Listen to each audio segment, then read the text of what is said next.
Okay. Hello, hello, hello. Hey, hey, hey. Welcome. Hey, meow. I'm hit. What was that? Sorry. I'm so glad we got to show up early and talk and have all that prep time. It was very well used. Very well. well. I'm Things glad got you guys prepped. It was good. use it. Look, I tried to use my prep time, and these glasses are a bit large, so they're not doing the thing. I am going to just take my chances with normal blue light. And they don't seem to make much of a difference. When you have real blue light filters, does it look different? Oh, nice profile picture, Dorcas. Slightly. Thank you. Credit to Yeah. Catra. Very regal. Really? Yeah, Nice. yeah. He hand drew it with a pencil Yeah. on Nice. paper and then photocopied it Wow. to me. You can see the love that he put into it. Yeah.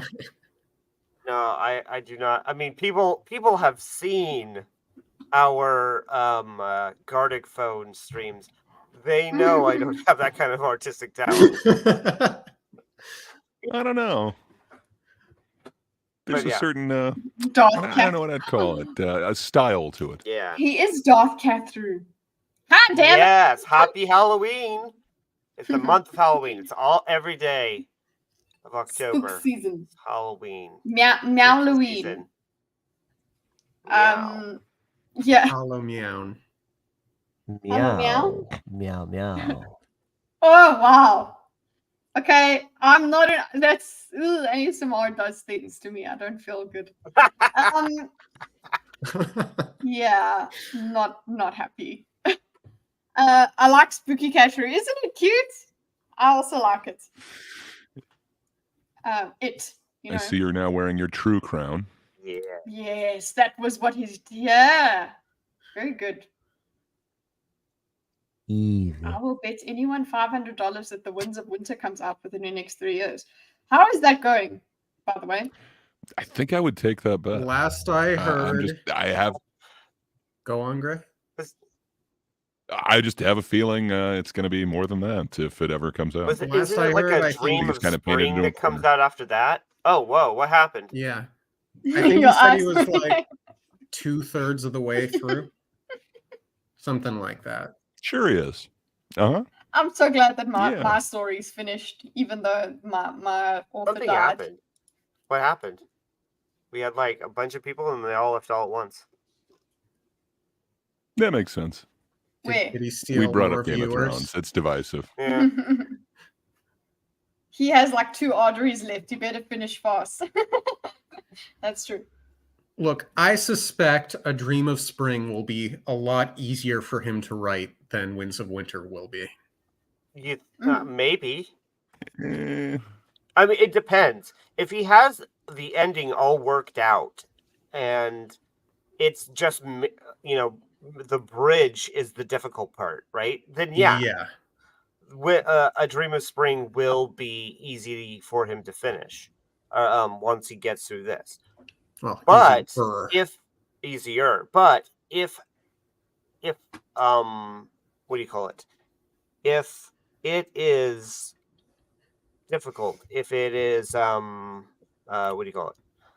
The Winds of Winter, if that is difficult because he only kind of understands where he wants the ending to happen, and that might be why the show was so bad, is because they only have a very rough outline, then it would make sense that all of these what do you call it?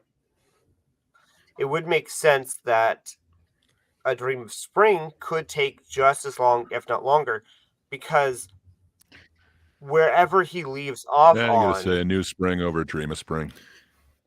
I don't know, man. It's just taken forever to do anything. Like, I think the odds that he's going to die before it's finished are much higher than him finishing in the next 3 years. But maybe I'm just being super pessimistic. I appreciate why people say that, but personally, I don't care for that discourse. Don't stop if you don't Fair want enough. to. But I don't just like saying, speculating about like a guy's death. That You think seems it's too like morbid? dark. Yeah. No, but he is up there in age, and it's taken forever to I write wonder- even like I- the last one. Yeah, I think Well, people were saying that about Robert Jordan. Robert Jordan, yeah.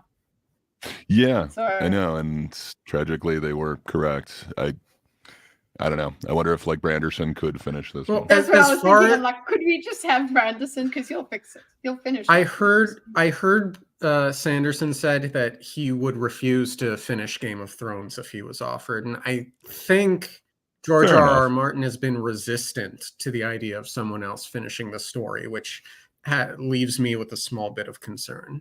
Didn't he sue some ChatGPT thing? I looked it up. I mean, I looked it up. It was one of the articles that got pushed to me as well. I imagine any Hi, Miss Sparkles. ChatGPT version of Winds of Winter will just be an amalgamation of Will all be the perfect. insane fan theories that are out there. Yeah. Tyrick Which would make it Lannister perfect. is a It worked for horse. Lost. Okay, so I'm gonna news. Game of Thrones creator sues ChatGPT. Yeah. Okay. Listen, this isn't hadn't even heard on. of This that. isn't. I do believe, I think the 5-year gap that he ended up not being able to do had an effect. And I also kind of think that he did lose a bit of interest.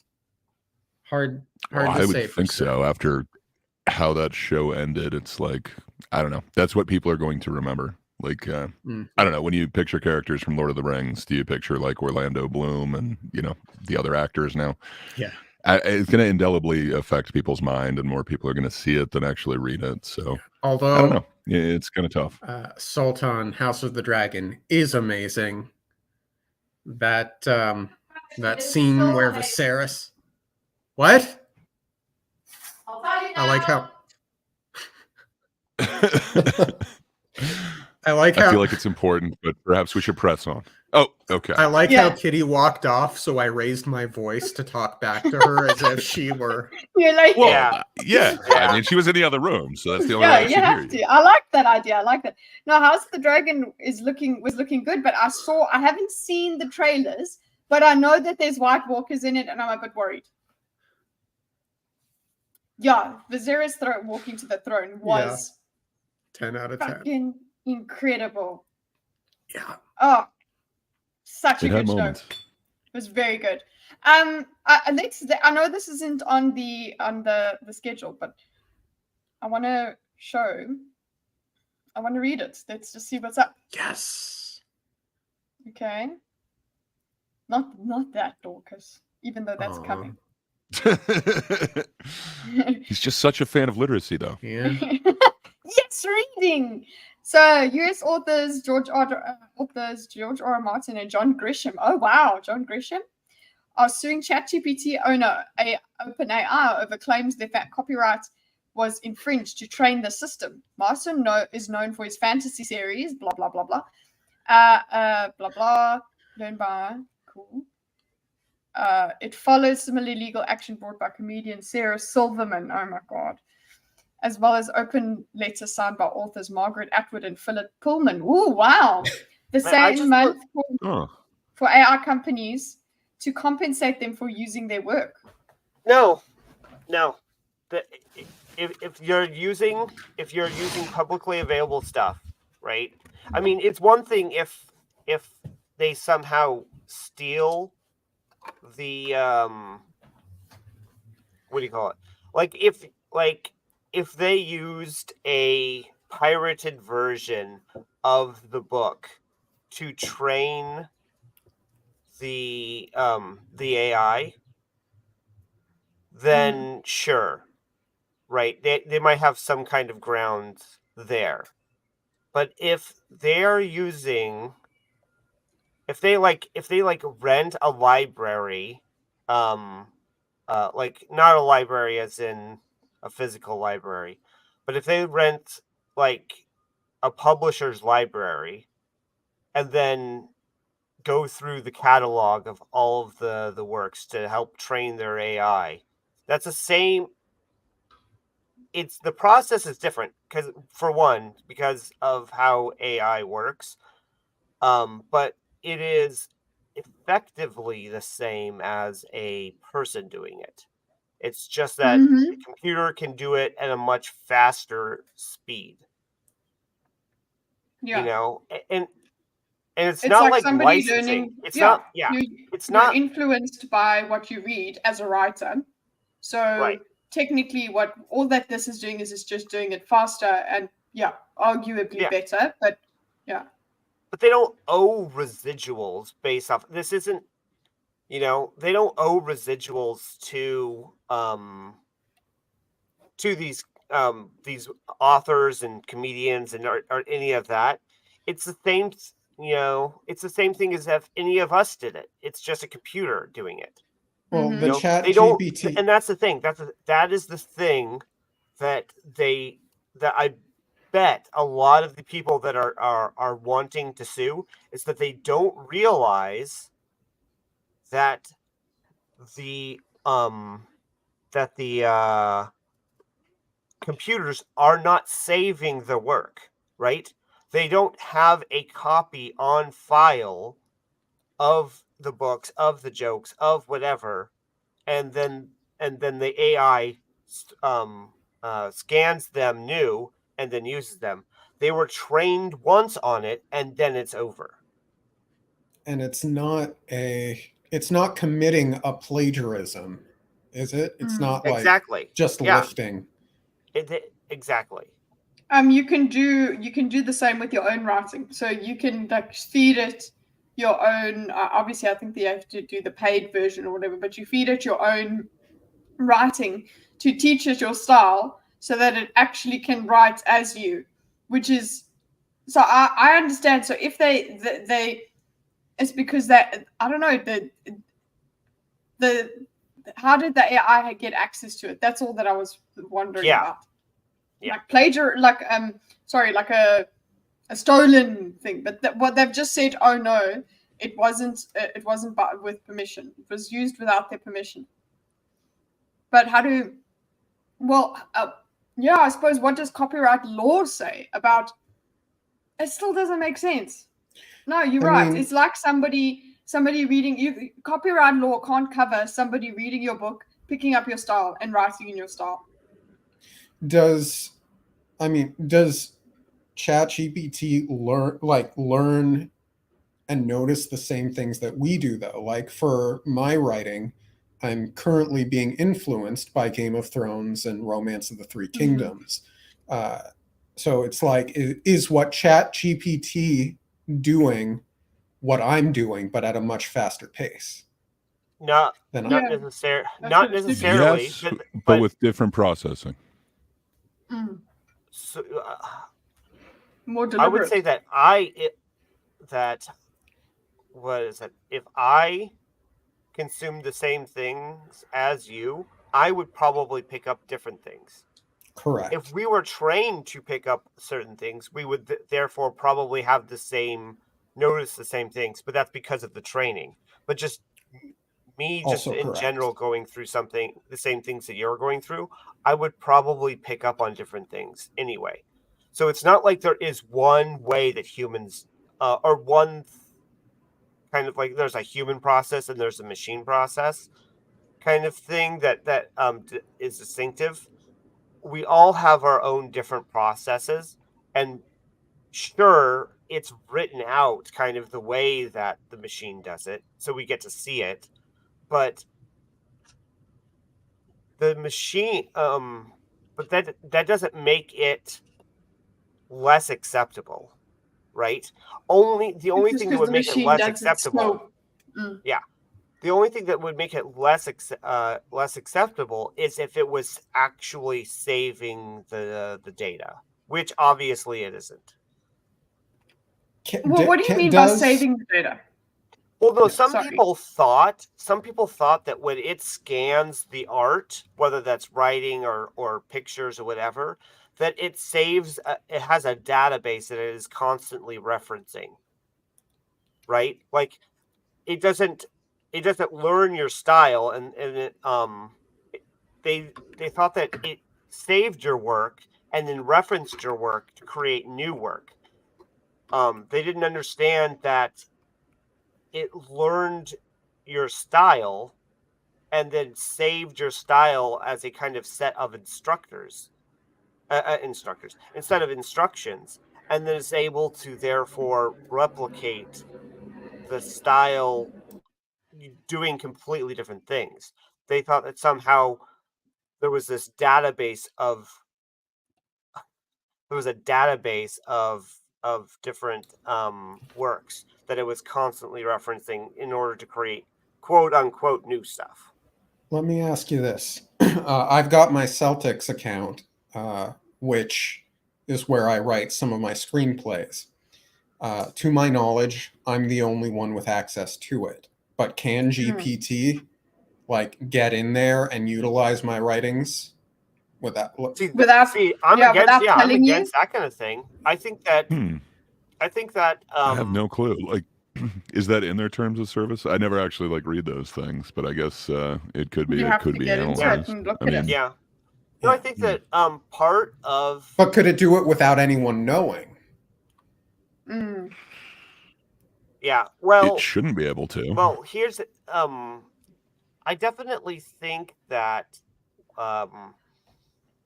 AI should be limited in how it is trained. Right? You shouldn't be what is Thank it? you, Sparkles. Yeah. You shouldn't be able to just steal stuff and feed it to ChatGPT. You should have to buy or rent the works to in order to do it, to train it, that is.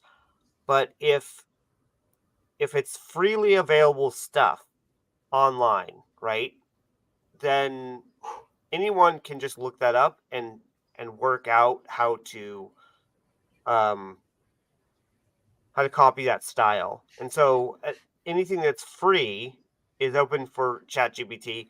You're foregoing the any kind of protection from it by doing that. Now, if it is up there illegally, if this is what is it? Like revenge porn, right? To try and train not Chat GPT, but some kind of AI in order to create something, then yeah, revenge porn is illegal and therefore you can't use it. But so those kinds of rules apply, if that makes sense. Now, when somebody purchases a book, okay, so when whatever copyright, I would want to know about copyright law, how is that covered?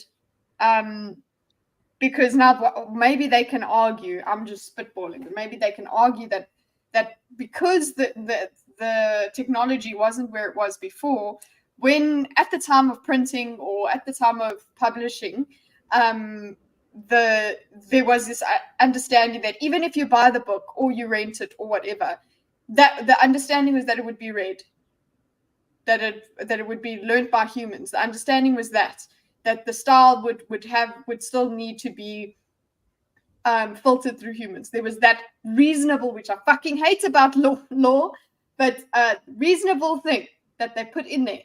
And now they want to change the laws because the technology has changed. So maybe that's a line of argument, but I don't know. There is a ethics that you could apply that art shouldn't be created by machines, even if we can do it. But gosh, it's so frustrating because not only is this technology inevitable, right? And we're not the only ones with access to it. So people are gonna develop it, right? And then it's just we're just gonna be behind. It's just gonna slow things down. It's not gonna stop anything. If you create, prohibition didn't stop alcohol. Mm-hmm. a prohibition on AI will not stop AI. It's foolish. And What so could stop AI though? I don't know. Kind of feels like there should be like a EMPs. fail safe. Yeah, that's what I'm thinking.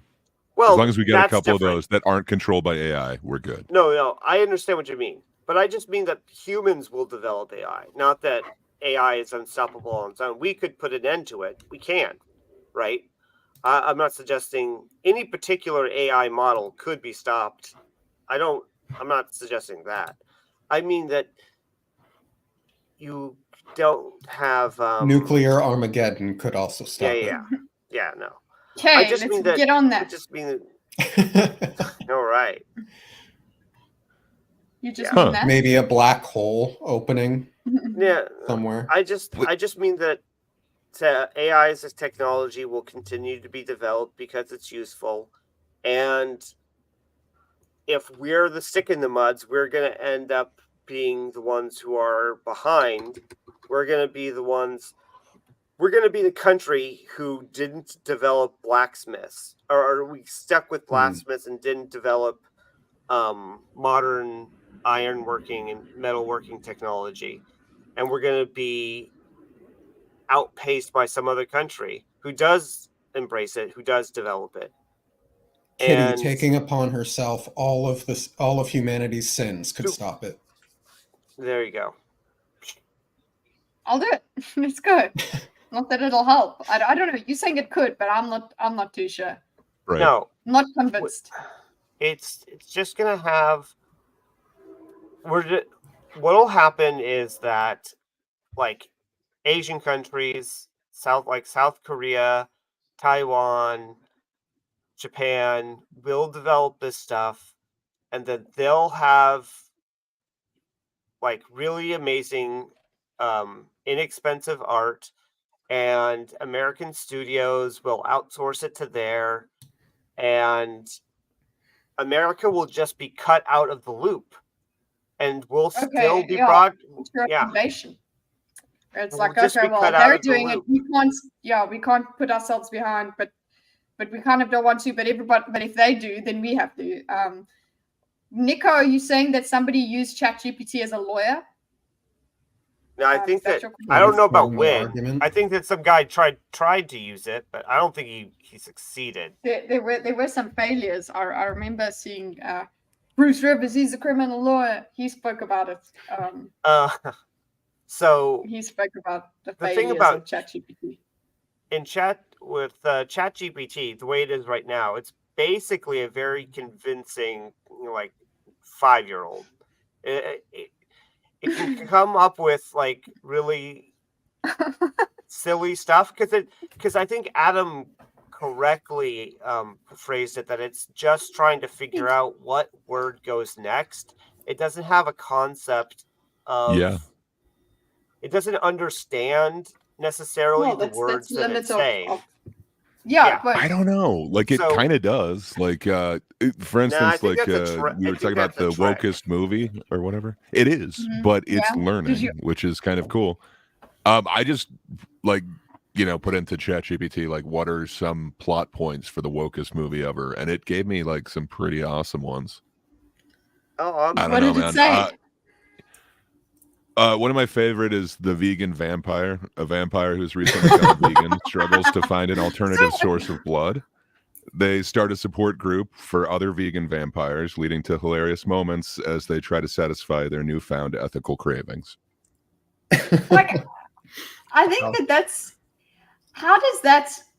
I guess it's incredible that works, but then it kind of makes you think about creativity, and creativity is a lot about taking variables, putting them together in different orders, and trying to make them interesting. And so it will. I think that's a lot of comedy too. Like it will be good for like sitcoms and stuff. Like it is very formulaic, so I think they'll figure out stuff like that. But I don't know if it'll quite get this version. Can what ChatGPT creates be considered creative? Like, Can a lot of what we see be really that creative? It's a lot of it's plug and play. What does creative mean in that regard? Well, like if Gray pitched to me as his own idea, this vegan vampire thing, and he showed me a script with lots of cool and interesting twists and turns and a journey, I'd say, wow, Gray, that is so creative. But if he said, oh, well, actually, ChatGPT wrote the entire thing, I'd be like, oh, that seems more manufactured then and less creative. It seems less creative because there's no soul behind it. There's no labor. Spark of imagination. There's no, it's kind of like we had this philosophy question in like first year philosophy. It was kind of like if you have a significant other and you get a clone of them, okay, and it's absolutely they're absolutely everything about them is exactly the same as your significant other. And so you don't know, and you then land up sleeping with the clone or something like that. There's still this kind of moral intuition. I know it's. I'm not going to assume you guys have the same, but a lot of the people in the class were like, "But we know now." So like you're telling us what is behind this. You're telling us it's the fake, and it's like but there's no reason for you not to. But we would want to know that it's real. We want a real thing. So somehow, this intuition of it not coming from a person, even if it is funny, it kind of feels wrong. For sure. Yeah, it feels like cheating in some weird way. But your hypothetical really reminded me of that movie, like Multiplicity, which I don't know. I always thought was super weird and unethical, like in some weird ways. But yeah, he essentially does clone himself, and then his wife sleeps with the clone. It's weird. ChatGPT. Yeah. No, continue. Are you asking it? Are you asking it? Oh, I was going to ask. Please write me a script in which MacGyver stops ChatGPT with nothing but a paperclip and 3 rubber bands. Oh my God! Please do it. You know what would be interesting is asking ChatGPT like what it's how justify itself. Like I don't know. Does anyone have a paid ChatGPT membership? I've only got the free one. No. Because apparently I haven't got the paid one, but when you speak to the new version, it's like speaking to an adult and if you go back to the old version, it's like speaking to a child. So apparently there's quite a big difference. So if I was going to ask ChatGPT to justify itself to me, I would want to chat to the smarter one. Yeah, I've heard that there's actually a different model that is maybe it's the open source AI model something. Anyways, the point is that it's like way better than ChatGPT. Yeah, is what I've heard. And this is supposedly a kind of thing. It can grab more modern stuff too. Yeah. Jay. Jay Mac. We're talking about AI and doing a think on, and now we've decided we fell onto it, okay? Because we're talking about J.R.R. Martin, right? Yeah. J.R.G.R. whatever, fucking that guy. And we can, and a whole bunch of authors are suing ChatGPT because ChatGPT learned off of their work without permission, I suppose. And they're saying there's theft on a mass scale. It's actually difficult to write without the words is, are, was, been, be, being there, which are words you kind of want to avoid in a lot of situations. And I imagine ChatGPT could be good at restructuring sentences in such a way as to communicate the same idea without those words. I really do enjoy that sort of thing. I did that with, what's it, Dyson? Yeah, Michael Eric Dyson.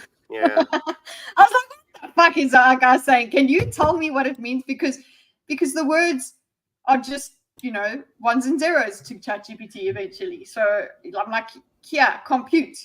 Tell me what he's talking about. And I'm just like, put it simply. That's one of the top prompt is explain like I'm 5. The DMGM community is That's pretty having awesome. a tip over AI at the moment as well. Oh, really? Hi, Multi. The DMG. So, is it what are they on about? Is it like who should use it? New Dorcas art. Everybody's loving Dorcas's art. Yay! Thank you, Katra. It's rather regal. You've completely Fine. forgot we have thinkers today. Hydra, it's okay. This week's been messed up. I We messed won't the forget week up. but I messed the week up. we because I streamed understand. yesterday. But also, yeah, we understand. We also don't expect you to be We are all the disappointed, time. though. I do. You've let me down. Come to it. Come to it. Come. But I don't know. Like Yeah. these prompts that it gave me are not prompts. These plot points that it gave me are like they seem relatively good. I don't know. Like a lot of them would be kind of fun starting points for it. Yeah. I don't know. It seems to be written pretty well, and they are using like there where there's a few of those that you said that they're using in there, and it seems to be correct. I think it's learning really well is kind of a cool thing. Like, I don't know. Another one's the PC Police Academy. In a world where political correctness is taken to extreme, a group of misfits is recruited to join the Political Correctness Police Academy. Their mission to patrol language and behavior, leading to hilarious misunderstandings and absurd situations. Yeah, you see. I don't know. That Yeah. Mm-hmm. for sure. Like it's rather generic, but you didn't tell it to write those scenes for you anyway. It's just saying there's hilarious. No. Yeah. So it would then have to come up with the. Has anyone gotten any responses from ChatGPT where you're like, no, honey, that doesn't work? Like I mean, obviously that just in the capacity I use it, I haven't gotten anything really bad. Jay, what's your stance on it? On the DM, Wizard of the Coast. Yeah. AI when you got into it on the twits, what were you saying? What was your point? Don't leave us in the dark. Wizards of the Coast has talked about supplying an AI DM for players, and a lot of people are mad. I've got into it a few times on the twits about it. Well, where do you stand on it, Dorcas? I don't think that AI is really there yet, but I could see it being there in like 5 to 10 years. And I fully support it. I don't think that it'll replace the human interaction, the human component of a DM. But if like you've got some friends and none of you really want to do it, that it could be an option to facilitate more D&D. It wouldn't. People worry about it replacing humans. AI replacing humans, but generally speaking, what happens is that we expand to the size of the size of our environment, like a goldfish, right? And so what will happen is that there's probably this untapped market for people who want to play D&D, but really don't have a good handle enough on nerds in their lives. Yeah, they don't have enough nerds in their lives. Yeah. They don't have anyone who really can or wants to DM, but they all really want to play. So this will facilitate more and more games. And you don't, like, theoretically, you don't have to worry about, like, you could even have, like, players, right? So, like, you could have a D&D sub or a AI Nico, I disagree. over somebody's character for them while they're missing a session. And so, I mean, it could facilitate games where life gets in the way, or the people around you, there's just not any access to someone to fill a spot. What's this? It's interesting. I hadn't thought of it that way, but I don't know if you could ever replace like the randomness of a human. Well, that's the thing. I don't think that. I think it would be. That's why I'm saying, especially 5 to 10 years from now, is that I think that you could, like like Wizards of the Coast comes out with pre-made campaigns, right? And so if they wrote an AI that could run that campaign, then like it is a pre-packaged thing that doesn't grow, right? All it can really do is that one campaign, and it's I trained did- on it extensively, and it can handle things, and it knows how to what to do when people are kind of going outside the bounds and such. And so it's not this big, huge open sandbox experience the way that most of D&D is, right? But it provides a very middle of the road experience. Then people could have fun with that, right? You could have a bunch more people playing these campaigns than are I otherwise could see that. available too. Nico, Abed is not a great DM. The only reason it works within the context of the story is because it is a script and it is intentionally trying to fill certain story beats within the world of Community and not the game. I don't know. It seemed like a pretty fun game.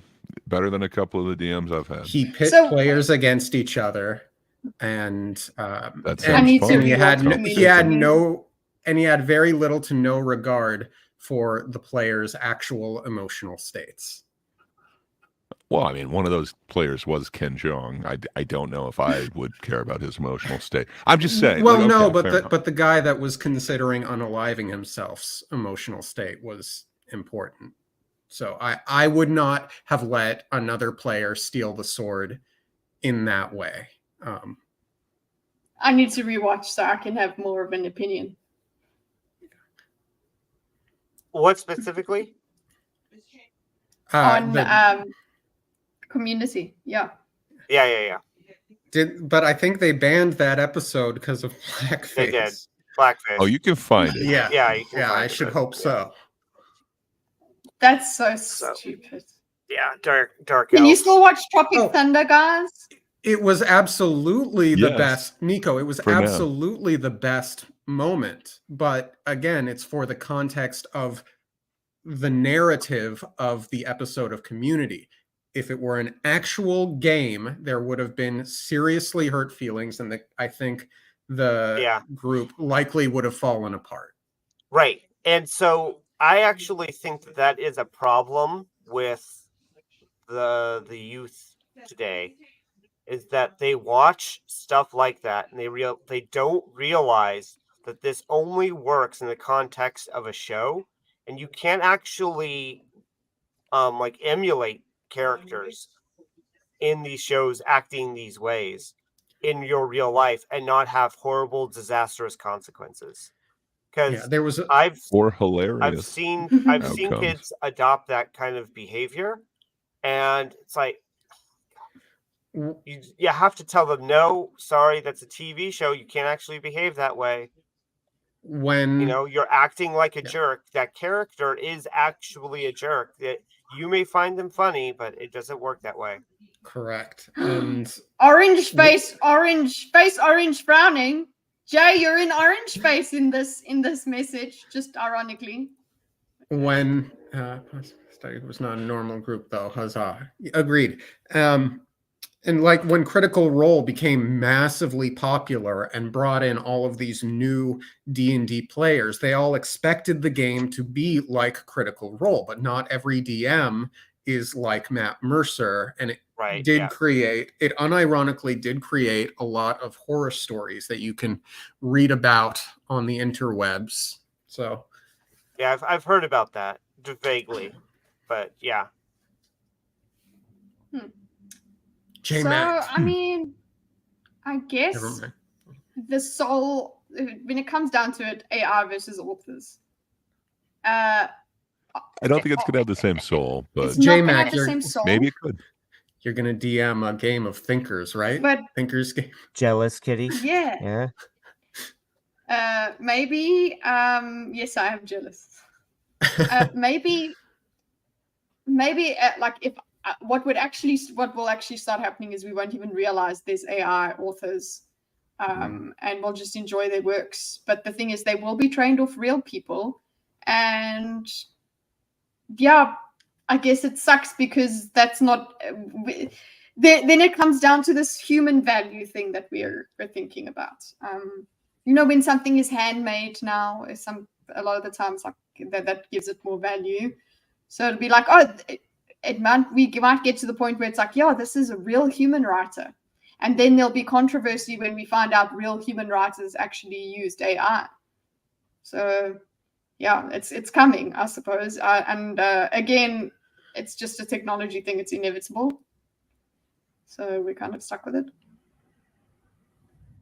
I think so. Yeah. I don't know if you can put that genie back in the bottle, so to speak. Yeah, it's too late. Are we playing? Are you guys D&Ding now? You guys are all carrying on about D&D. Because we all have so much time. All right. Okay, so I guess we can go on to woke movies. I'm like super ready for like Starfinder. I got all prepared for doing Starfinder. I have like nearly, I mean, and then they're just about to roll out Starfinder 2, which is like, nope, I don't care.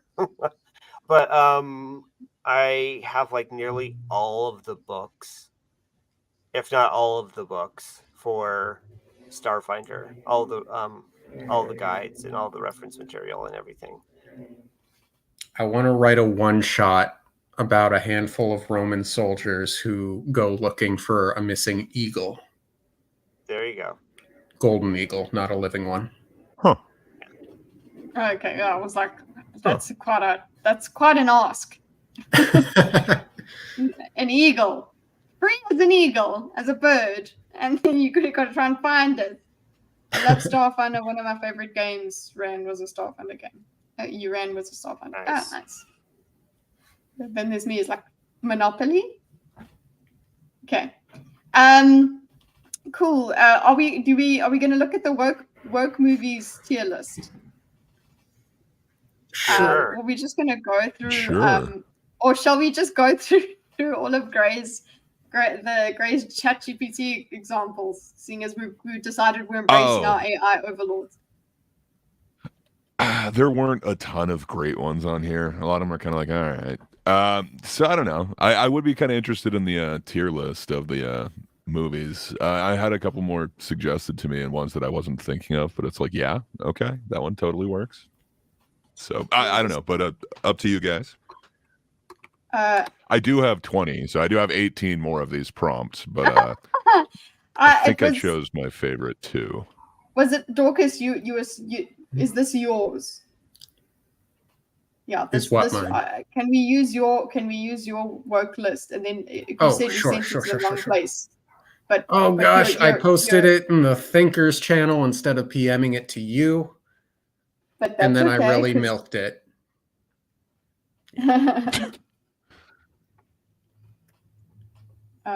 Look, I have hang-ups, man. Just put it in the private chat here. No, I PM'd it to Kitty. I'm getting it. Fair Sorry, enough. Daisy's just Fair walking enough. all over the place. Daisy? Not distracting at all. Goof the floof. Indeed. Dorcas definitely goofed the floof. Daisy? Look, what I do on my own time. You just went about it a different way. Here's. Just be careful. Oh no, Goof it's is only fighting taking words. it's an image, so it's not taking the. Okay, so I'll just read it. The first one will work. Sorry. Okay, so I broke it into 1, 2, 3, 4, 5 categories. Yeah. Okay, so Okay. I'm gonna just save this picture because is it a picture? Yes, it's a picture. Open image in new tab. Share this tab instead. Daisy, stop standing on things. Okay, Wokus movie, which I think we discussed last time, was Ghostbusters 2016, and then Indy 5, which is quite telling that we've got the 2016 and then Indy 5, which was a couple months ago. Wokus series, CW's Batgirl. Will Robin Hood compete? I think so. She-Hulk, yes. Willow. Oh yeah, Willow does work. Best woke movie, so it's a good woke movie. Black Panther 1, yeah, I'd say so. Best woke series, CW Stargirl, haven't watched it. Last of Us, not that woke, but I get you. I guess it is a little Ellie's gay, by the way. Yeah, I suppose. But no, well, if it was like that in the game, but then again, the game could be woke. Fuck. Woke scene. She hulks infinitely more than you. Yeah. That's peak woke in my opinion. That I control my I anger don't because think- I do it wait. infinitely more than you. I don't think that Last of Us is woke, unless you're talking about the The TV series, not the game. Well, that's why it's best woke. I think it has that underlying belief system, but It was didn't- executed well. maybe. Yeah. I don't think so though. I understand a little bit. I'd say no. Because if you're gonna put that kind of thing in there, I'd say Arcane counts, right? Because you could say that like Arcane has some of the iconography of woke, while still adhering very much to like strong storytelling conventions that kind of just. But then you're like, okay, but is that woke then? And I was like, I don't really think so. I mean, I'm a one drop purist. If there's one drop of woke, it's woke. But Wow. No.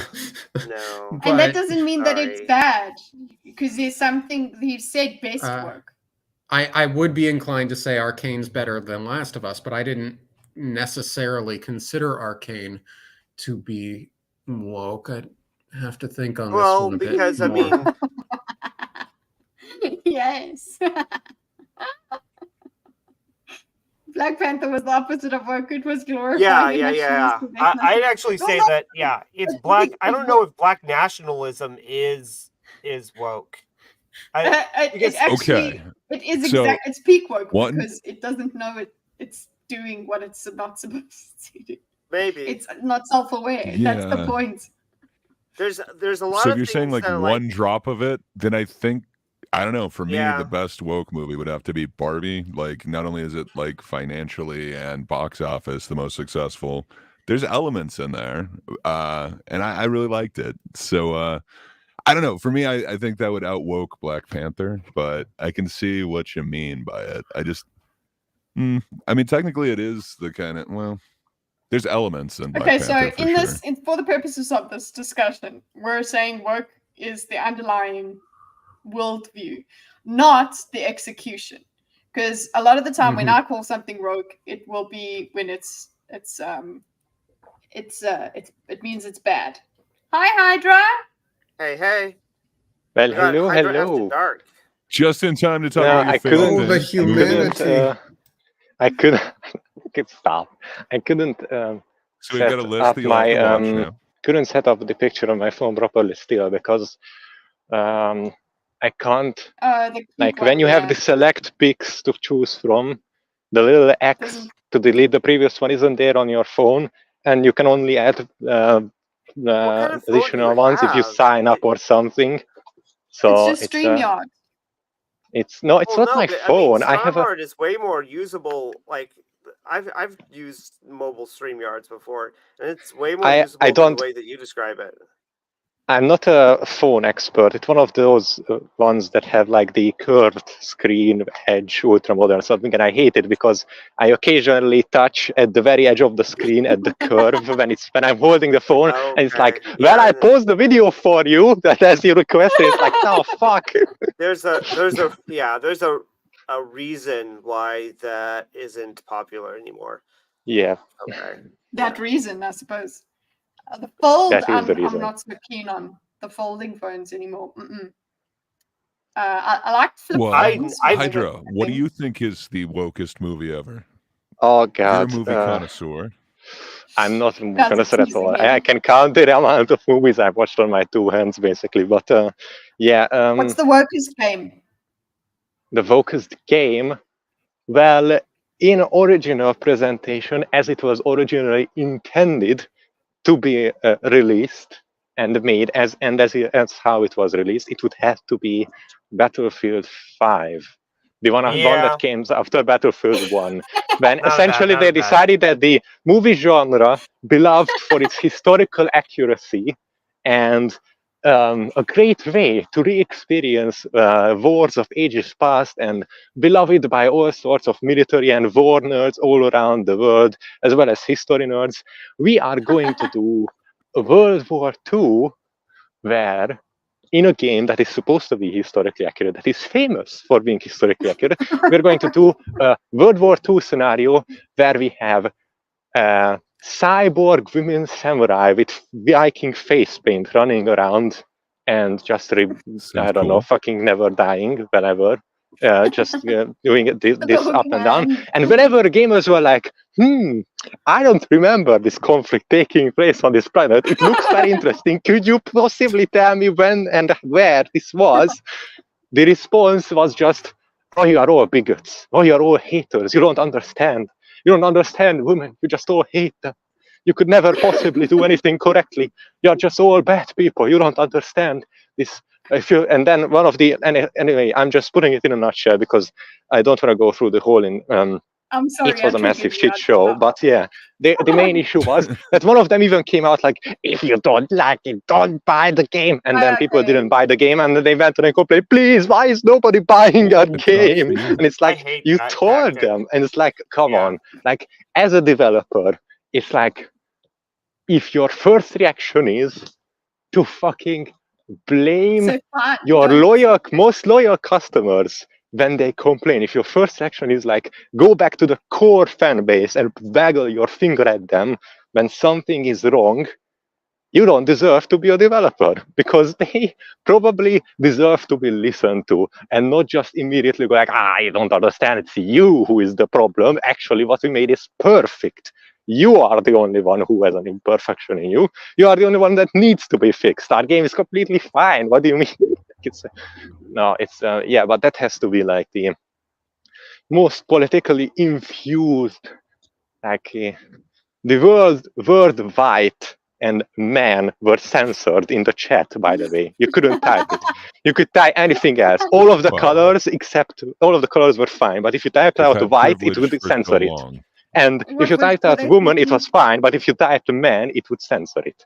I don't know why. It was just one of those, like, what happened?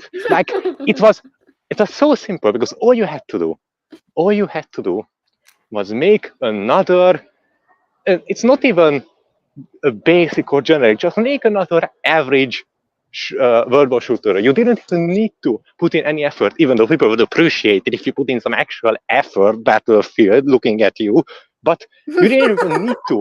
And you would just have the sales rolling in by virtue of you having the reputation and the integrity, the perceived integrity. All you had to do was just lay on your back, do some extremely basic shit, and let the money flow in. But no.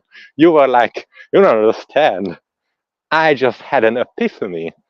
Let's make a political and sociological statement instead of a video game.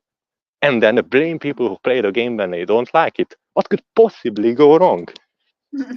Yeah, sorry for the rant. And also, I still can't see the chat, which is, I hate it, because I always want to look at the chat at what people are saying, because I'm a people's pleaser, but yeah. They're all cheering you along. Thank you.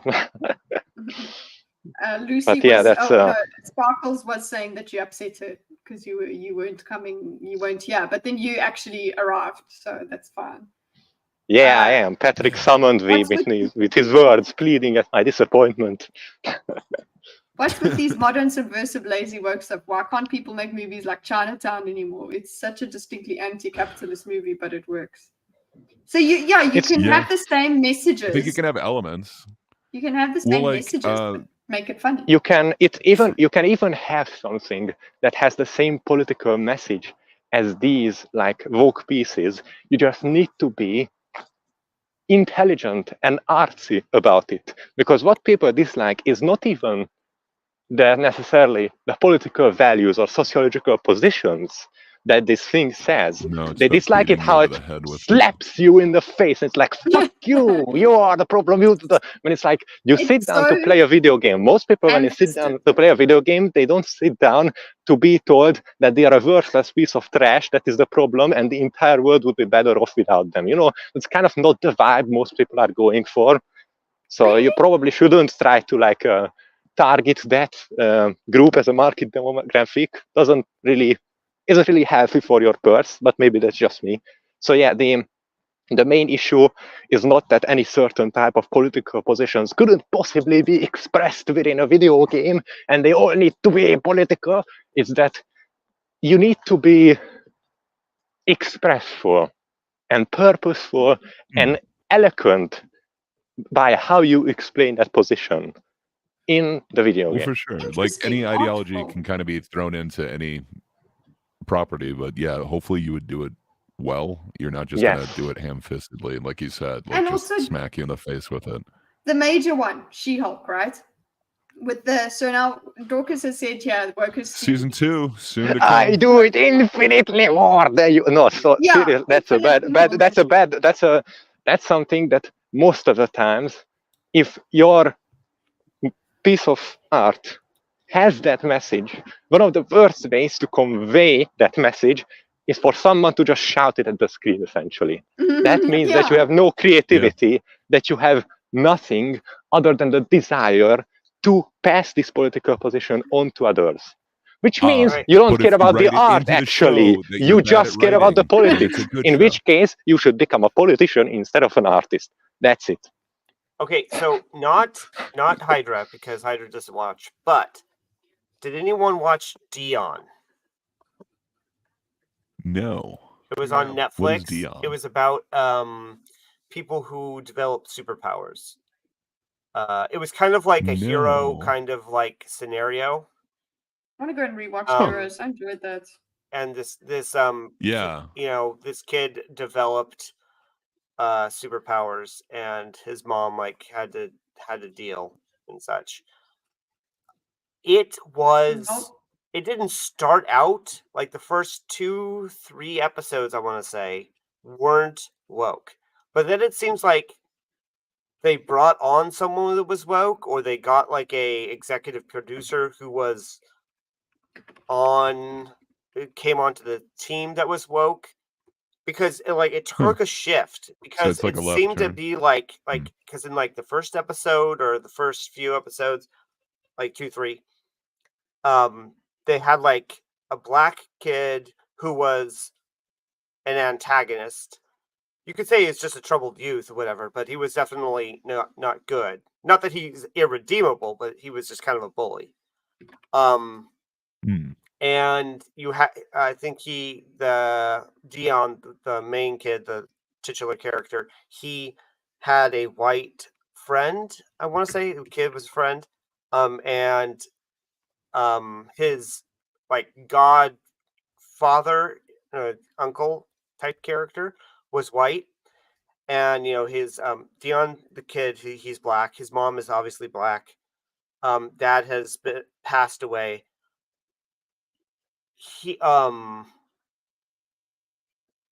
They sort of had like this connection, right?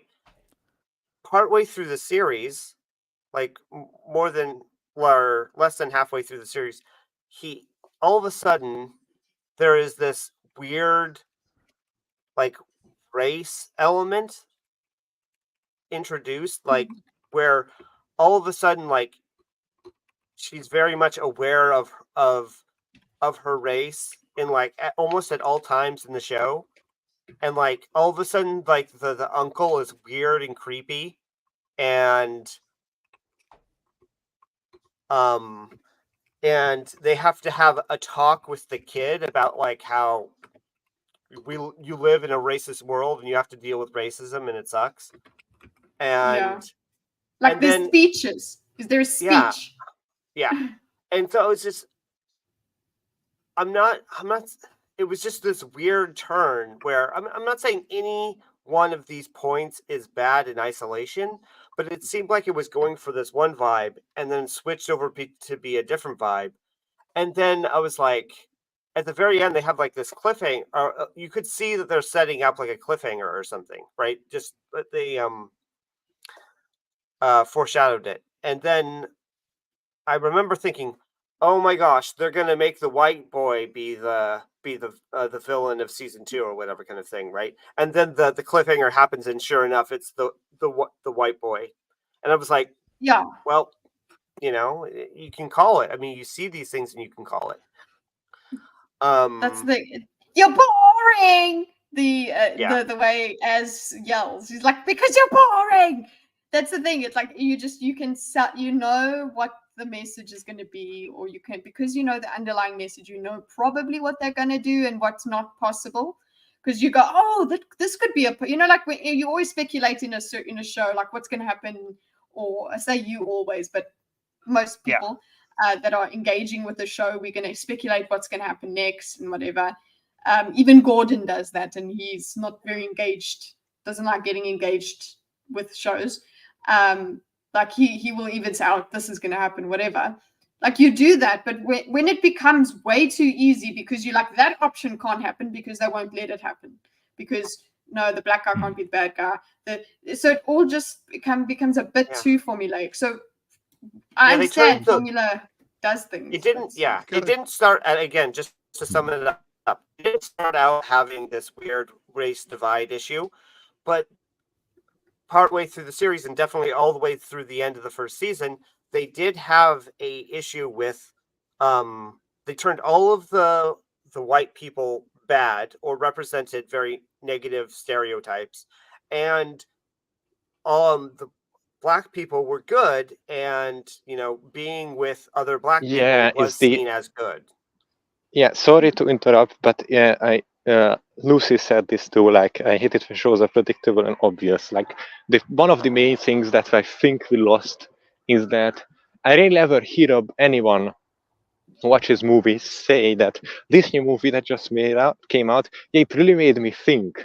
Or, you know, I really contemplated what exactly happened here, or in what or something like that. It's just fast food basically at this point, because you can be arrived at a position when many people claim and are successful to be able to essentially predict almost the entire plot, or what comes, or how a character was, which is never what you like. You need movies that don't tell you what happens. Like, for example, my favorite scene in the original Star Wars trilogy, because I did watch that, is when Luke cuts down the essentially Phantom Vader in Dagobah under the tree thingy, and the head rolls down, and it's his own face inside the helmet.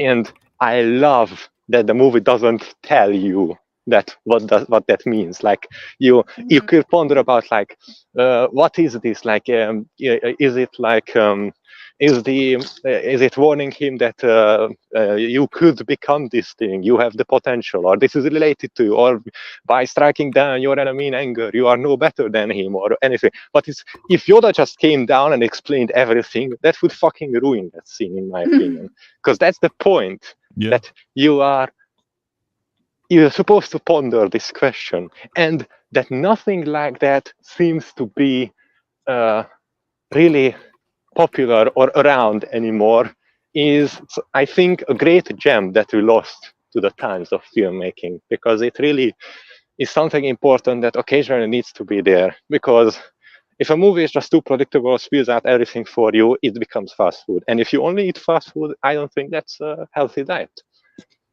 But really, that's just my opinion. Yeah. That's the American way. That's a very good, I think it's a good comparison, a way to say it's just fast food. Like, yeah, cool, we've just got it. It's a semblance of, so we can have you can have a burger, and it's a gourmet burger. So it's got all different kinds of flavors, and it's like really good ground beef and whatever. Or you can have McDonald's. It's also a burger. It's also a movie. Well done. It's also got script. It's also got crazy actors in it and whatever. Right. But the script itself, the whatever's been created, it's just so that. And what and it goes in and out, and you're done. Yeah. And so one of the things I've felt about what movies and media in general, I should say, is that the problem is not necessarily that you can predict it, right? Because any well set up, anything that's it's okay sometimes to be able to predict it. Yeah, it's not the main. Right. That's not the main setting up stuff, or you being able to see it coming down Right. the hallway is a symptom, not the. I can't speak. It's not the main issue. It's a consequence of the change. Yeah, exactly. And what I realized is that the problem is that the pattern is arbitrary to the story. So a good example that I like to show that's not political of this sort of thing happening is in Knives Out. Every one of the characters has an Apple phone, except for Chris Evans' character, because he is a villain. And Apple has a stipulation that the villain cannot use Apple products. So consequently, he's the only one without an Apple phone. So if you're aware of it, you see it, you can see that he is a villain a mile away, because everyone else is using the Apple phone but him, or Apple products but him. And it's this kind of predictability, this pattern. As a Samsung user, this is incredibly offensive, and I intend to complain this about on Twitter. Just saying. Sure. Right. I mean, well, there's that. But sorry. I mean, you can connect it to wokeness, but my point is that this isn't necessarily woke, but it's the same problem as woke. Right. So then you can see, okay, where can I see this in other things? And like in Dion that I pointed out, partway through the series, you start seeing this arbitrary distinction between good and bad relating to skin color. And it's like, why? Wait, where is this coming from? Why is this the case? Because I think you could go even worse than that. Like, I don't know. Anyone watch Why the Last Man? So it's a really cool comic book series, but yeah, they did an adaptation of it. So the idea is that actually, like the Y chromosome or whatever is I heard about susceptible to a disease. So literally all men except for one die out. So there's nothing but women and trans men in this world. The comic book is pretty cool. Like, I liked it back in the day, and it was well before 2016. But the way that they did like certain changes for the show, just I don't know. It's interesting, but I don't know. Just the fact that they'd literally kill off all the men, like that's and the only men that it showed were either weak or horrible. So I don't know. There's just there's certain things like that where I think it might even go above some of these, but I don't know. J-Mac pointed out Karen as like the movie. Like, I don't know if it gets more woke than like that concept, but to then turn it into like a horror movie. Was Karen not satire? I don't think so. It doesn't seem like it. Because it's to us it seems like, but it takes itself very much seriously. Poe's Law, But I don't know if anyone saw Black Christmas from 2019. That was suggested to me as well. I totally forgot about that, but yeah, it's just like one of the like wokest professors blaming everything on men, and then it's just a whole bunch of girl power slasher flick. It's interesting. So I would say Karen has that one beat. Okay, Karen is it's Batman and Robin good. I'm disappointed. Yeah, like I don't think you're gonna put it for like an Oscar nomination or anything. Oh, I saw the menu. I love the menu. It was very pretentious. The menu is okay. It was very like we knew it was going to be a bit pretentious, but it actually turned out being really good. I liked it. Now, wonderful cast. So for like a woke's. I was sorry, go ahead. Sorry for real quick. Something that's not woke, but feels like it's woke. I was actually hoping somebody could help me with this. Lady in the Water by M. Night Shyamalan. It feels. I think that was pre-2016 though, wasn't that? That was like 2006. 2010 or something. 2006. Oh wow, it was even earlier than that. So I think that's part of the thing. Well, that's definitely part of it, but okay. So what I'm sensing from that is that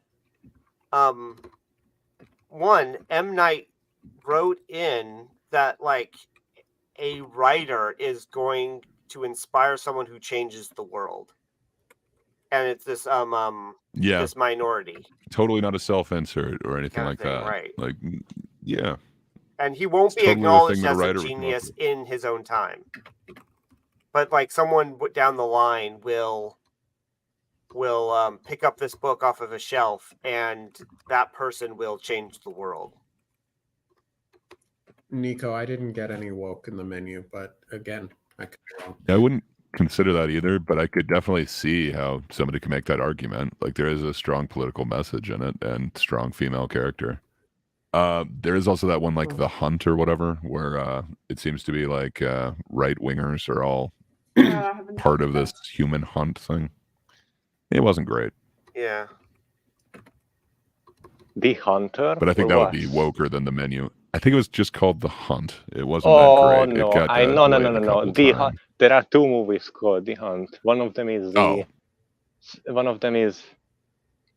The reason I know this because I watched one of them, so I don't know if it's the one you're talking about, That's because one the of one them. you are talking about is you fucking hit the lottery, man. As I said, there are like 15 movies I watched in total, and you fucking hit one of them. So the one that I think was called The Hunt was actually about like it wasn't the right wingers all part of the something. It was actually all of the radical left wingers are part of this group of people that were accused of running this location where they hunt people for fun, and they are kind of these people complain stuff that's about on Twitter, and they make it real because of the accusation and a bunch of other shit, and purposefully pick out a bunch of what they perceive to be crazy right-wingers because allegedly nobody will miss them, but they accidentally pick somebody who isn't one of them, somebody who just wants to fucking Yes. grill and is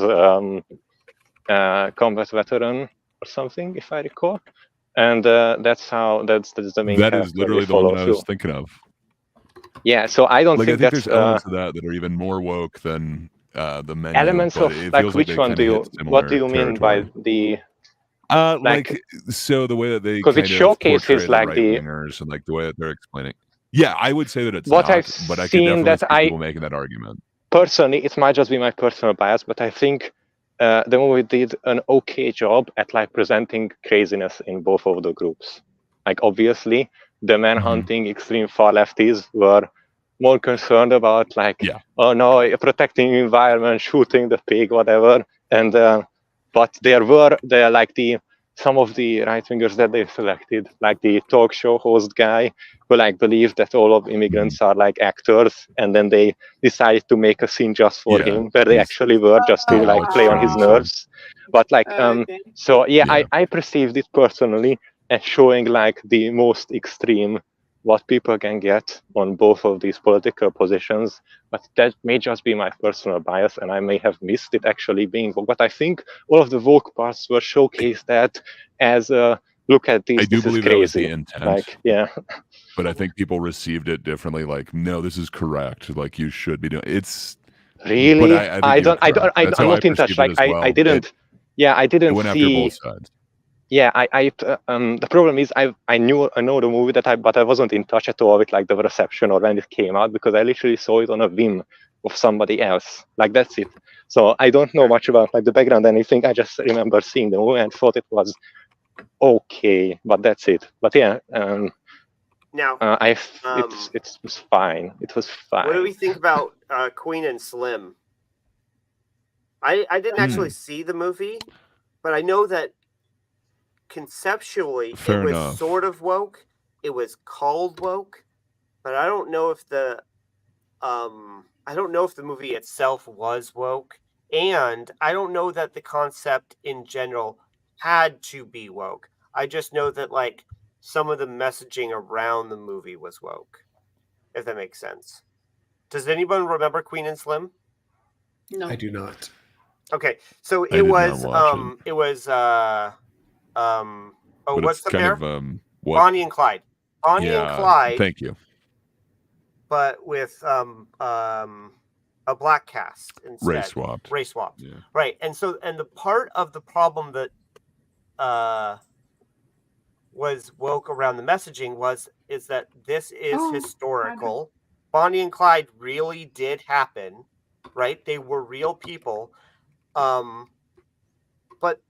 But the thing is that I think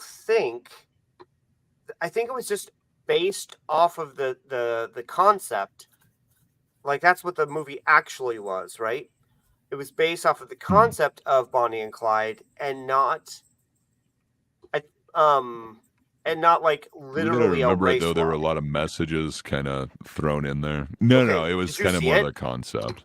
Okay, you saw it. I just I did remember not. I started it, yeah, and then Okay. I did not finish it. Okay, but did it have a bunch of social commentary in it?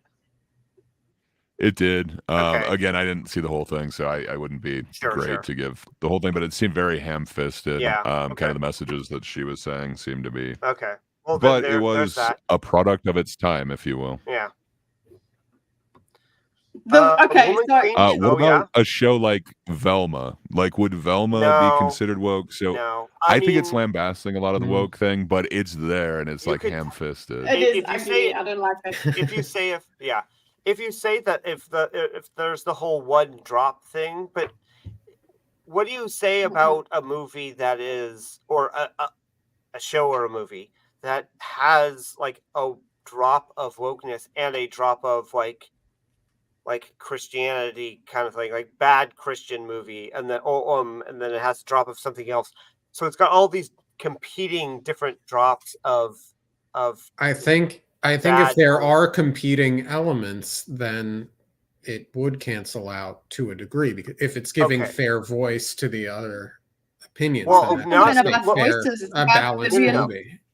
Not about the fair, realism not of fair it, voices. even? It just no. Well, there's that. But what Well, if it's like Velma? Because I think Velma wasn't.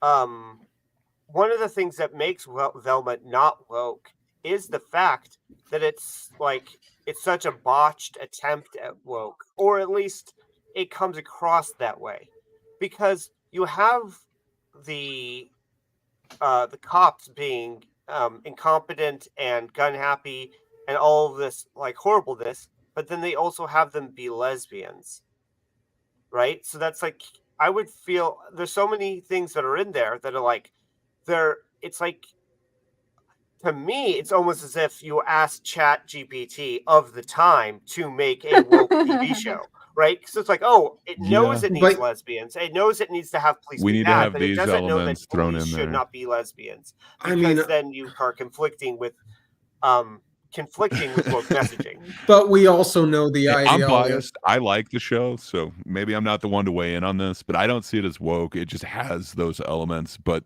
it's mocking that as much as it's mocking everything else. But in the many So, I don't know. My myriad personal bias. in the many myriad factors here, we also know the people's ideology going into writing it. That's yeah. And I don't think simply having the cops also be lesbians is offering fair voice this is to just one- other. Well, that's why I was saying it. That's why I was don't saying care not. about its message. It's a shit. botch. It's an accident.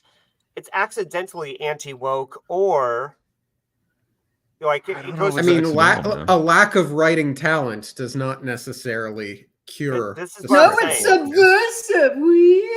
Yeah. It's like, I don't think it's even subversive. I think there's just like comedic elements in But there, you and were I think they're expecting poking quality? fun at woke. Right. Be subversive. I was not expecting quality. I was expecting like Scrappy Doo, and I think this is like levels above that. Scrappy The worst thing Yeah, ever to fair enough. happen is Scrappy Doo. All right. So Okay, so wokest movie ever. Like, would like Across the Spider-Verse count? Because, or sorry, best woke movie. My ever. apologies. Yeah. I I think that would be bit my vote. disappeared. I think it was a very good movie. see, Welcome back, sir. My apologies. don't- I still other than having fucking. I hate my phone and I hate Streamlabs. Sorry, that's it. I don't know. I mean, if there's you a bunch could of say- girl power other in it. than- Is it pro-trans? I don't know. No, I mean, I think. Oh gosh, okay. So this is one of the reasons why I hate people talking about coding, right? Where they code things into movies. I'm not saying you can't do it. Like it's physically impossible, right? I definitely acknowledge that you can do it, right? But I think that it destroys actual good creative storytelling when you do that.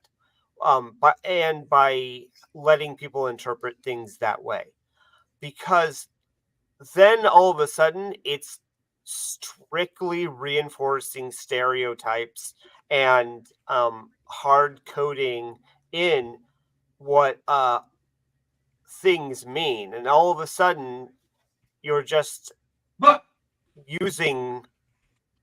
Whoa! Didn't work. You're just using symbols. Close. Things don't have context inside of the movie. They only have context outside of the movie. So you have to either build for that within the movie. You can't. You're so hamstrung on the kind of stories you can tell because things only mean certain things. You can't have like a flamboyant a straight guy, right? No, I don't know about that. If he's flamboyant, he's coded to be I gay. have met confirmed bachelors. No, but that's what I mean. You can't. But that is have what because they you would think. be called. It would be coded to be gay, and I hate. Oh, I think that Boondock Saints is not a woke movie. I mean, here's the thing: if we're saying that the inclusion of minorities is woke, and therefore Boondock Saints has that and is the best, then that's one of the things that I don't like saying is woke. What's going on? What's going on here? I would also like to. What is this? What is this? What is this? What is this? Sabotage, that's what this is. Yeah. I do. So Gordon just farted in the background. And then I just kept thinking about it. Because when I look in the window, I can see it. Sorry. Next time I'll turn the camera off and I just saw this man fart. No, it's funny. It's funny. But He's just standing there. Did none of you gotta hear? share with the class. Come Come on. I didn't hear. He was trying to make. He's like, he didn't scare me. So instead, he tried to fart loudly, and you guys didn't hear it because the noise canceling. Anyway, we're good. Where were you? I don't even know. But I have would just say- something. Together. I have a concept I'd like to add to the discourse, if I may. Sure. Sure. Oh yeah. Do you have a What thought? concept? Citing the Barbie is a fascist scene at the lunch table. Yes. I Oh. I absolutely That is believe interesting. Wait, what? it seems a self-evident idea that there are people alive right now who believe in the tenets of wokeism. Therefore, simply For sure. putting a character in a story who spouts the woke ideology does not inherently, even though I'm a one-drop purist on this topic, does not inherently make the story woke if it's about serving the character and it's executed well. Does that make sense? Sure. If it's Sure. Yeah, of executed. course. To me, Like it does, putting a because I hardcore, don't believe putting in your a- one-drop rules. I missed that. Putting a hardcore. What were you saying, Hardra? if I make a movie where there is there is a hardcore communist tank in it who like defends everything that autocratic Russia has ever done in history, both modern and Cold War, and is like a Stalin and Mao defender, that doesn't automatically imbue the movie with those qualities. Of course, it's just that character's expression, especially if it's treated as such by the movie and if it serves a good purpose. Really, it's like I hate that nowadays people are like, well, if this, I hate how it's like these lines between what a certain character says and what a movie tries to convey, it's sometimes just erased or washed away. Or like the movie is just objectively treats as like, oh yes, this incredibly radical position espoused by this one character, it's completely correct, and we're going to build the entire movie around it, and that's fine. You can do it in like an interesting way even, but just continuously having that rush down your throat, as this is what the movie industry is about nowadays, it's gonna get tiresome real fast, and it already has become too tiring for a lot of people. And whenever they call it out, it just turns into an ideological shitstorm, and essentially that, just throwing trash at each other. It's like, We said you are the this, problem, said you are the this, problem. and look how meaningful our movie is. No. We said the it's exact not. same thing again. We made a movie about the exact same thing again in the exact same way again. Yes, you already told this story. Thank you. I appreciate that it's getting Redressed. harder to make new movies because of the ideas, but I believe in the ability of humans to not just make the same type of movie about the same. Look at these incredible radical ideas. This one character has got it all. Everybody else is like either believes in the exact same thing or is believes in different things, and therefore they are evil, and they were right in the end. Evil. And it's like, I mean, it's an okay plot if you execute it well. Like, let's say that there is like as a horror premise, that there is a guy who like sometimes sees people turn into monsters, and everyone believes he's a schizophrenic or something. And then throughout the movie, it's revealed that actually there is some sort of conspiracy or like body snatchers or something. Like, you can execute this, And it's real. the trope that this character believes something extreme, and they were right all along. You can, but you still need to be artsy about it, and you can't do it again and again and again and expect people to like it, because it's going to get tiresome. Because if you make movies constantly about everybody's being body snatched, then people are like, oh, another lame horror movie where people are getting body snatched. Give me something else. Like, that's the, of course. That's the problem. It's not just the execution, but also the desire to just keep going and never admit to any fault of your own and just pivot into politics always. Politics. And it turns men into beasts constantly. And it's just, get it out of the entertainment industry. Fuck you. Just make good movies, please. Well, It sounds speaking like a of lot of work, good though. movies, guys. Oh, we wait have- a minute. Yes. Before we move on, there is one thing. There is one thing. I want to show that scene. I showed the other guys. I'd like to show you the stream. This, just a bit of this one woke thing. Right? It's from Evil season 1. I am evil. Stop laughing. Okay. I was convinced it was playing, and that freaked me out. That was focus. Here we go. Remember how it made you feel. You feel. That's power. What next? You need a community. Here's an online community on 8chan. They call themselves the Incel Army. They share your feelings about women and they want to put them into action. So this guy is he works for the devil, and this is his way of corrupting the youth. And he just kind of reminds.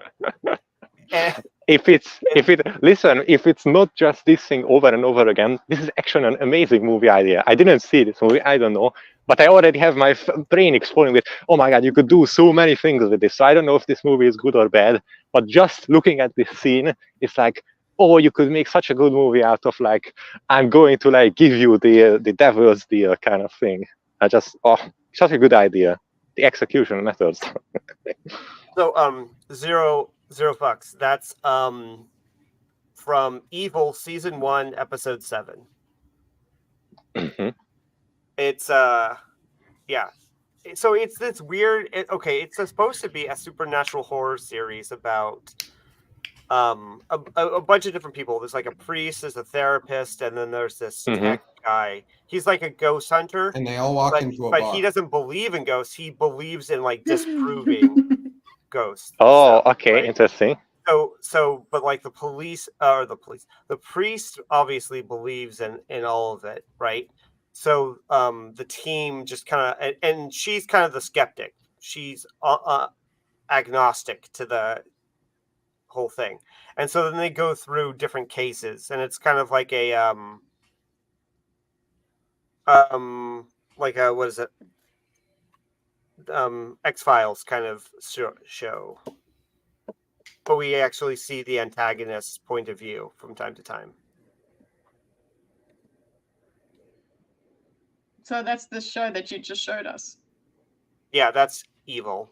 And that came out of nowhere. I'm like, what in the world are they Oh, doing? so they didn't make it. Oh, that's I thought it would be about you continuously you have somebody continuously giving people the what I envisioned is a storyline about the devil character who continuously goes around and pretends to give you an actually positive devil's deal, but actually drags you down further, and just again and again has this all of these different interaction with these people, No, and just he one is- of them happens to be this No.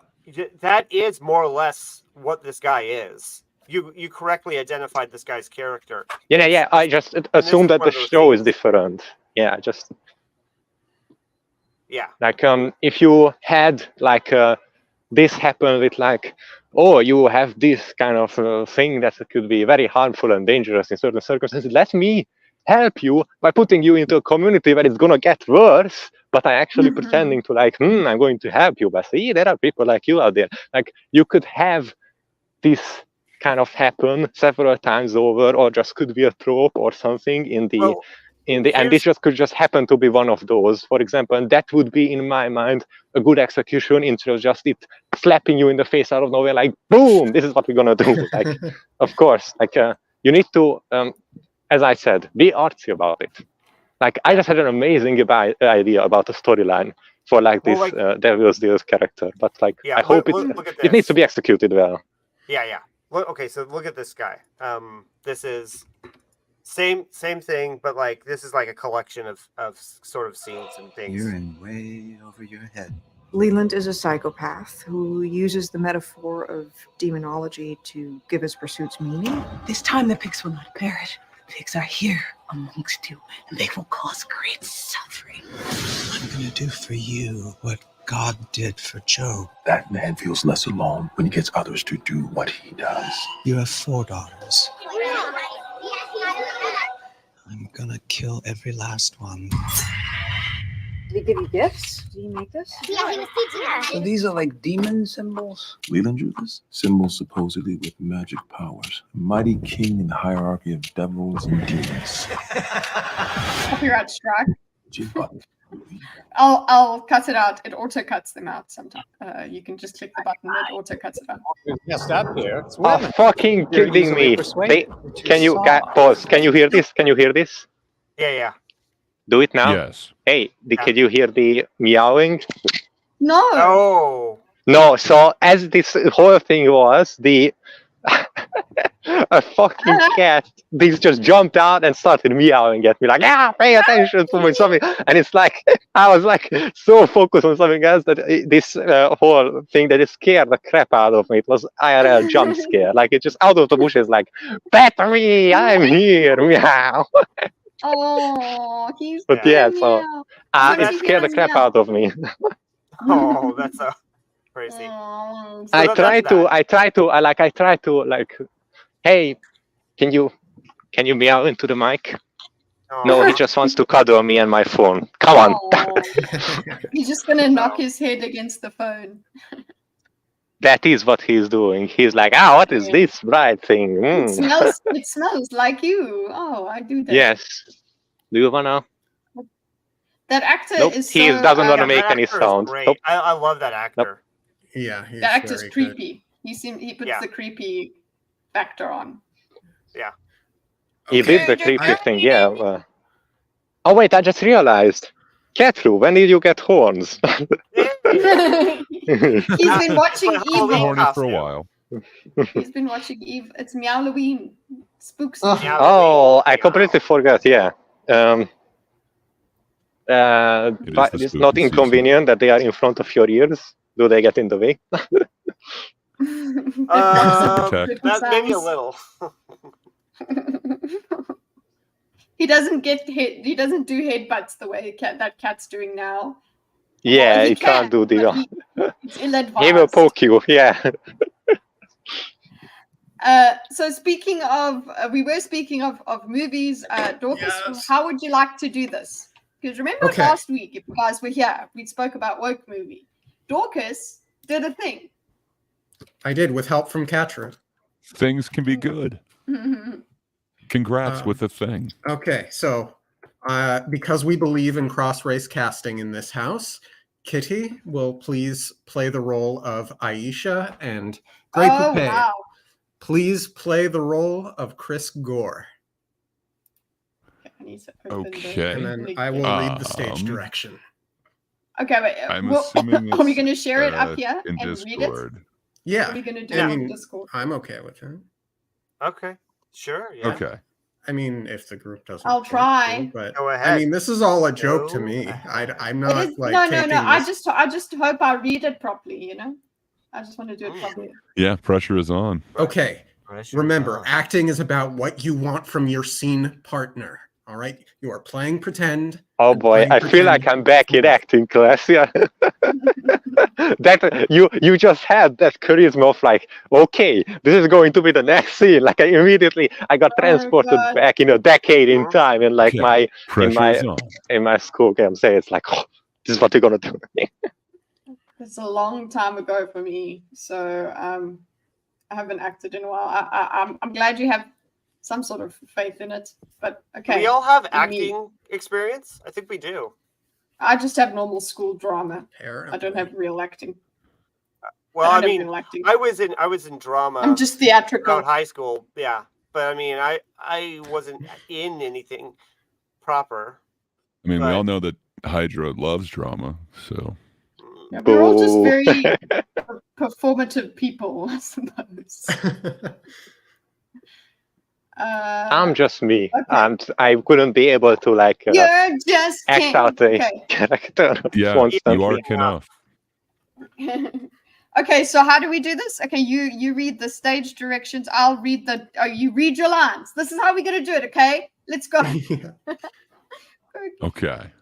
I'm gonna say woke movie. Hold on.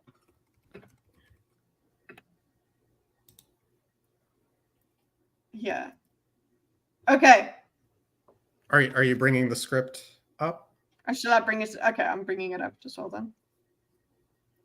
Deal. I was gonna say I haven't seen this, so I don't know what I'm supposed to say, but I can ad lib. Let's do this. Listen, I'll just stay here and observe in silence while I'm petting this cat. I'm completely You like can provide. I'll just us be with the a live observer, yeah. studio audience. Do Yeah, that I'll for live just- studio audience. There we go. Okay. Is this good enough? Can you read? I can read it. Okay. I know it's not dark mode or anything. Work movie written by Dorcas. I had to show that. With help from Katra. Act 1. Title card. A black title card with the words woke movie in all capital letters. Below the title are the words Day 1. Scene 1. Interior, dance studio, midday, late February, early March of 2020. Open on a close-up shot of Chris Gore's face from a phone recording. We hear in the background the mumbled voices of the first table read of Stunning and Brave. Chris Gore is the producer, director of the movie. Note to self, over the course of the film, Chris Gore will transition from being Chris Gore to Chris Gore, but at no point in the movie should the transition be addressed. Chris Gore speaks in a stage whisper to the camera phone. Okay, who's Chris Gore? Hi, everyone. Chris Gore here. So excited to be documenting the production of our wonderful indie film, Stunning and Brave. We're just about to finish our first table read. Take a quick look at our wonderful cast and crew. Chris pulls the camera phone away from his face and shows us the room. We see a dance studio with a wall of mirrors on one side, windows on the opposite side, a ballet bar and hardwood floors. A crafty station is located in a corner with donuts, vegetables, and other assorted snacks and coffee. Several plastic foldable tables form a U shape so that the production company and actors are able to face each other as they read. The table is littered with scripts, styrofoam coffee cups, pencils, binders, and other pertinent materials. A diverse-looking group of men and women sit around the tables. On one end of the table sits 3 white men and 1 black woman who will be the cop actors in Woke Movie. Next to them is a man who looks suspiciously like Donald Trump. Around the rest of the table are other actors and crew members. Next to the Donald Trump lookalike sits a 10-year-old Middle Eastern girl sitting in a wheelchair wearing darkened glasses. This is the hero of Stunning and Brave. She carefully moves her fingers over a copy of the script in Braille. And that is why I do what I do, officers. For all they, thems out there. For anyone who, I'm using my accent, screw you guys. For anyone who questions what society tells them they, them are. Whenever a non-binary person of color is in need, wherever a microaggression spawns from the mouth of mediocre white man, I must be there. It is my calling, and no one will tell me otherwise ever again, because we are they, them. I am they, them. Aisha raises her hand in a communist salute. A burst of applause erupts from the cast and crew. Several people give a standing ovation. Chris Gore zooms the camera in on one of the actors as a single tear falls down from her cheek.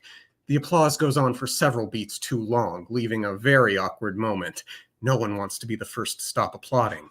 The applause begins to lull for a moment before picking up again. The door to the dance studio slams open with the applauding cast and crew paying it no mind. A distraught and disheveled-looking young man, the production assistant, Joshua, wearing an N95 mask, rushes into the room looking panicked. Joshua runs around the table, shaking people, trying to get their attention, but they are entranced by the applause. Eventually, Joshua gets to Chris Gore, who places his phone on the table such that we see the two of them whispering from a low angle looking up at them. Chris Gore has forgotten that he is recording. Chris bangs on the table. Everyone. Hey. The applause dies down. I've gotten word. The government is... Oh, Mother Gaia. The government is shutting everything down. We're going into quarantine. Everyone, we need to get home or we are at risk of killing each other right now. A moment of silence as everyone takes in the news. One of the cast members lets out a shrill shriek, causing everyone to panic. Someone flips a table. The phone falls off the table, causing a photogenic crack in the lens and landing in such a way that we see the ensuing panic through the mirror wall as scripts and snacks fly everywhere. Everyone is trying to avoid each other, but continually bump into each other as they try to force their way out of the room. Someone attempts to use Aisha's wheelchair to force others away from themselves. Joshua tries handing out cloth masks to people. In the fray, we see Chris Gore punch Joshua, knocking him out cold. Chris Gore proceeds to steal and put on Joshua's N95 mask in a display of brutal victory. Once everyone has made it out of the room, Aisha is left sitting there, alone, in her wheelchair, trapped between the upturned foldable tables, looking around. Chris? Hello? Fade to black, end scene. Title card, a black title card with the words, Day 2, 1 week later. Scene 2, Zoom meeting, screen. Fade in on a Zoom meeting with Chris Gore's screen as the main screen and the rest of the cast and crew below. All of them wear masks. Chris Gore is now wearing just a little bit of eyeliner, signifying the start of his transition to Chris Gore. Is everyone connected? Can everyone hear me? Please message in the chat if you can hear me. Several messages pop up in the Zoom chat box affirming that Chris Gore can be heard. Once Chris Gore affirms they can hear him, he accidentally hits mute. Okay, let's get started then, shall we?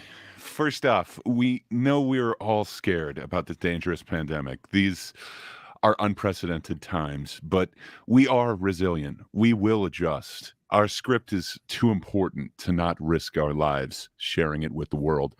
Before we get into the specific details about what's changed, though, I'd like to take a moment of silence for Joshua, our former production assistant. It goes without saying, but I was absolutely devastated by his loss to the disease. The doctors said if he only had worn an N95 mask, well, maybe he'd still be here today. So let's have a moment of silence. Chris Gore closes his eyes for a few moments while we see notifications in the chat box filling up, telling Chris Gore that he's muted himself. As we speak, the writers are adjusting the scenes. We'll do what we can over Zoom. or with green screens. Transition to see a muted Chris Gore speaking from the perspective of one of the other Zoom participants. The time code of the call has changed. Chris Gore has spoken for about 15 minutes or so. We jump back to Chris Gore's perspective. Hopefully, by the time we make it through filming the adjustments, the worst will be over and we can film the big action scene where Rosa Parks and Harvey Milk rescue our young heroine, Aisha, only for her to rescue them in turn and saving history as intended. Again, we transition to see a muted Chris Gore speaking from the perspective of another one of the Zoom participants. The time code of the call has changed. Chris Gore has spoken for about 40 minutes or so. Chris Gore notices his phone ringing, but silences it. We jump back to Chris Gore's perspective. Signifying the start of the stunning and brave cinematic universe. The music swells with pride as Martin Luther King Jr. and Gandhi. A third time, we transition to see a muted Chris Gore speaking from the perspective of another one of the Zoom participants. This time, Chris Gore becomes more and more emphatic as we see the time fly past an hour of having been muted. We jump back to Chris Gore's perspective. Donald Trump versus Abraham Lincoln.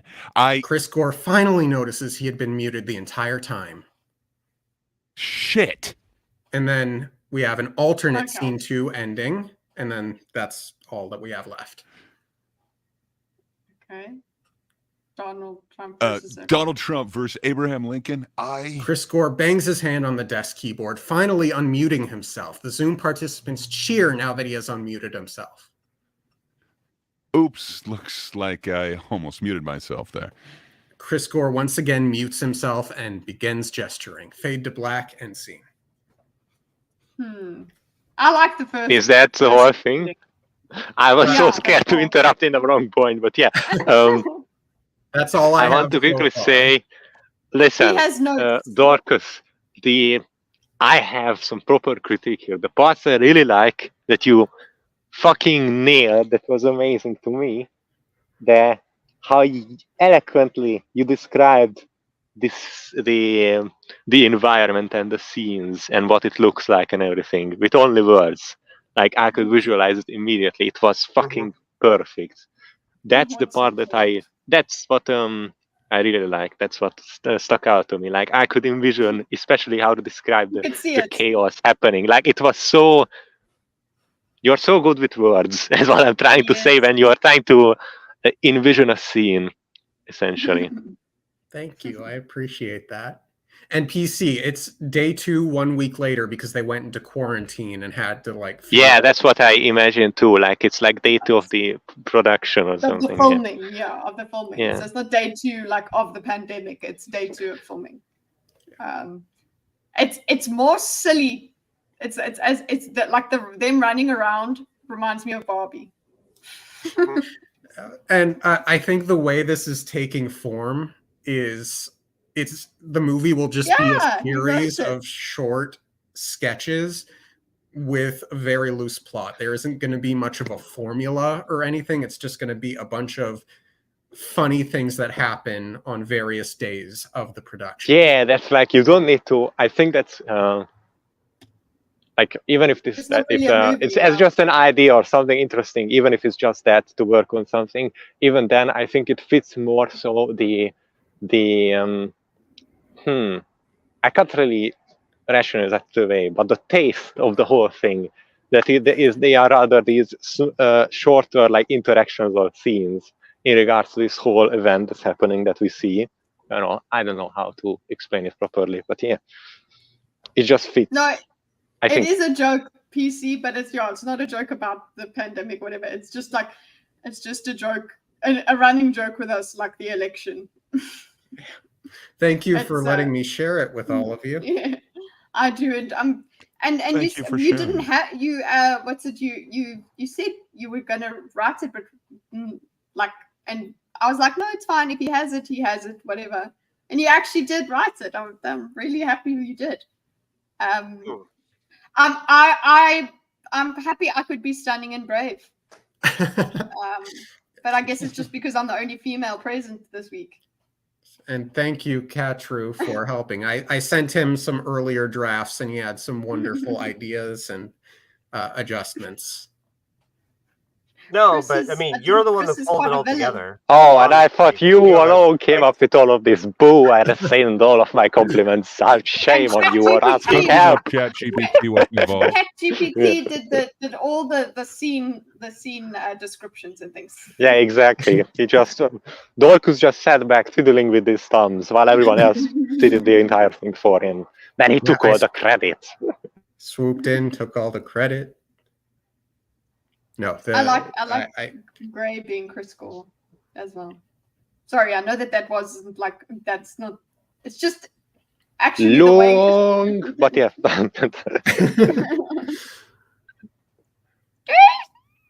Yeah, so woke movie coming out every week.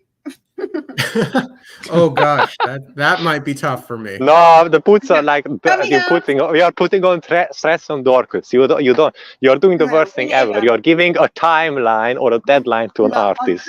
on creativity, no, not a thing. No. I hate doing that to the artists we work with as well because he's great. He's really creative, but it's like I know that I'm just waiting for artistic things, artistic inspiration to strike, and then just like telling him, no, you actually kind of have to have it done by this time. It's not cool. Okay, next one. Yeah. I think a book called The Artist's Way makes the assertion that you need to plan your inspiration. I will be inspired between the hours of 8 and 9 in the morning type thing. Like that's when you commit to sitting down and writing. That's when you open the door to inspiration. You have to do something. You can't wait. You can't sit and do nothing and just think. Like you actually need to do. That's what I've always heard just from creative people is that you actually have. You have to allow yourself to be inspired. Yeah, you have to execute. BRB. Okay. Well, before we go to Deal. Peterson, Hey, there was that's just kind of a cool avatar. Agreed. That is cool. The avatar as well. Hey. I thought it was from Hollow Knight for a second, but no, I just realized it's something else. Damn, I have to play that game too. Yeah. But what I wanted to, what is next now is okay. So we will look at a little bit of Jordan Peterson's latest. It's not like a huge scandal or anything. It's just that his latest interview, see what it's like. Because I like the way Piers Morgan says to him, basically, your Twitter's angry. And okay, so we did speak a little bit about this last thinkers FAFO rules, right? Fuck around and find out.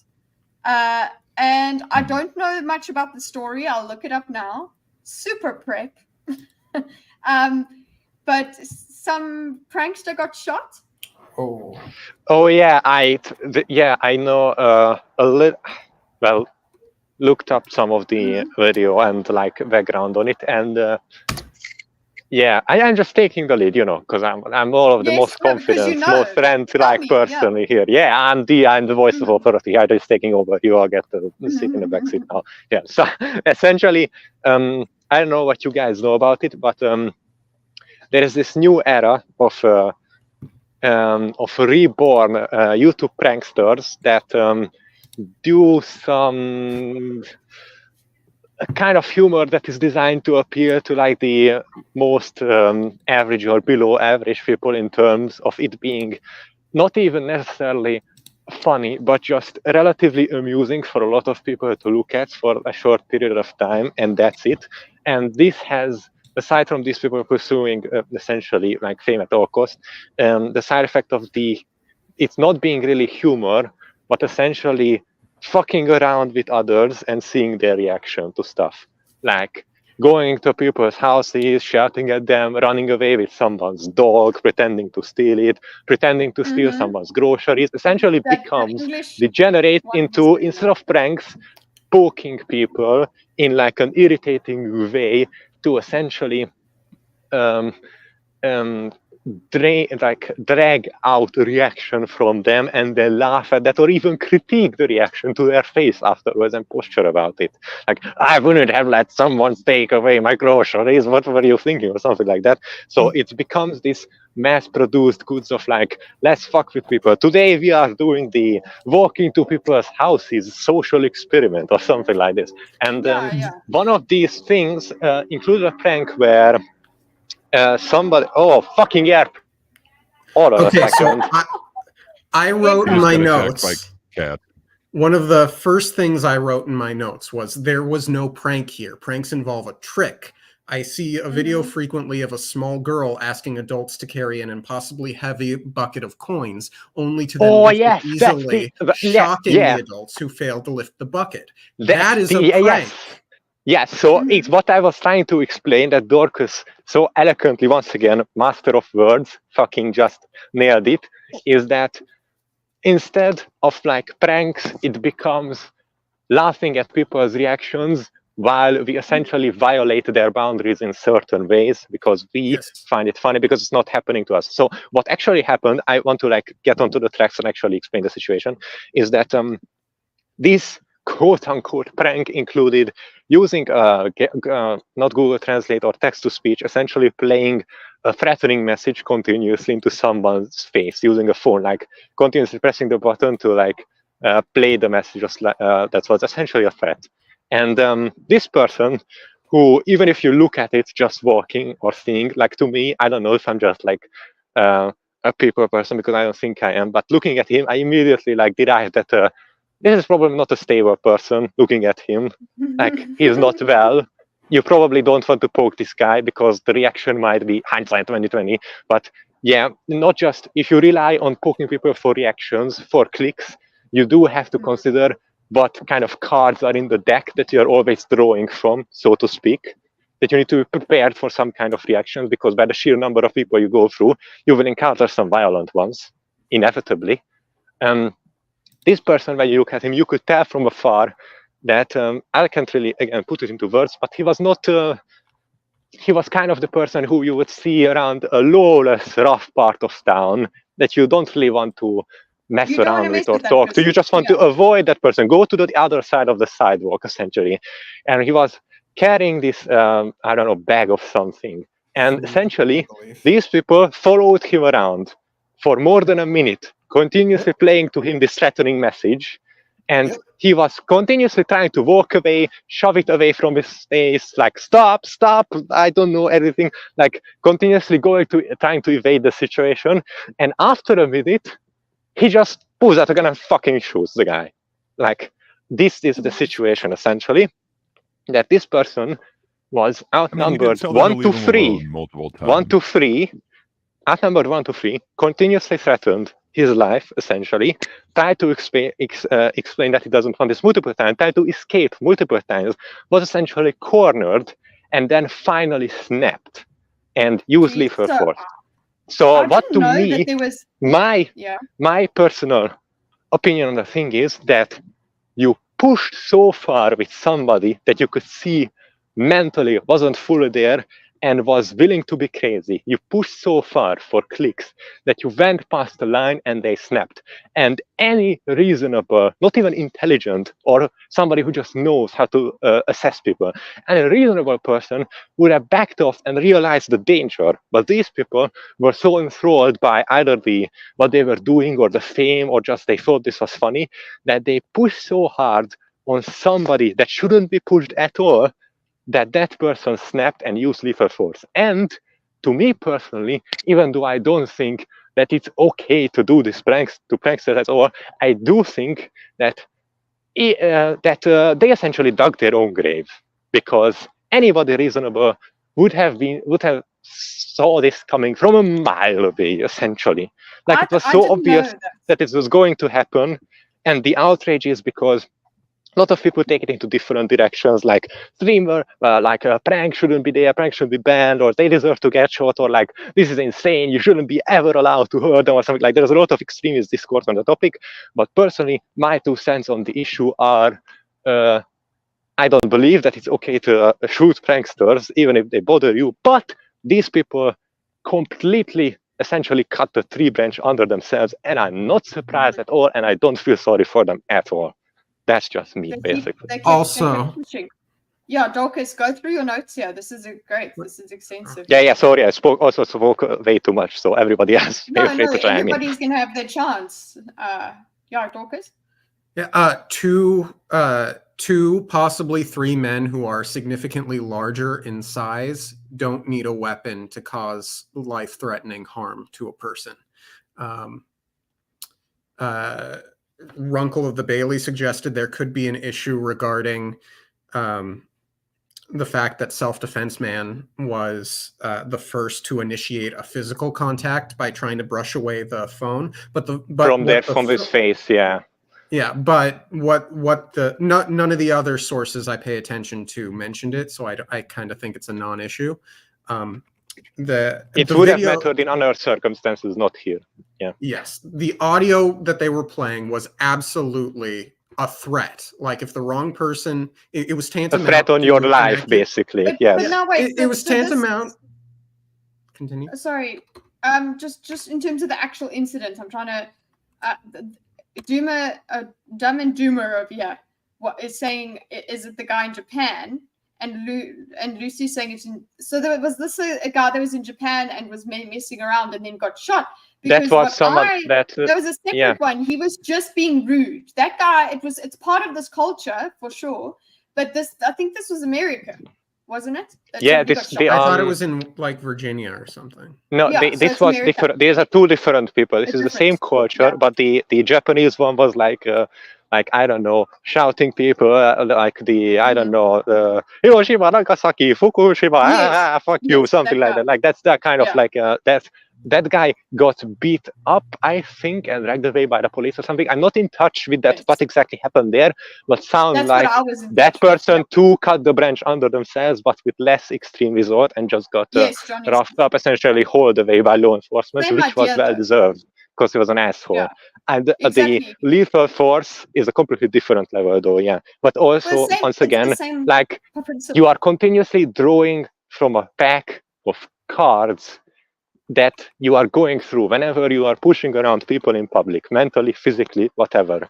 You need to be able to see what potential cards you could draw.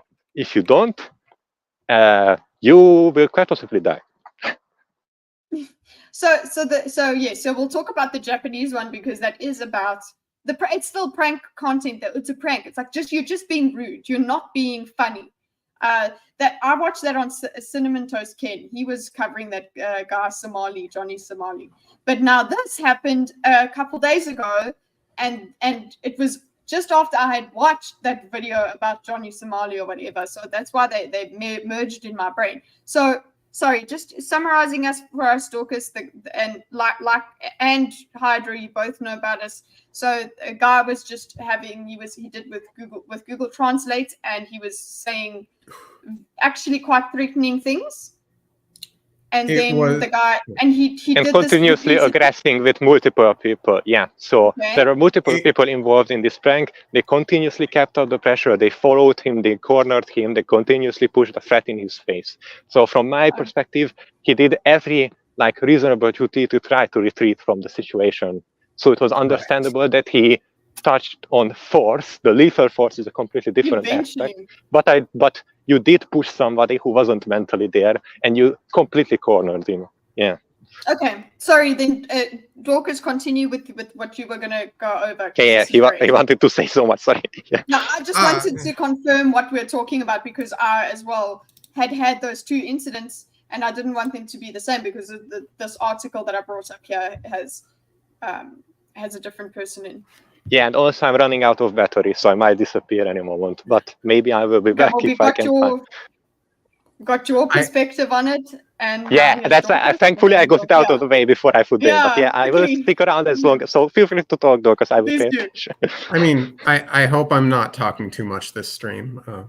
We're interrupting. That's my problem, not yours. Don't worry about it. You didn't mute yourself for the entire stream, so that's a plus, as last time. Yeah. Don't do that. Yeah, that's not always check whether you're not yawning muted. That's a lesson because we missed out on an entire stream's worth of Dorcas wisdom, and we are not getting it back. Well, I'll try and get through these notes quickly then. No, don't go quickly. No need. Take your time. Okay. I Go, took my go, time go. ranting as well. You take your time as well.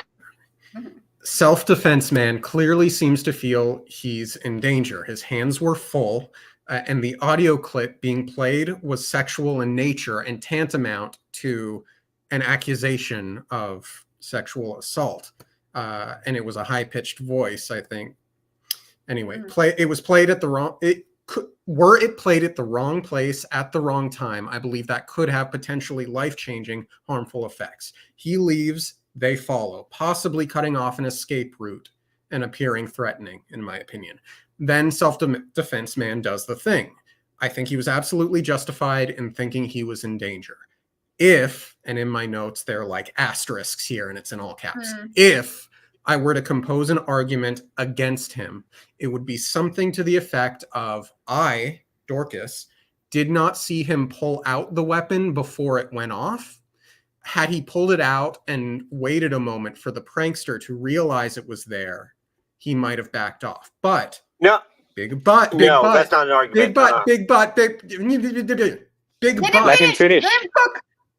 This is a weak argument because, as self-defense man felt his life was in danger and having tried other ways to escape, it's reasonable to think he'd think waiting for the prankster to see the weapon and process it could be a fatal mistake. So they would keep him the initiative potentially. Yes. I hear what you're saying. Last 2 points. Other thoughts. The jury verdict seems to be a contradiction. I'm interested in seeing how that turns out in court. And then, did the prankster deserve to be shot? Technically, a different question than unalived. With that understanding, I'd say yes. F around and find out. End notes. Okay, wait. Also about the wait.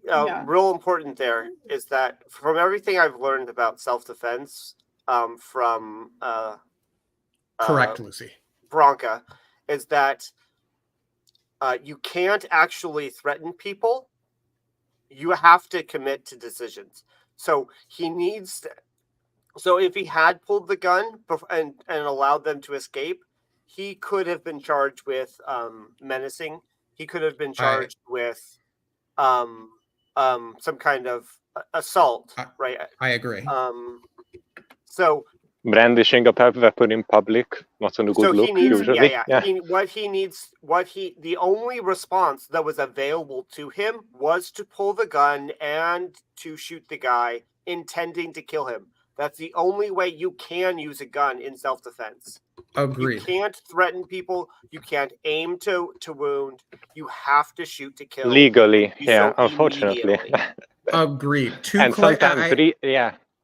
To clarify, I did try to express that argument was a thought experiment and not. Yeah, it's like that's why you said if you had to look for. And some sort of Dorcas, based on you not seeing us, from the perspective of the camera, not seeing him do it. Yeah, correct. So like if I were in the jury room and I were trying to be good faith and think through it, but everything. 1% battery. See you guys later, maybe. Sorry. See ya. Well, unfortunately, you just there isn't room for this kind of ambiguity. There's not room for you. You can't provide mercy. Unfortunately, there's in a life or death situation. They've outlawed those kinds of things. Maybe for good reason, but this is the situation we find ourselves in. You can't do anything about it. There's only one option. You have to pull the gun immediately. You have to aim at them immediately. You have to pull the trigger immediately. And just as that person who has threatened with those messages and whatever, just as that person has, done something and not known how you're going to react, you don't know if the other person has the gun too. You're not going to sit around and wait. You have to take the chance that you have. So even if it's not in law, it makes sense that you would want to take advantage of any advantage you have, any weakness you can exploit. You're going to use in that situation. So it makes sense. What do you want the person to sit and wait to find out if the other person's going to brandish his gun, and then we both get shot? No, I'm not doing that. No, I'm not waiting. You can't. Yeah, you can't. As far as I know, you can't really shoot to incapacitate. I'm not saying it's never been successfully argued in court, but generally speaking, the argument goes is that if you had, you're only able to shoot to kill if you feel like your life is threatened. You're only able to use a gun in your self-defense if you feel like your life is being threatened. If you shoot to maim, if you shoot to maim, then you were not. Then you feel like your life was not in danger, or no, wait. That's part of it. It's that it's like you didn't think you were in enough danger, so you exactly you didn't kill the person. So it's kind of like, so you shouldn't have shot in the first place. Right, exactly. Oh God. Yeah. It's really confusing and almost counterproductive, but you just have to know that, and it's for all of these sorts of reasons are why I would never actually use a gun for self-defense, because I couldn't be the person who is in the situation and pulls the gun and shoots the guy to kill immediately. To me, it's only having a gun on me like that would only be a liability. Yeah. I would defend other people's right to do so, but for me, I can't be that guy. I can't. Gordon was the armed one with us. I was relying on his judgment, because this one, liability, definitely. But yeah, I mean, I guess so. We don't want people to die because of pranks, but we also know that is why in a social contract, in a society, we don't fuck around with each other. That's why, because you don't think you're gonna get shot. Road rage is insane in South Africa. Oh my God! You know what I'm learning is that actually most pranks seem to be actually some form of assault. Because if actually the definition of assault, it's relates to the threat of harm, right? And so in a prank, you are making in certain pranks, lots of pranks, you are making people feel as if they are in harm, and later, like the humor comes from them learning, oh, I was actually not in any danger, right? I wasn't actually being threatened. The situation wasn't actually as scary as I thought it was. But by that point, right, the act of the prank actually is making them think that they are in harm's way, and therefore it is a form of assault. They're just not necessarily prosecuted, but they do count as assault. Yeah. It's what is a prank? What could it be a prank that's not dangerous? I think it would have to involve like silly string or pie to the face, or it's the coin thing that I had mentioned. Yeah, where it's just, and it's also the person is participating in it. They know that something is happening. It's like you're presenting them with something. Those, just any of those. I mean, I've watched a lot of them and I've laughed at them. I understand. Right. It's not good. Yeah. Oh, I was just going to say, an example could also be like some kind of optical illusion that makes someone look foolish,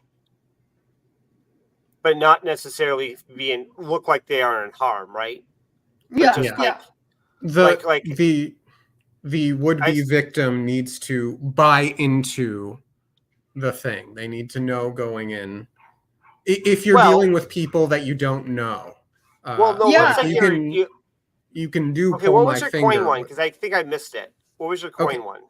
So the coin one is there's this little girl, like 8, 9 years old, and she's standing at a table with 4 large metal buckets full of nickels, dimes, pennies, things like that. And she will invite adults in and ask them to lift one of the buckets. And it's really heavy, and none of them can lift the bucket. And then she takes one of the buckets and easily lifts it up and walks away with it. So the trick here is that the people think the buckets are very heavy, and then this 8-9-year-old girl easily lifts it. And I forget how it's done. Either it's magnets or like one or of the some kind of buckets weight or something. Yeah. So mine is something along the same lines where they either put a real coin behind some very put a real coin behind a very transparent and non-really visible pane of glass, so that they bump into it when they go to reach for it, or that the coin itself is some kind of optical illusion and they go to reach for it and they can't get it because it's not actually there. It just looks like it's there. One time, but yeah. So one time I did one of those Ripley's Believe It or Not museums, and there was this part where like there was this fancy mirror, and there was like a prompt describing what was special about the mirror, and it insisted that viewers who look through it have to make funny faces in it.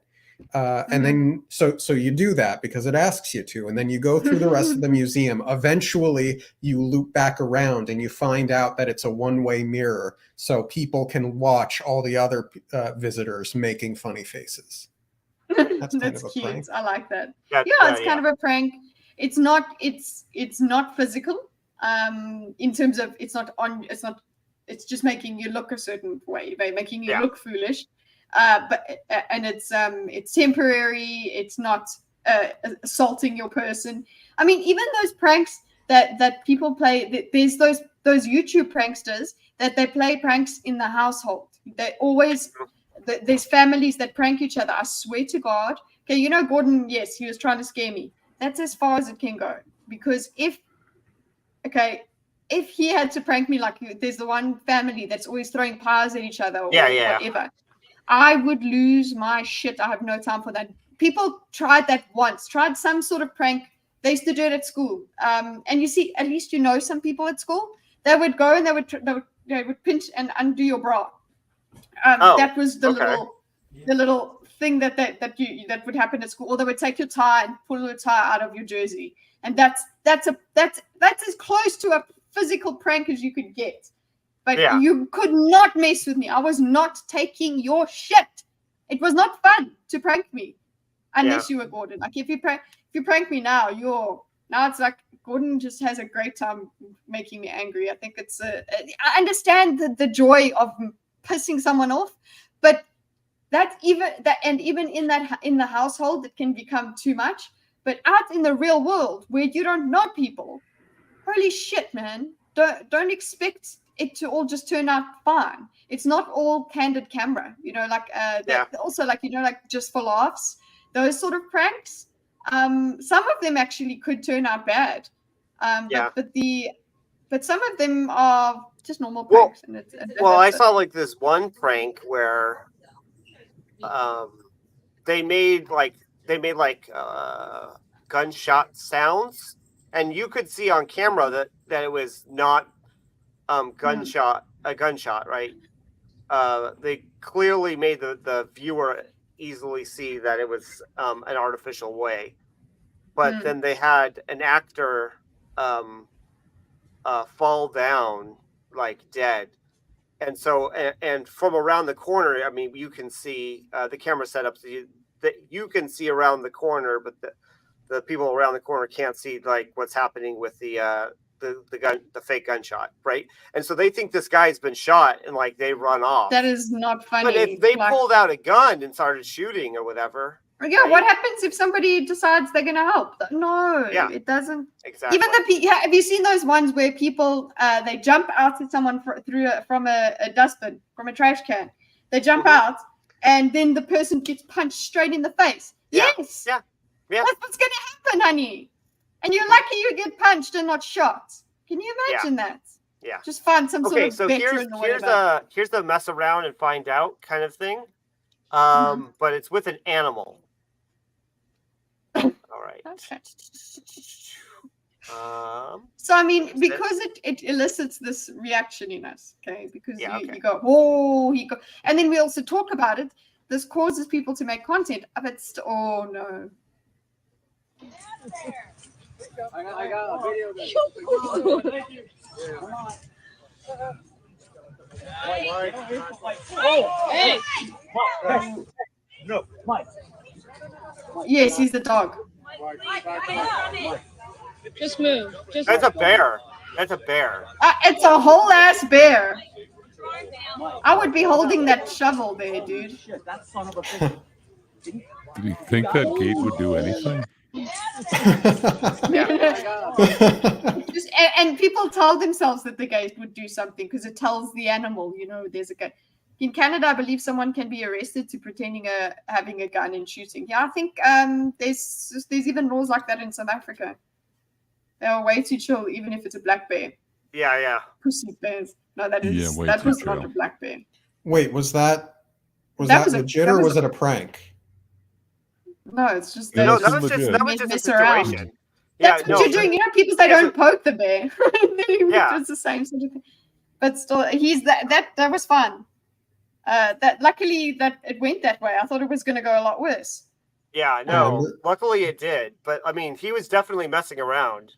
The bear could have been on cocaine, so it worked out. Where's Gray? What's happening with him? We miss you, Gray. I'm here. Yeah. Oh, okay. He just doesn't. I don't know. Yeah. Yeah. I mean, I saw that bear, and it left me speechless. If you hit me around, Lucifer, she would rip a piece of skin off you. Oh yeah. I would. That's what those dogs are for. They're bred for that. You have a big pet. I had a But also that kind of goes into another question I want to maybe at some point. I don't know how much we can talk about it. So when I'm trying to think of things, I don't know how long we can talk about these things, but like there's people like Nick Avocado, and Eugenia, whatever that woman. The kind of people that are, we were talking at one stage, one of the earlier things was about audience capture. These are about, and now we're talking about FAFO content, like how far people go for content is a bit yikesy. Yeah. Because well, I don't know. Could you go after like the opposite, like with that Lizzo dance show or whatever, like something about big girls? Like, would that also be unhealthy because it's somewhat I don't know, portraying that lifestyle in a positive light? Yeah. I don't know. Like, I guess if you're saying that, like, yeah, Eugenia or whatever is super unhealthy, like you could kind of look at the opposite side of that spectrum and also see something unhealthy. I don't know. Yeah, no, it's just it's doing things, going to extremes, and being the most extreme out there, and that therefore getting the fame, and then having legitimate like mental illnesses that are then fed by the audience. So it's like you have a normal mental illness in that, say, your group of friends, you like hearing from your group of friends, you're so skinny, like it's part of your thing that you actually like people calling you unhealthy and things like that because that makes you feel validated.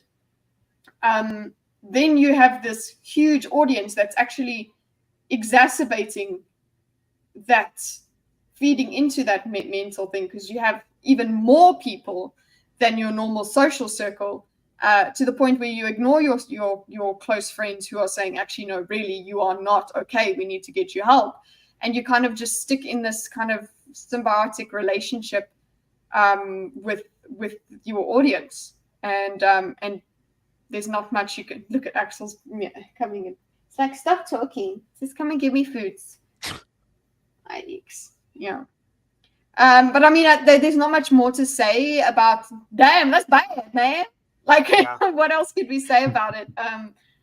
That's the thing. That's the reason I couldn't go for much further with that. We couldn't really do a whole thing on it, except we could look at examples. But I guess that's right. it. Well, I think that transition here, Jordan Peterson, I feel like is a little bit audience captured. Huh. Okay. That is really kind of reading into the situation. I really feel like it is possibly unfair, but Yeah, I'm wondering because I have slightly a different opinion on it. So I'd be interested in your argument for the audience capture. well, I'm just noticing, and this is why I feel all the caveats, why I stated all the caveats, why I say that I could be wrong.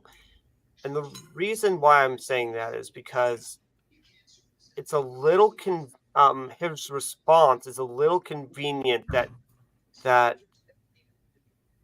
the people he's hanging out now would really appreciate his answer. It does seem to align with the people he's been surrounding himself with. Now, Do you think that he's could actually be reversed in the sense that, like, he's comfortable around them because he's already made this change, or he's come to this subtle shift from the way that he originally thought, or that he was always Could I get sort of a little more questioning explanation as to what what you mean by like the people around him? The Just it was Daily a little Wire. ambiguous. Okay, because he's kind of giving a different perspective than a lot of them. Like I wouldn't say his and Matt Walsh's perspective are exactly I'm the same. specifically talking about his response to do you believe in God? Hmm. Well, I don't think that's because of audience capture. Well, it depends. Would your wife be considered audience capture?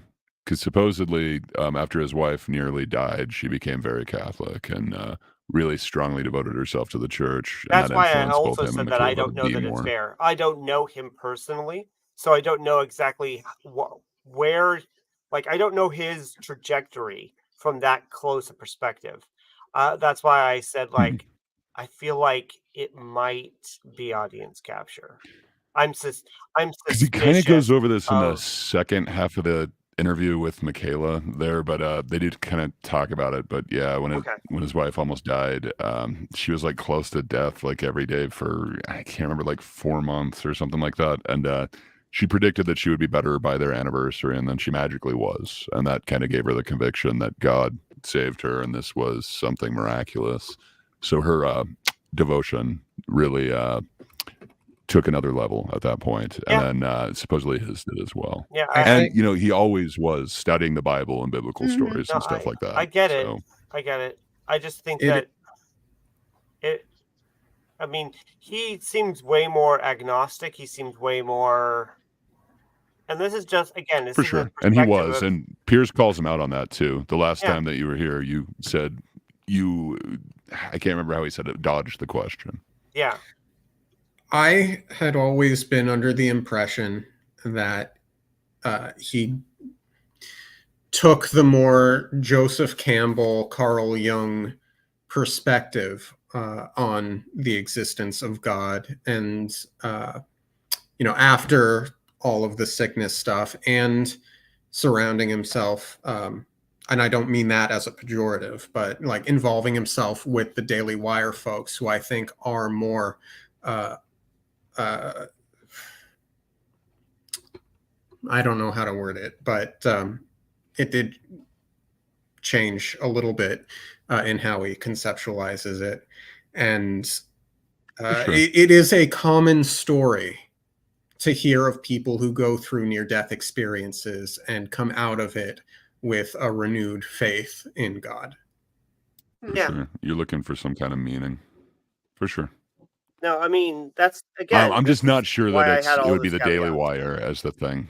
Yeah. Like if you could say like, yeah, your wife is part of your audience capture. I'm sure he does run a lot of things by his wife. I'm sure she is an audience in a way. I don't know. I view it more as like it was a personal exploration, personal journey, but that did align with the Daily Wire for sure. Yeah. Like No, I don't see him bringing that to like the Young Turks or something. Yeah. No, Does I think he? that I'm Mhm. just cautious. I'm just like, it raises a flag in, I mean, the thing is that if it is all the things that you're saying, then that does make sense. I think that people who insist that it's a audience capture thing, or that he is lying then or now, I think that is way too reductive. Yeah, I but, don't know if it's necessarily lying. Well, but, yeah, I know. People change. There's all you know? these kinds of things that people could be saying, and I feel like it's really unfair, especially if you listen to him here and you've listened to him in the past. I don't think you can really say that, but it just makes me feel a little funny, like raising an eyebrow. It's like if I'm looking for that pattern of he's drifting more towards the Daily Wire perspective, this is one point on that. Now, like you said, there's all this other stuff that is way more convincing as to why he might have come to this. Might be expressing, not even that his perspective has changed, but that he feels more open in expressing this perspective. I could be kind of from. Oh, sorry. Go ahead, Marcus. It makes me feel a little. I raised an eyebrow. I could be wrong, but sure. doesn't the Daily Wire have some sort of like rule set or guidelines for whom they can interact with and how they interact with people? Not like horribly so, but maybe. Like, I don't know if they would put like Fuentes on there or something, but I don't know. I think it's kind of up to the host, but I don't know the behind the scenes like information or anything like that.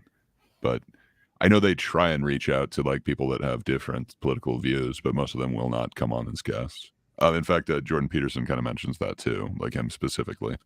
And then kind of teases that he is actually going to have somebody on the left who's willing to talk to him finally. Anna be the only one who would be willing to speak to him. I'm thinking that's who it is, but I'm not sure. He doesn't actually say. Mm-hmm. But I do have kind of a question based off of what Lucy put in there. Yeah. Yeah, I'm assuming she's one of the only leftists that would talk. But Lucy mentioned I feel he's doubling down because of all the hate. So when you say audience capture, would that be more like love, like audience pushing you one direction, or could it be the hate pushing you that other direction? Like, this is the only audience that's warm to me right now, so I'm leaning into that. Like, would that still like be? This, or I feel capture? like this is where I'm safe. This is where I'm fighting absolute. I feel like he's just fighting everybody because he has been fighting since freaking Kathy Newman.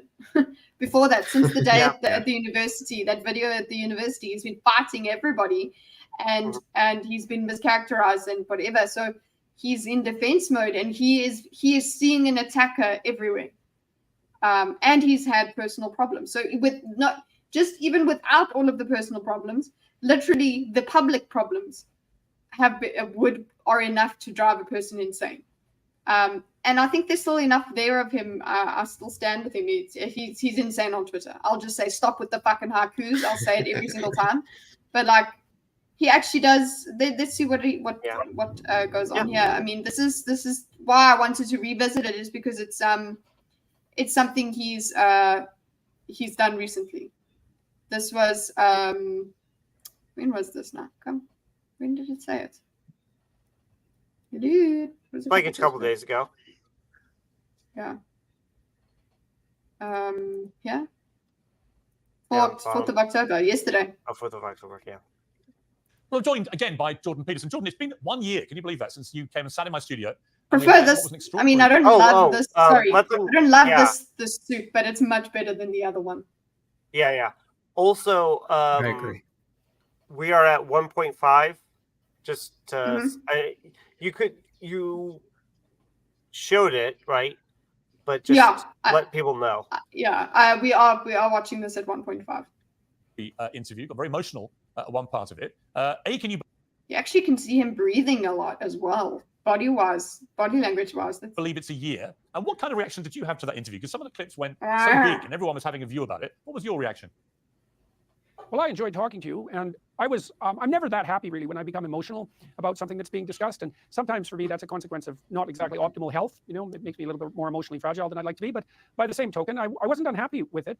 I do still hold to my belief that I am addressing a loss, a demoralization among young people, and maybe particularly young men, and that I don't feel that there's anything inappropriate about that. And you know, I have toured all over the world, and I've seen the extent of demoralization among young people, and it is very affecting if you have a clue, as far as I'm concerned. And so we touched on that, and I mean, other than that, I was very happy. I was very happy overall with the interview and with the manner in which people received it. So that was that the one now with everybody everybody was like, haha, look, he's crying. Was that the quintessential Jordan Peterson crying version? I think so. Video. Probably. Because that's probably. Yeah, that's what I'm seeing it as. Like, I just saw all the millions of clips of like, oh, look at Jordan Peterson crying. What is it? People are always looking. They're always looking for not just the chinks in the armor, but they're looking to point out the negatives in other people. Just any flaws. General. And yeah, you're right, Caleb. His breathing is exaggerated by the speed. It's more visible by the speed. It looks. You're right. I'm perceiving it a lot more like he's panting, but it's the speed. So. But the point is, it's still visible, which, okay, yeah, it's not that he's insane, but he does look tense. He will look and sound more tense because of the speed. I was too. I had an extraordinary reaction just in the streets, you know, of London and New York, and people coming up to me wanting to talk about it.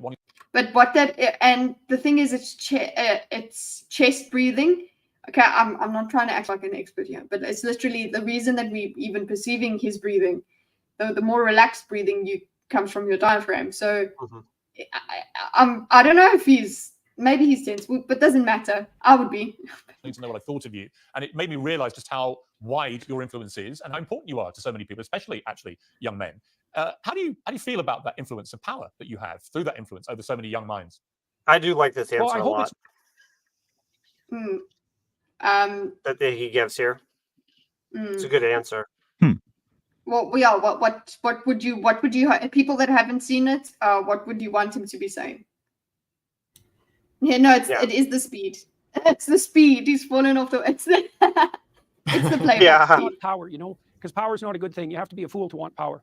I love that he still said that's not a good thing. I love his. That's not good. It's not good. If it's influence, that's a good thing. If it's an invitational influence, that's a better thing. If it is the sort of influence that encourages people to stand up on their own and to help them believe that they can do that and that they should do it and that the world is a lesser place if they don't, then that's a good thing. And see, that message is still there.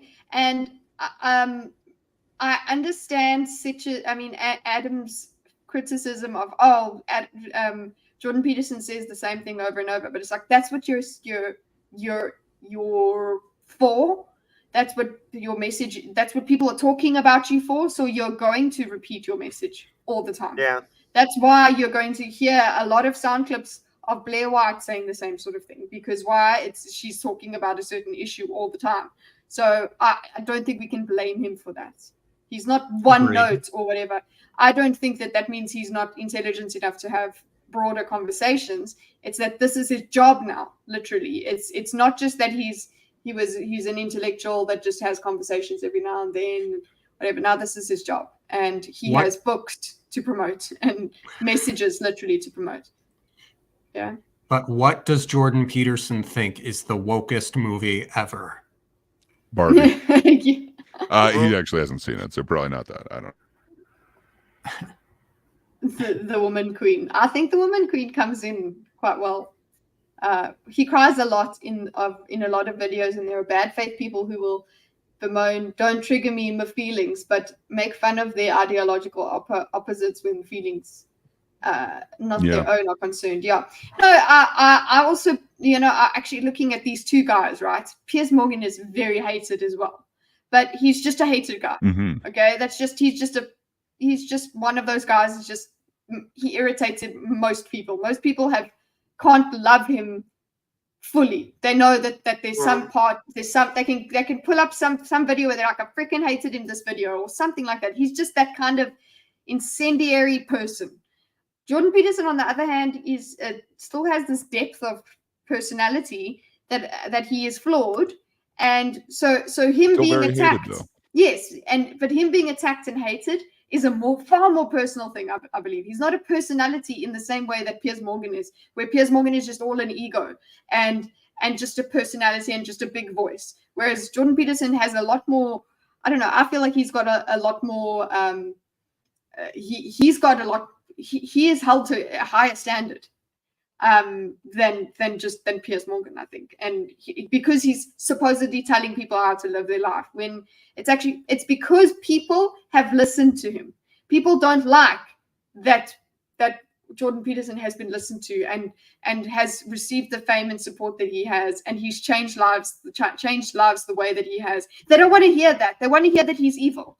Whereas with Piers Morgan, you can't be like, oh well, he's changed lives. But no, he's just been a commentator guy.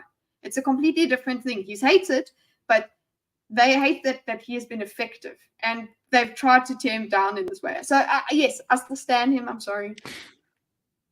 And something about that whole crying thing too, where like, you know, it seems to be the same people who are like, you know, crying about toxic masculinity, but then they're mocking him for actually like showing emotion. I don't know. It seems a little strange in the same way.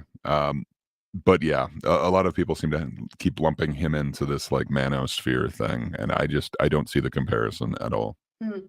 Yeah, it's absolute moronicism. It would be so great if you could talk to Andrew Tate, but because it would be like the sensible dad speaks to the stupid son and says, "Get your shit together."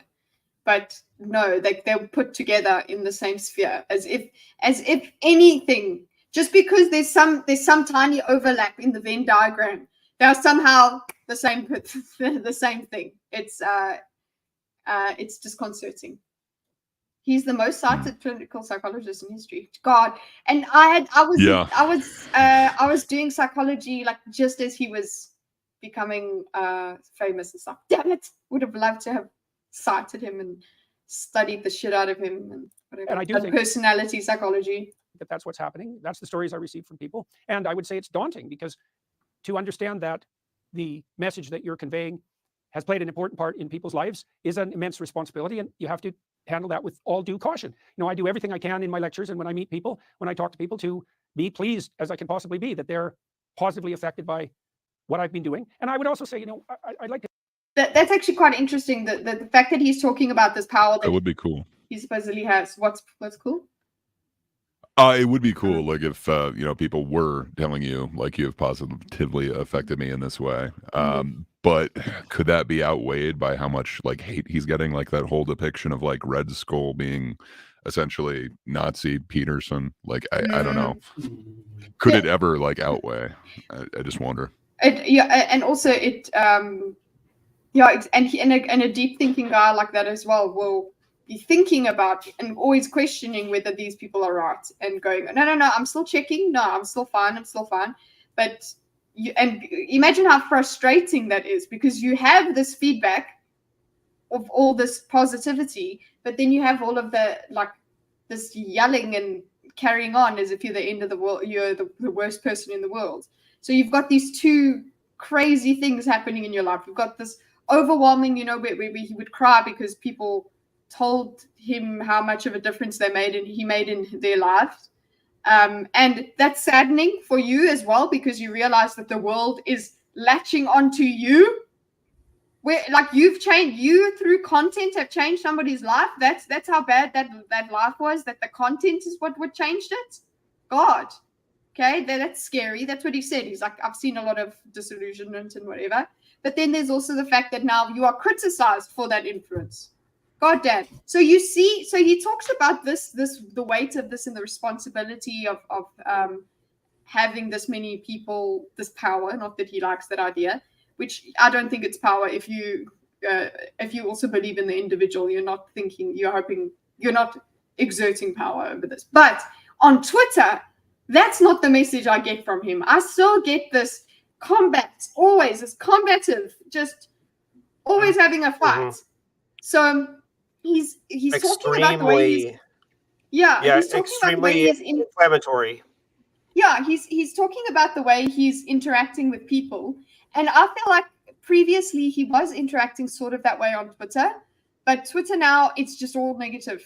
That's all I see from him. And I think Piers Morgan has a nice question. He asks him quite a nice To question. distinguish it too. I don't like to. Interesting. Can I play? Gordon was just making noises, so just let me know. Okay. Hello? No, you can. Yeah, go ahead. In some ways, that it's what I've been doing.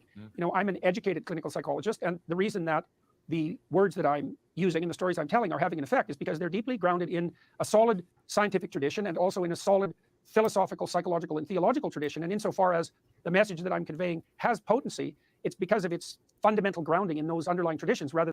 Yeah, he's not taking it. That's another thing, is his ego is not what people think it is. They're like, oh, he's not taking credit for this. He's always said it just comes from foundational knowledge. Than something that is directly a consequence of me or should be attributed to me. And I know the difference between those two things, and so I'm careful to try to make sure that I don't confuse the messenger with the message, let's say. Right. I interviewed Steven Pinker recently, and he'd always said for years that we've never had it so good as a planet. We should do a think on Pink. Statistically, whether it was poverty or health or what? age or whatever it may be. We should do a think on Pinker. Oh, okay. But on almost every I was introduced to Pinker through language, his theory in language. So I enjoyed him. I'd be interested in it. He's got some interesting views for sure. I don't know that I agree with him on everything, but I'd be interested to explore it further. I don't know much about him. Yeah, I know the language part of him. I don't. The rest of the other stuff seems a bit out there. So, thinkers on Pinkers. I really think we could, but yeah, whenever the hell I will be able to have time to do proper show prep, that would be great. every recordable metric. This is the best time to ever be alive. And I asked him whether post. Dorcas is the only. Dorcas and Katru do the show prep very well. Thank you very much. And Gray, you did very. Kitty is the only one who does not do show prep. Even Gray, even Hydra, who forgets about the show, has better show prep. The war in Ukraine, the cost of living crisis around the world. Did he still feel that held true? And he said yes. But actually, despite that, this is the best time, actually, in many ways, to ever be alive. When I read your Twitter feed, which I find fascinating. There we go. You see this? Okay, here's the question, guys. Fascinating, exciting, challenging, combative, but often quite furious. I get a sense of somebody quite angry with the state of the world. Is that a fair reflection of your state of mind about the world? If so, why? I like that question because that's literally what we're talking about. We have all that great stuff. He let him have that talk in the beginning. Great. We can hear all of the stuff. But I just want to show prep, darling.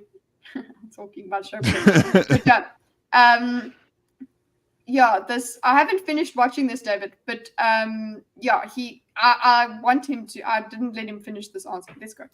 Well, we've swapped adventure for security, and Pinker rightly points to the fact that on the grounds of material security as well, satiety, satisfaction, let's say, we're doing better than we ever have. But people aren't built for infantile satiation; they're built for truthful adventure, as far as I'm concerned. And so, to the degree that we've purchased security and safety at the cost of existential adventure, that is not an advance. Now, I think, being optimistic like Pinker, that we could have an adventure. We could have our cake and eat it too. Let's put it that way. We could make the world an abundant place, and there would still be room for an adventure for everyone. But I think the existential or the enlightenment types like Pinker, they make a mistake when they presume that mere material well-being is sufficient to provide people with the meaning that's necessary to offset the fundamental existential uncertainty of their lives. We're mortal creatures, and we're.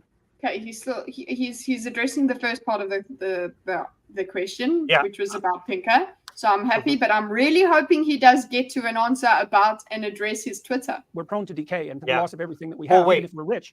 If I could, this reminds me of the Sitch and Adam debate with Sargon on liberalism. How they talked about how eventually they got to the point where they were talking about the fact that liberalism isn't it is a governmental framework to allow people to maximize their lives, but it does not offer prescriptions on what to do with your life. And so I feel like his Jordan Peterson, that is, right here, his insight is correct, but I don't think that's a failing of liberalism. I see that as the point of it. Is that it doesn't go that far on purpose. That's one of the reasons why it's been successful. So Too wait, are busy you saying? too busy No, chatting no. to pay attention to me. No. I'm confused. As you're saying that liberalism, his criticism. Liberalism doesn't go far enough. Are you saying that liberalism can replace like religion and art? Well, he's seen It's not designed. I don't know what Pink. Yeah, I don't That's know what what I'm saying. Pinker I said. don't understand. Yeah, I didn't no, watch. you and yeah, and the Sitch and Adam discussion. That whole thing. Right. No, so Goat's I don't know cheese. what Pinker. Yeah, I don't know what Pinker said. Right. So maybe he's very or Jordan Peterson's complaint about Pinker is very apt. Maybe Pinker thinks that liberalism can be all things for all people. In which case I would disagree with that. Okay. But okay. But I think that what Jordan is saying here is true. However, I think that's an advantage of liberalism. It's not a detriment. It becomes a detriment when you are trying to force liberalism to be all things for all people. So I'm getting it, but I just want. He's talking about something being missing, though. Well, yeah, exactly. If liberalism can't be everything for everyone, liberalism isn't the answer. Hi, Vincent. Yeah. I thought out Jordan. I understand what Andrew's trying to say. Liberalism gives a sort of framework of checks and balances to sort of mitigate its own self. It's a self-evolving system, in my personal opinion, that sort of conflicts ideas against each other, and the greater one sort of in theory should win out. There are problems with that, but that's essentially how does liberalism keep us away from emptiness, if you know what I'm saying? He's talking about this lack of this emptiness, right? It's the man cannot live on bread alone thing. We need a purpose. We need a guiding thing. And that should come from describing humanity. The maximality of freedom of people. But then you have to worry about what you do with your freedom afterwards, right? Yes, you do have to self-regulate it also. Yeah. But there's something you need a framework for that, or not a framework. Yeah, you need a social contract, and the liberal system helps create that sort of a framework that people can sort of come to agreement on, sort of like the Thinker's Chat. This whole concept here, we discuss things and see how we want to proceed with things as we go along. Sometimes something will come up and we'll deal with it and try to put rules and regulations in place to mitigate that the next time. But we can't really deal with problems until we know about them and know really how threatening they are. That's at least my perspective on this. You don't know what you don't know. Yeah, it's a lens, but it's not gonna show us. It's a method for viewing the world. It's not, but you still need to have your own values that apply it. I'm trying to conceptualize it. Yes, but freedom, the freedom of people, and the freedom to speak, and the freedom to criticize others is how I see it. Okay. Yeah. When you take away, this is why freedom of speech is paramount. Is taking that away sort of diminishes the appeal of liberalism. Even if there are dangers in freedom of speech, it needs to be established for a truly liberal society to be there.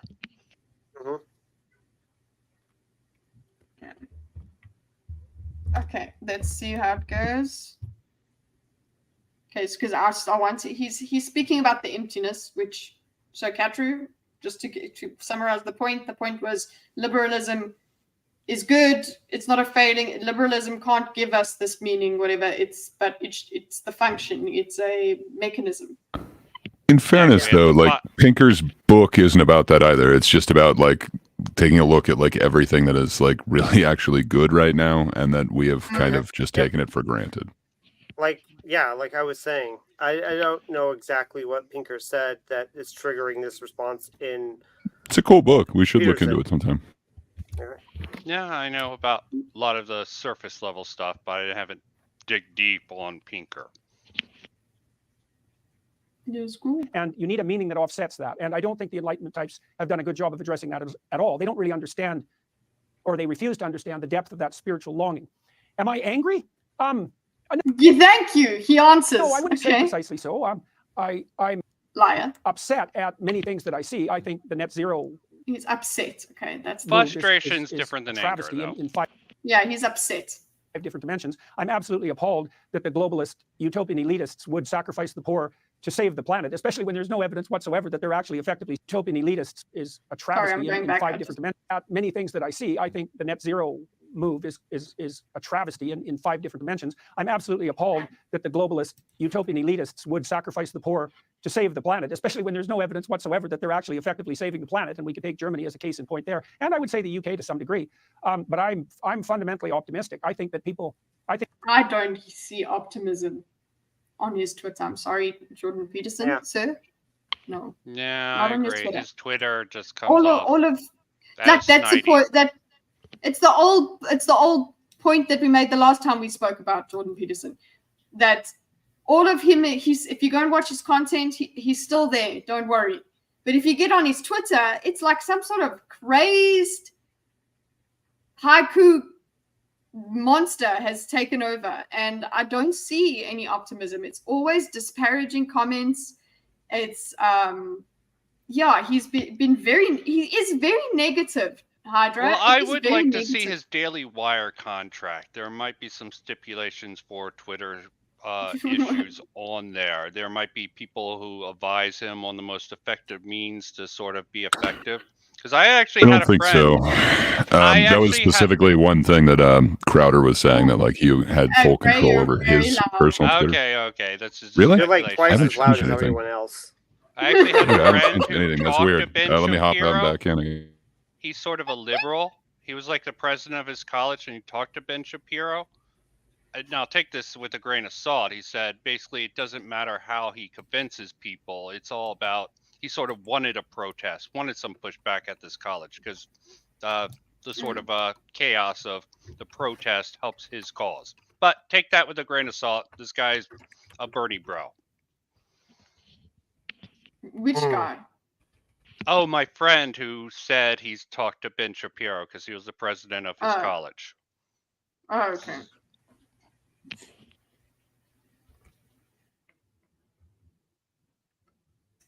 Oh, it was I think that human beings can solve any problem that's set in front of them. This is also another place where I think the apocalyptic utopians have got something seriously wrong. Like, they basically take a zero-sum approach. He does have a lot more pejoratives in his language. Like the kind of like, oh, you know, woke moralists, and now he's like the elitists and the what's. Like he refers to them, and that reminds me of his Twitter. Becoming more refined with his rhetoric. Could he just present differently on Twitter? Maybe like I speak differently depending on the situation I'm in. I'm not special in that either, so I wonder maybe if he just used Twitter as his voice different. Yeah, there's different tone. There is different behavior. There is different, content type that people put. Like I think it was Vincent was saying he doesn't watch V a lot, or was it Caleb? I don't know. Someone was saying that they don't watch V, and they follow him on Twitter, and they saw him on Twitter. Me. Yeah, and on Twitter most of the time he's just talking about his game and whatever, and it isn't as it does sometimes touch on the content that he's making, but it's not the same. So if that's all you're seeing of the person, definitely it's going to make you view them differently. But I guess when it's that extreme, the difference is that extreme, that's when it's like, holy shit, like this guy's not talking in haiku. Wow. You know, like obviously I understand it's different platforms, but what is Twitter? Twitter is X. Just ignore his Twitter and he's fine. Exactly. Well, there was just another unfollow him on Canadian Twitter. sociologist or Oh, yeah? psychologist, McLuhan, that is very similar to Jordan Peterson. Media is the message is one of his famous phrases. You should actually look into him, McLuhan. What's his name? He has a Look, lot I of just- overlap with Peterson, but That's good. that's Just without another the aside. haiku. Yeah, that would go along a different medium, so a different message throughout that. I typed in McLuhan and it said lobster shack. Yeah. McLuhan's lobster shack. Lobsters. Overlap. Lobsters. Sorry. Yeah, Okay. it's definitely would be interesting to go through and see the overlap between Jordan Peterson and Marshall McLuhan. Marshall McLuhan. Economic analysis of the world. We have finite resources. There's only room for a certain number of people, and so of course that begs the question of what in your world you're going to do with all those excess people. And we have to, we have to move towards degrowth, or there's going to be an apocalypse. And I think everything about that set of presuppositions is wrong. We don't live in a zero-sum universe. The apocalyptic outcome that everyone's predicting isn't necessary. And the more fundamental truth of the matter is that if people adopt subsidiary responsibility, and we could get into what that means, and we organize our social hierarchies effectively and generously, we could make the desert bloom. We can make much out of virtually nothing. And that's Desert bloom. I live in the desert bloom. and human beings have that capacity because we can transform cognitively. And there's no reason to assume at all that we couldn't have more than enough for everyone. Now that would mean those who want more for themselves than for other people would have to let go. Okay, maybe we should watch this on slow because it makes him sound very feverish. I just want to have him normal for a second, okay? Of that essentially power mad desire and be willing to share and be willing to raise the poor out of poverty. And of course, doing so decreases the gap between rich and poor, and that's very annoying if you're narcissistic and rich. You spoke last night, actually, at the Buckley Institute in New York, and you said something really interesting to me.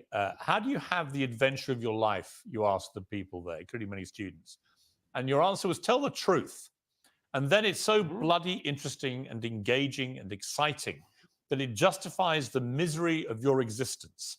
What can I tell you? There are great books. Read them, ignore your professors. I did love that because actually there is a real power, isn't there, to the truth, particularly in this era, I think, where there's so much untruth and disinformation flying around. Actually being true to yourself is probably the most powerful thing you can be, I think. Okay, but we can take that way overboard and be like, live your truth. Be true to yourself, then your truth is what's true. Yeah, is a personal truth the same thing as, I don't know, being true to yourself? Yeah, I don't think it's the same if we're just going to say who's saying this. Piers Morgan probably is not saying live your truth. So I think we're fine, we're safe, but you can take it far.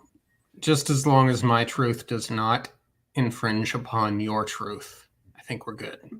It can be over there. It can be over there doing its thing.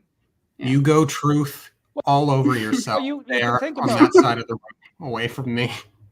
Behind closed doors. Okay. It's hard to find the truth, but I think it's the pursuit of truth and not the big capital T truth that actually matters in the end. But that's me personally. Sorry, I'm loving Daisy. That in two ways. I mean, the first way is, who are you if you lie? Now, I would say, well, you're false if you lie. That seems self-evident. If you're false when you lie, then who are you? You're not you. And so then whatever happens to you when you lie, that isn't happening to you. And the theological view of that is that... Oh my God, can you imagine having him on Thinkers? We would just go on forever. Look at him say, oh, it's... They just talk so much of cuck. I love it. Cuck as in shit. I would like to hear what he has to say about kink. Oh, God. Oh, he's obviously pro. I just rewatched Angel, and that last season, between Wesley and Illyria, where she's like, I could pretend to be Fred if you want, and he was all like, no, that would be a lie. And then if you haven't seen it, I won't spoil it, but it's so beautiful. Yeah, I need to go through it again. I got Oh, sad God, after I the haven't first seen it season. They in a got very rid of that one really funny guy. I think he died. That was sad. Yeah, something about drugs. Yeah. Angel Okay. Angel is in the Buffy Spin-off, yes. Okay, cool. Because that Correct. my sister, basically I just watched my sister watch it. So I have very limited knowledge of it. But when I My do, parents when I actually hear watched it. My parents Yeah. actually watched Angel. I'm like, really? Oh, that was hilarious. those TV shows were very important, very what do you call it? Very influential. Everybody watched them. There was nothing else to watch. Yeah, Maybe there wasn't Survivor. 20 million Survivor's still on, channels. isn't it? It wasn't a program just for particular niche markets now like we have now. Million channels. Ugh. I'm gonna rewatch, but I'm gonna finish Shameless because Shameless is horrible and lovely at the same time. It has its And then I'm gonna watch the UK Shameless, and then I let's was see. bringing up Utopia, which was originally a UK show, and they wokeified it for the American Amazon version. That was funny. I did background work on Shameless a couple of times, Kitty. You'll probably see me somewhere. Where? Show me an episode. Wow. Tell me. You just be there, all gosh. statuesque. Were you in the diner? Were you in the diner? I know. I don't think I was ever in the diner. Okay, I was on it. I don't remember all the times I was on it, but one time they booked me with my car, and I was leaving a parking structure, and the youngest girl, she was working at the thing, and she was having some sort of scene with the person in front of me. So the redhead. Yes. So that was I think the last time I was on it, which is why it's the only time I remember specifically. I did a lot of background The best work. I did was a bit player, a background player, and a student film. That's the best I did. So way to go, Dorcas, man. I was the stupid person in a street interview, which was for real, for a museum advert. But it was because I was interviewed at Varsity. It aired like twice. It was anyway. We're just talking about our filmography here. But no, I'm gonna look at absolutely every extra where Debbie is working, because she isn't working. The youngest daughter working. Yeah, Gray probably has the most credits out of all of us. But you won't share them. I have no history. Oh, sure. He's a ghost. He's With a a voice like co-host. that would be go to waste not to be used on something. I'm not going to reveal what I know about you personally, Gray. You know nothing. Ooh, Miss Sparkles is after you, Dorcas. It's been increasing my interest in him as in that he seems like a unique personality. He is very unique. Hi, welcome. You should get him into House tops all the you shows should in get the him world. into a VC. He's really interested in the VCs we have in the Discord. Join the is he? Discord. I don't know. and Hey. join. No. What's the name? House is also quite a good one. Anyway, sorry, guys. Sorry. Whatever happens to you when you lie is happening to the spirit of the lie, right? And the spirit of the lie, classically speaking, is a demonic spirit. And so whatever success you accrue as a consequence Did you of lying notice isn't your demonic success. spirit? It accrues to But he said classically speaking, so it's like in the story, which is what made him. Yes, but someone's going to pick initially- up on that. Yeah, I'm going to be like, he believe in demons because of Daily Wire. Because I think it's not the bearded one. Not the what is a woman guy, the other one. The other Christian. What's his name? Matt Walsh? I usually no, not Matt Walsh, the other guy. The other the Christian. shit, I Clavin? forget his name. Yeah, Sorry? I think Gray's right, Clavin. Andrew Clavin? No, I love Andrew Clavin. No, I would have known him. That's the other guy. So the Knowles, the younger Catholic guy. guy? Knowles, yes. Michael Knowles. But he's that not one. bearded though. Knowles No, is I clean said it's shaved. not the bearded one. It's not the bearded one. Okay, yeah, maybe Knowles. Knowles. Oh, okay. Knowles, but in the demons. So he carried on. He's like said in his videos and things like it's demons, and I've listened to it, and I'm just like, I mean, I believe in God, and yeah, demons are a terrifying prospect. But yeah, it's very hard to convince somebody that it's actual entities that are not actually them. That helps them.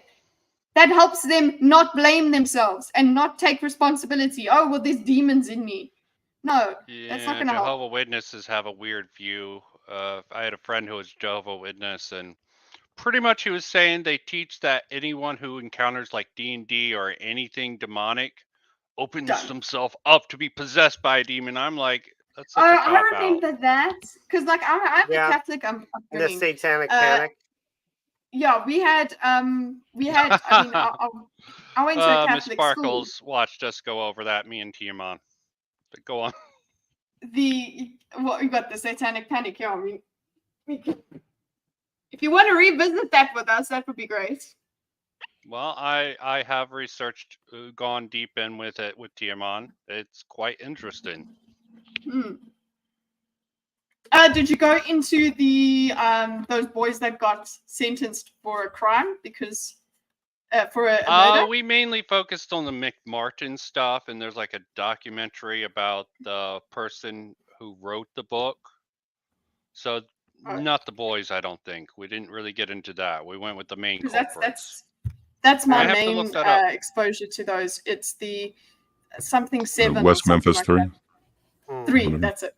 Sorry, a 7. Well, enough. Okay, let me not get off on the tangent by talking about the girls who killed someone over Slender Man. Sorry, let's not go off too Well, far. then there's also the whole repressed memories thing. Yeah, that's what we really got into. Yeah, How yeah. that was debunked. Yeah. Okay. Hey, check out AI Art Channel. Okay. We'll go for another few minutes and then we can get some gossip in if anyone's interested. It accrues to the glory of the spirit who lies. Oh wait, do we want to talk about punctuation here? No, it's fine. Just remove it from We don't want to do it. the title. Kitty, Yeah, I loved your really get behind explanation. that. I would did, definitely me push Thank you, back on it. Dorcas. And you would all I hate had me. so much fun doing it. Real quick on punctuation. I prefer the question mark than exclamation mark as it It's all about the interrobang. It looks What about question mark, better. explanation mark, question mark? I love that one. No. The Too far. sandwich stuff is Symmetry. No. The Too sandwich- far, no. too far. Sorry. I Okay, tend to go and over this the is- line. Yeah, I'm not saying that my opinion is objectively correct. I'm strictly speaking on my personal preferences, but I think it just looks better when you have the question mark, exclamation mark, and that allows you to naturally flow into creating multiple exclamation marks if you are really highlighting that emotion. But I also love Kitty's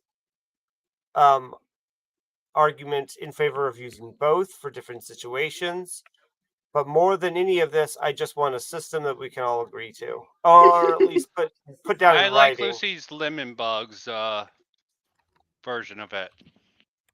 It just goes on and on. Yeah, that's why I added it to the I added it to the diagram. There, for you, Vincent, I put question mark, exclamation, question mark. I made them symmetry. Like I can understand the visual aspect. When I heard Sitch say that, that made sense. But yeah, because they have meaning for me, that's there is a difference. It's tonal.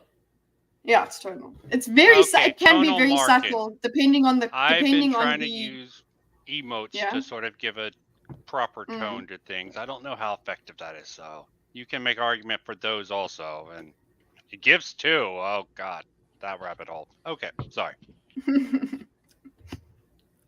It's to change it every time you use it. There we go. Yeah, just yeah. I see what you mean.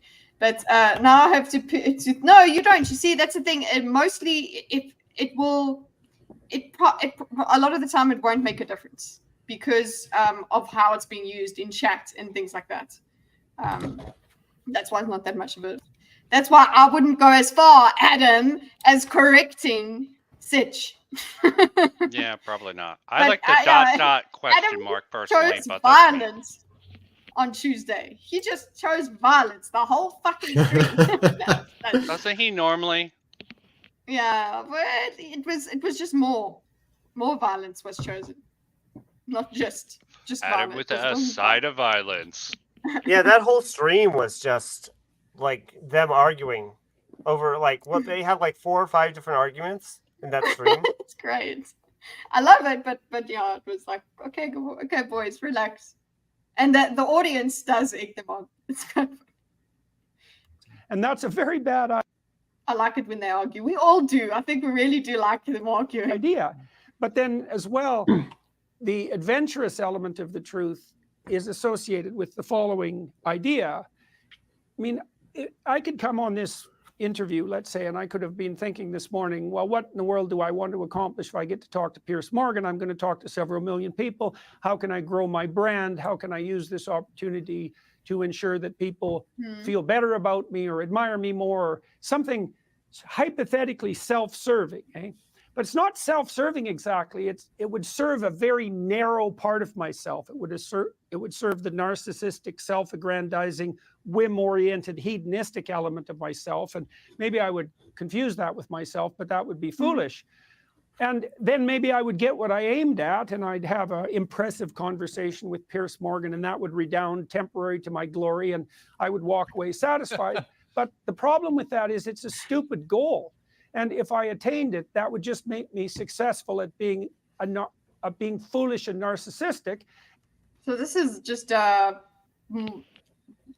wolf you feed kind of discussion. Just okay. I could do. I don't have this wolves. just I have sloths. I have cats. Very meta discussion of his thought process of what he would use this time for, and yeah, sort of his thought process and sort of self-correct in his thought process. Be like, that would be narcissistic. Is it an optics thing, or is this generally something he feels about? Well, you know what? He could be lampshading it by saying, haha, I know that I have a narcissistic side. But I think that is genuine self-awareness, that he knows that he's in danger of this as a public figure now. And he knows he's got a personal brand. He is treated like a personal brand. His life, as much as even if he wants to be an individual, he is a brand now. Unfortunately, with Daily Wire, which is why I was so happy when Amala became independent for herself as well as a content creator. Like, just for her going back to, everyone was congratulating her for being independent, and it's something like, you are still a brand. She's Amala, but like, she has a bit more control over what she can do.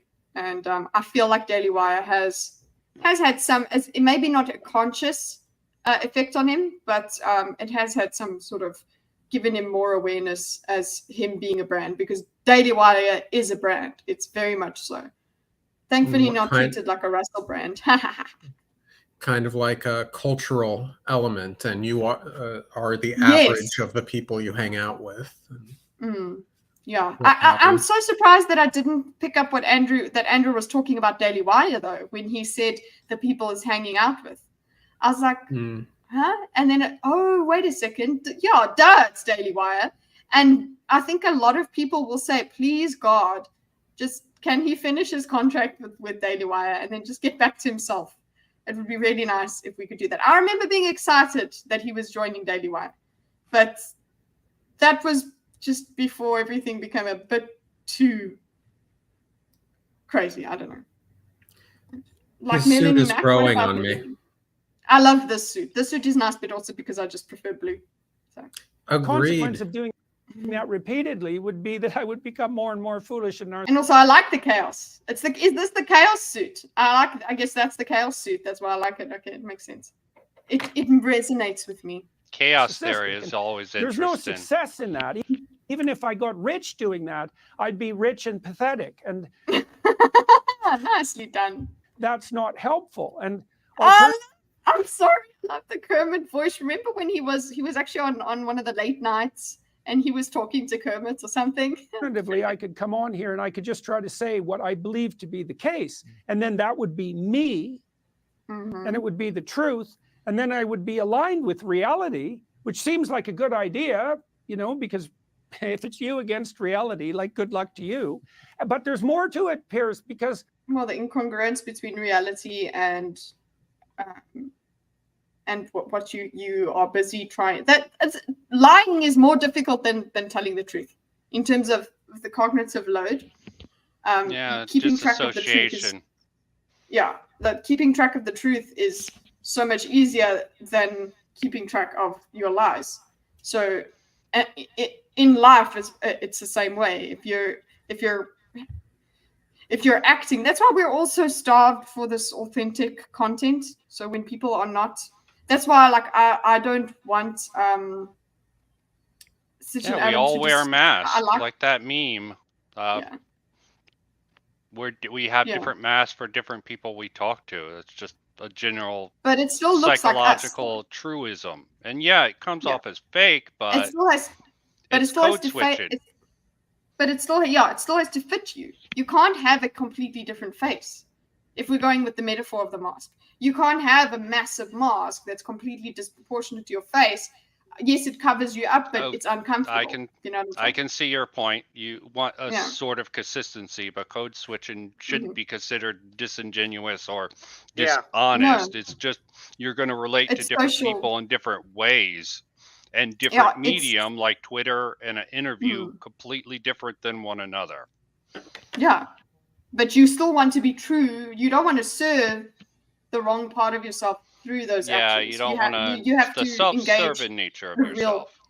But you have to engage a real part of yourself in all of these things. Otherwise, you're going to find yourself you're going to be a lot more uncomfortable. There'll be angst. There'll be cognitive dissonance. There will just be unhappiness from it. Simmer down, Jen. Don't hold back. Yeah, this is why I can't understand people who are just total people who don't take anything seriously. Or people who take things seriously all the time. I think there's a problem with some consistency and not adjusting for reading the room. You got to treat different circumstances differently. Yeah, that's what an autistic person would struggle with. So that's actually what but then again, they lack the ability to change with the social situation. So they're just this one person the whole way through, and they can't read things coming through to them as well. That's good. Let's see. I like the idea, but yes, I understand. He's said this for years, but he's consistent, and I'm okay with him not having to change a whole bunch of things. If this is his message and this is his life's work, of course he's going to be saying it all the time. When he contradicts it, that's when I'm going to be interested, which is, I suppose, what Katru is talking about, the contradiction of his answer about God. See, if I want to come on to your program saying, just say what I think, I have to throw caution to the wind. I can't be calculating the outcome. I can't be what would you say, referring to an opinion poll and telling people what they want to hear. I just have to lay it on the line. And to do that, I have to let go of the outcome. But the cool thing, here's the cool thing. If you let go of the outcome, you don't know what's going to happen. And then that's so interesting, really, that it's almost unbearable. And that is definitely something so interesting that it's almost unbearable. That's an adventure. And then you get to have an adventure. And then you think, wow, well, this is so interesting. Maybe it's worth sticking this whole around adventure for. thing. I suppose there was some chat some speech that he had the previous night. So what is this adventure? But why are we still talking about this adventure thing as a word? Did I miss something? You did. I'm going on an adventure. That's what I think He's of just the talking about the truth is an adventure. and trudging through the misery just to see how it ends. And I do believe that you capture that in a relationship with the truth. Yes. I truly believe that. I No, don't I mean agree. that mystically even. I agree. And what's fascinating actually is that whenever I've interviewed you or done your podcast, and I'm feeling it again now, I agree with so much of what you say, but that's not really the point. I believe that you come from a place of authenticity. And I think there are other people like that. Joe Rogan is another one that I watch. That's why I he's so don't always popular. agree with him, but I always feel he's authentic in a different way and to a lesser degree. But I think the point's the same. What do you mean to a lesser degree? In terms of that he disagrees to a lesser degree? I don't know. That he's less authentic than he's more I don't performative, feel maybe? like it. I think. I don't know. I think I don't really watch. Yeah, I don't really just see a lot of. Joe Rogan. I see clips. I do sometimes. I watch a lot of clips from Gordon. He watches it. He's a funny guy, and he's popular for a reason. Just that he seems to be able to talk to anyone about anything. Yeah, I'm okay and with. he's genuinely curious. Yeah, curious. I'm okay with finishing out the rest of the stream watching this, but we basically do need to make a decision if we're going to jump over to Gardic Phone or if we're going to finish this. Let's get to Gardic. Do you guys want to do Gardic? I think everyone's tired. Yay! Yeah. I guess Sure. I can give it a try. I have some free time this afternoon, it seems like. It's just for a few minutes, 20 minutes, half Yeah. hour. Gordon watches what's his name? Okay, so I will put it. Hi, Gordon. He's no, he's not here. But I'll tell him you say hi, and I'll tell him that you're on the show somewhere lurking. Because Thank you. he loves Shameless. Oh, that, yes. Yeah. Yeah. So what we need to do is. Oh yeah, there was one where I was like walking in the park when stuff was happening as well, I think. Oh, Okay, no, okay. Bill, bring it. Yeah, check that out though. On the Discord. Oh, AI art. Yeah. Oh yeah.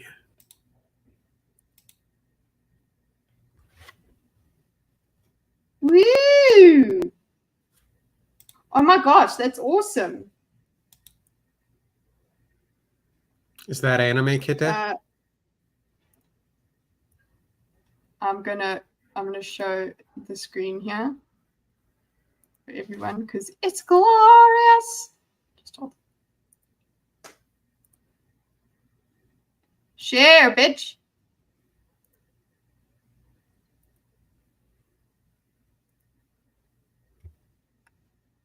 It's so cute, and it's in the desert. And we got small feet. That is Like me. horse really with cool. no name. No, I wouldn't name The all horse my has horses. no name. No. I know the song, but still, can I name it? I was writing it ahead. when there was no name. Now I will name it. Something with SH, but not Shadow. Shandy. I don't know why. Such a All right. cutie. I love it. This is such a nice background. I'm gonna use this as my my That's not wallpaper. Oh yeah. Nice. Tanks back crew. Back crew. Background. His ear looks like a unicorn. Yeah. I love how weird his feet look. It's actually cute.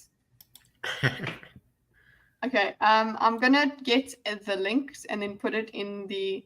We could do authenticated, but no. I'm gonna do a link. I just need a nice picture.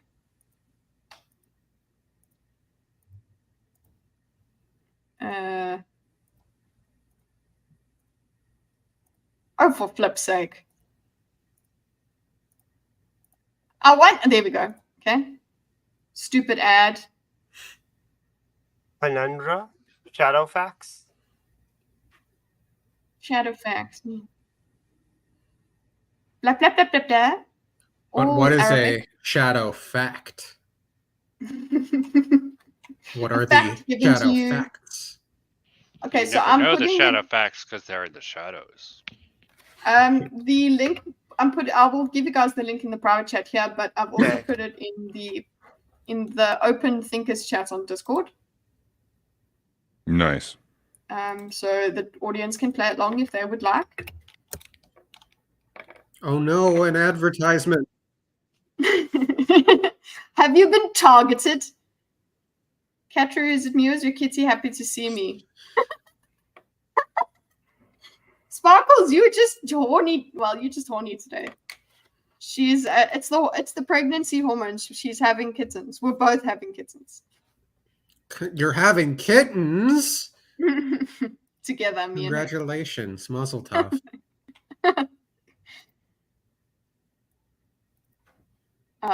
It's sharing the tab, so it shouldn't show the link. Yeah, it's fine. Still in the ad phase. Okay. Okay. Vin. Yay! No. Wait. Vivint. Oh, darling. We got darling. It's going to be great. Oh, excellent. Nice. Darling's freaking He'll good show at this all one. our art skills up. Mm-hmm. Again. Will we be able to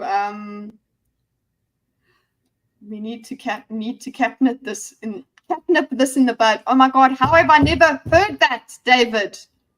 Lol. I hated pregnancy, never again. You know what? I would really be okay with just never. Thanks. So would I. oh, I would never want to be pregnant. I saw an image of this. Sparkles, go in the chat and get the link so you can draw. Because I'm a freaking genius, says David.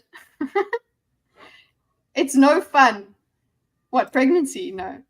But then whenever people see you, don't they go, oh, you're glowing? Because I did that to my cousin. I was like, you are glowing, sorry.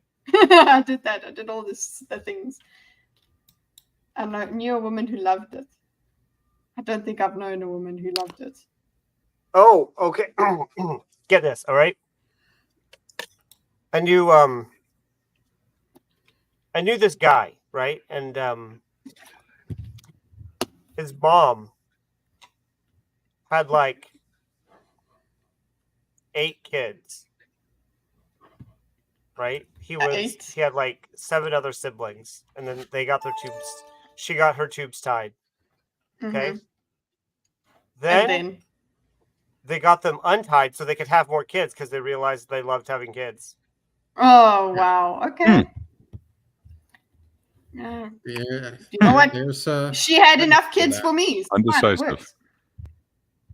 The courts were threatening to tie you. Stupid alphabet people can't even leave Yeah, pregnant some women people alone. have to take that hit with the decrease in birth rates. So respect. That's a serious surgery. Yeah. Because she had got AIDS, she was pregnant again. Oof, my goodness. So is that everybody in? Is that it, guys? I mean, we have space for 14 players. It will make a longer game, but Makes for more fun. mhm. Come on, join the fun, people. Stop Guys peer should just get pressuring the snip. people. Should try and get Gordon to get the snip while he's in South Africa. But then I don't want him like traveling afterwards. I know, I'm just It's not fun. mm-mm. He should. And I want him to relax when he's on holiday. Yeah. That then you Want him shouldn't to be do that. happy. It's not Yeah, a I know. relaxing experience. I don't imagine it is. I mean, there's a lot of sitting around, but fair enough. Have you had it done? I have not. I haven't had Okay, that pleasure there we yet. go. You'll just laugh from the sidelines. Okay, cool. Just take it from me. It's not fun. Okay, I'm gonna give you 10 more seconds, and then we're gonna go. Okay. I think that's even more than 10 seconds. Cool. Can't you just sedate them? Just sedate the children? Are we going to do normal, knock off? What do we want to do? Normal. Yeah. Hello? Yeah, okay. Always a good start. Have your sentences ready. Don't look at my screen unless you're the audience. All right. Here we go.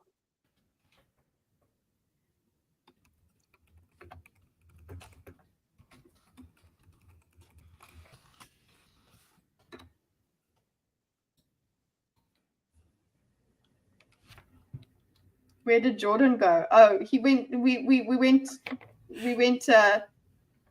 to play instead. Oh, now where to go? Do I go? Okay, well, I don't think you can join now. But if you go into next, I think you can join a game in progress. Oh, can I you? think. Okay, just go to the Yes. link. Miss Sparkles, go to the link that is in Thinker's chat. Yeah. I didn't know where to go.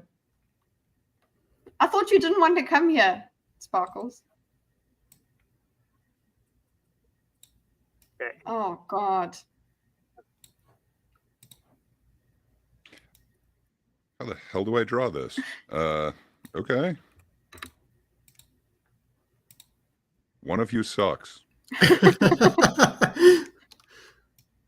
I mean, Sure, not yeah. all of us sucks. Well, Vivint for sure. Thank you for the shout out. Always.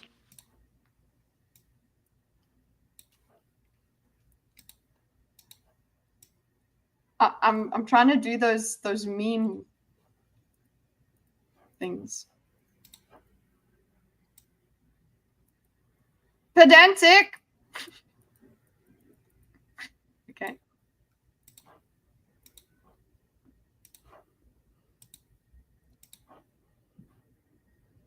Oh.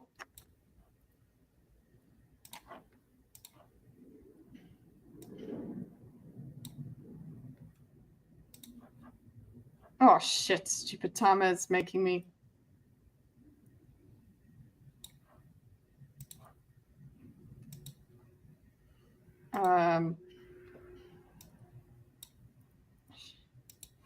Oh, fuck's sake. Not zero fucks.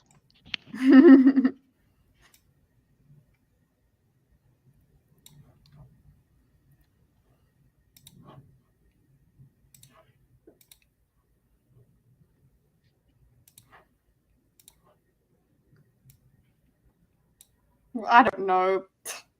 Just use your imagination. No! Mother! Okay. Okay. I wanted to do so much more with this, but I don't think I can. Yes, alas. Yeah, First time. I screwed this up. No, it's This is horrible. the best I can do. Perhaps if I had a tablet, I wouldn't suck as much. Yeah, I want to Same get here. my tablet right now. You know what? 0 fucks given. Let's go. Oh shit. I'm sorry, Sparkles. I wish you could take my turn. Oh, don't feel bullied, Sparkles. I'm going to focus on my makeup. Okay. Okay.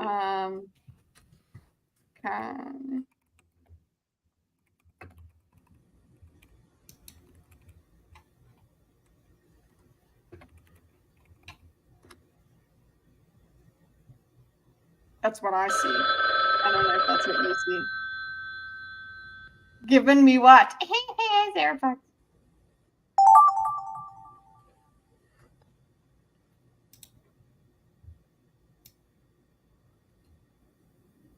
Oh. You can see this is the second round.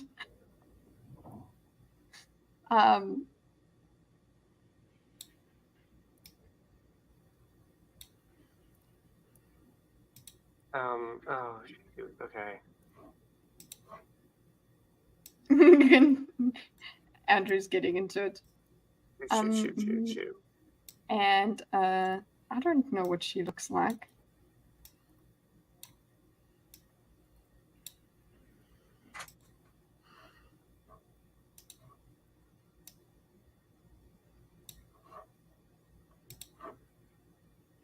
No.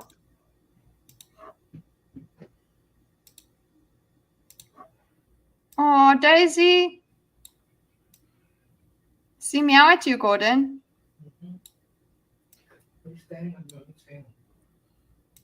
She stand on her own tail?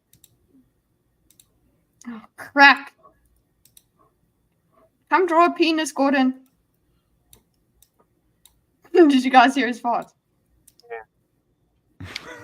Did you? I did not. Andrew said yeah. He's waiting to hear. Tito, come here. Go away from the door.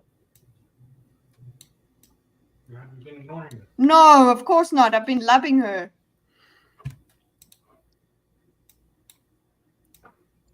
I've actually been ignoring people online for her, which everybody understands because it's Tito.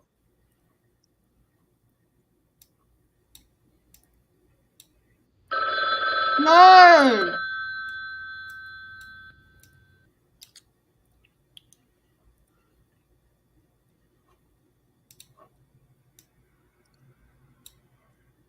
My mouse is just not working properly today. No. Jesus. It's very bad. Oh, and this computer is the one that doesn't have a touchscreen. Nice. Okay. What? Okay.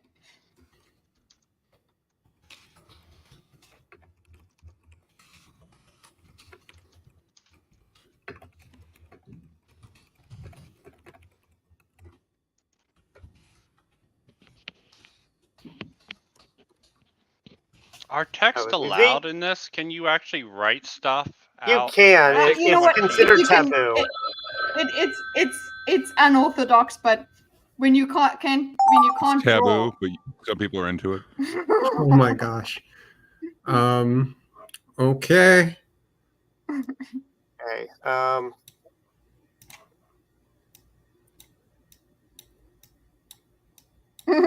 I love the way everybody says certain things. No. Okay. Let's do this.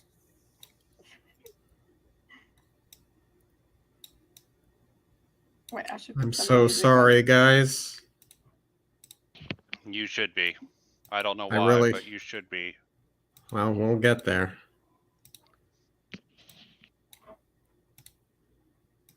Oopsie, that's not going to work.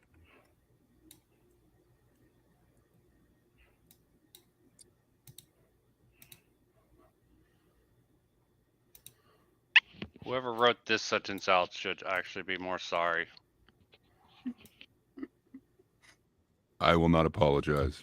Oh, I know it's you, Gray. I started off simply, so whoever got mine is lucky. Are we trying to make this difficult for people to draw? Is that the name of the game? Or just some people's... I mean, it's a game. You could play it if you want to. Why? I thought we were all friends. Why make things difficult for your friends? I already told you. You're not my friend, buddy. Not you, buddy, Hey, you're not my friend, pal. What did I do to you, Gray, man? Why are we not friends? I feel so hurt. I feel man. like I've just invented a new font. Okay. Oh. Nice.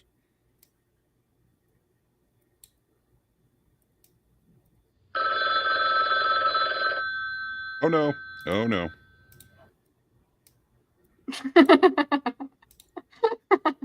I Running spent out more of time time. with that. Oh, You can't dance if you want to. You can leave your friends behind because you don't dance in front of. I don't know how. I only know the first part of the sentence. The first part of the song. Dance That's if good you enough. wanna. It'll have to be good enough.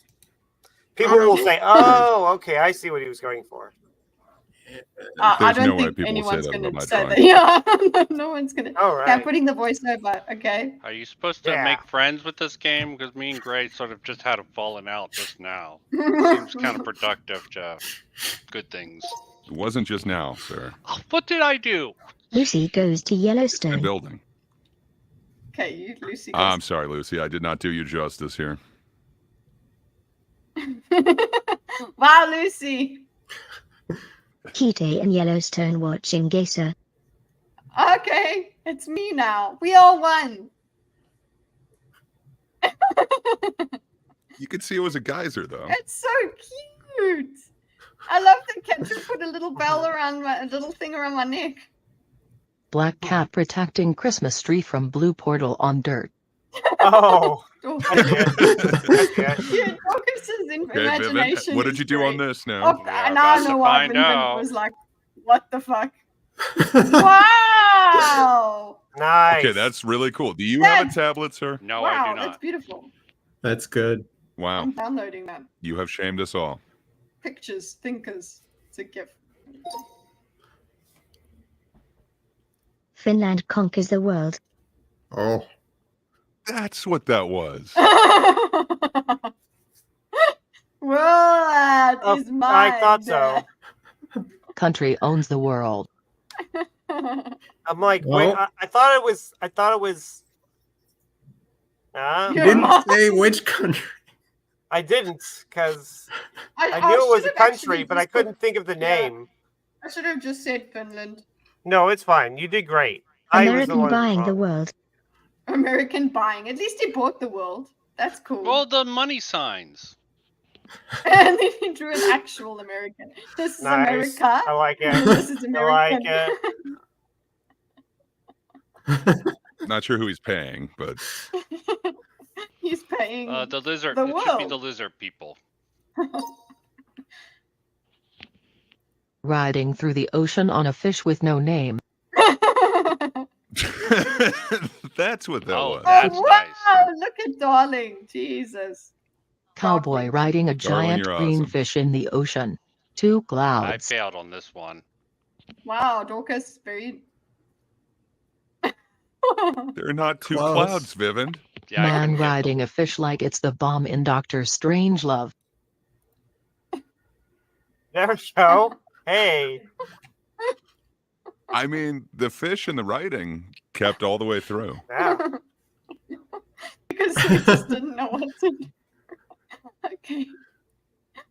Well, this game never fails to make me laugh. Okay. See his Gray and sparkles? Cat drew fighting zombies. Ooh, that's a nice one, Dorcas. Thank you. Okay, that's what this is. I love it. But I love the perspective. It's like they're in front of that. They're there, and we're watching them from behind. I love that. That's. I thought that was a litter Cat box. taking a poop with an audience. I really thought that was a litter box. Oh.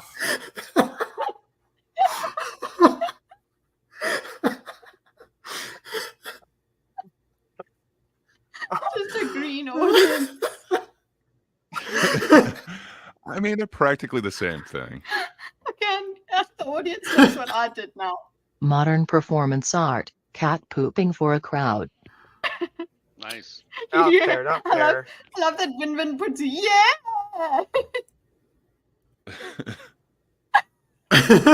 That is not what I anticipated, but love the detail there, darling.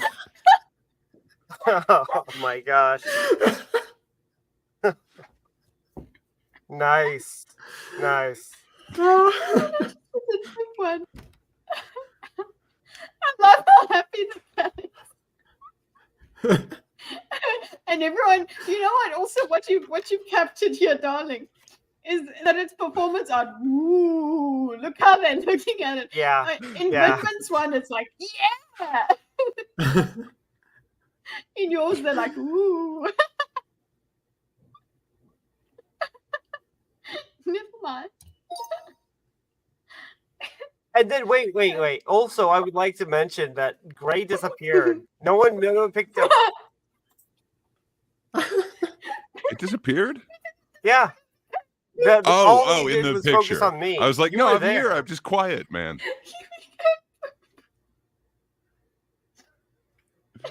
You were the more She entertaining loves one. peaches. See, kept it nice and simple for people.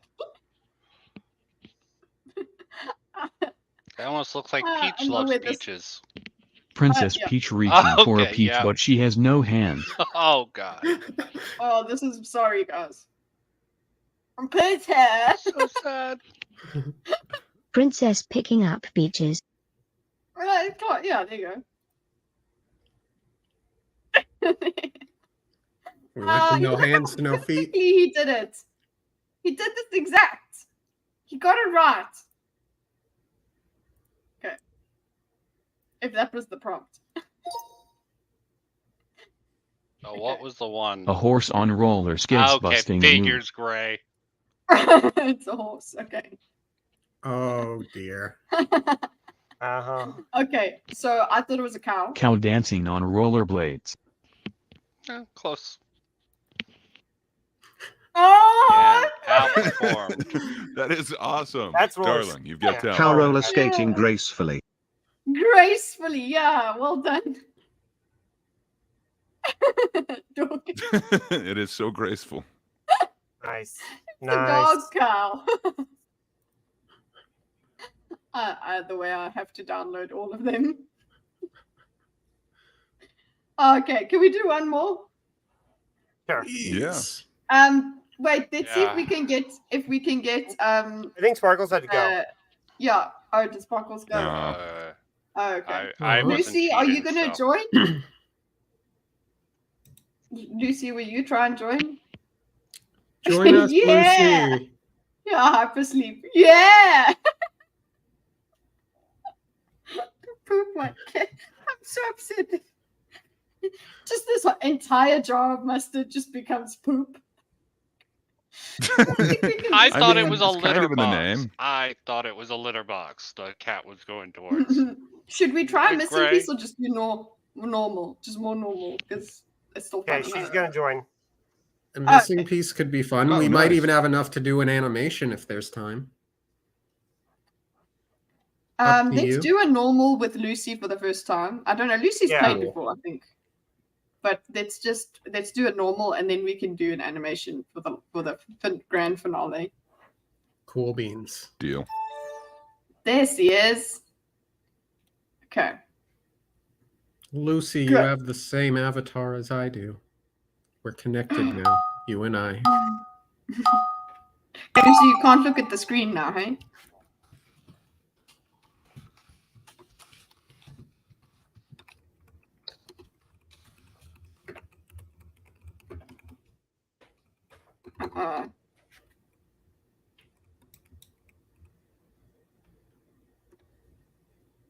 I was gonna be unkind, but then I thought better of it.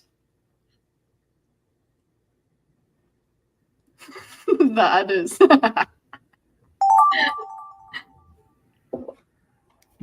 That's ironic.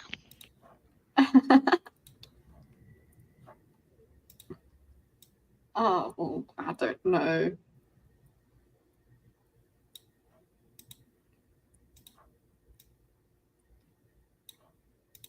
Hmm.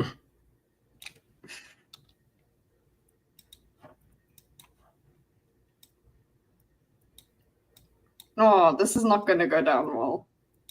Okay, wait. I need to draw this properly.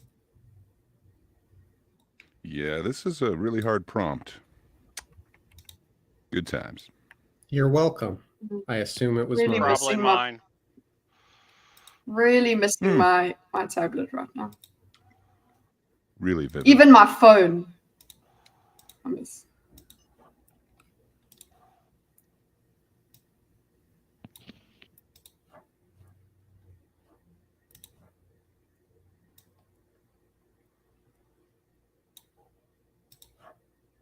No, this is not going to work.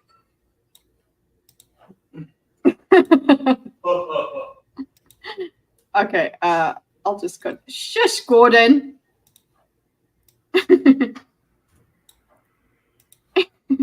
He's made fun of my laugh so many times in the past 13 years. I can't take it.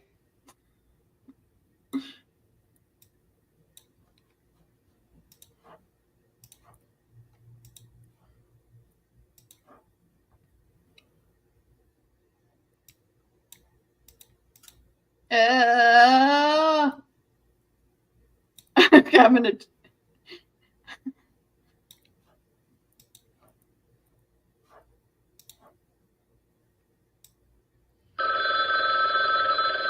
No. The time jeez. is not enough. Not nearly enough to show this.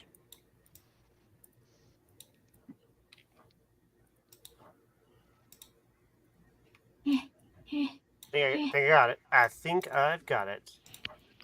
Be impressed and marvel.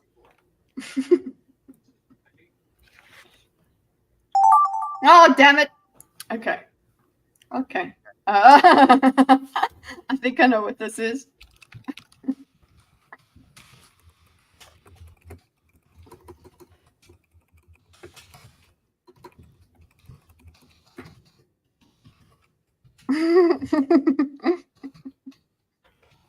I like the prompt part. Because all I have to do is describe what I see, and that is it. It's not my fault. Daisy, come say hi. Thank you, Daisy, for making sure that everybody hears you touch the mic. Okay. Oh gosh. This is tough. I can do this. I can't. Who did this sentence? I hate them. Sorry. Probably me. I'm learning English. Oh, that's everyone's excuse. Language is my first first language. Language my first. Language isn't my first choice. Violence is. Yes, always.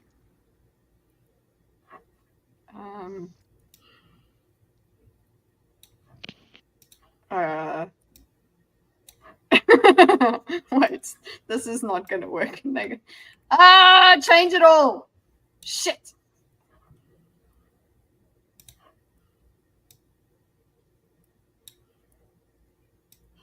Come on, Shinsia. Don't think, just ink. Just do it. Oh god, this is terrible. I'm so sorry. I'm not even sorry anymore. Turn that corner. Yeah.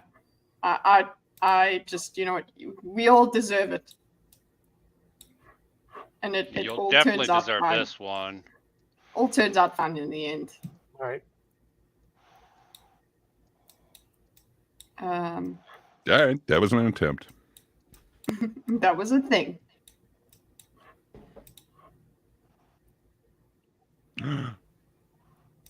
Did you look at the screen?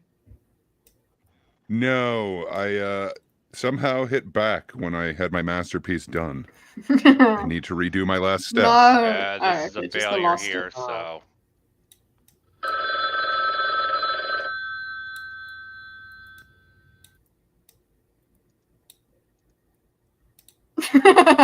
Cryptic.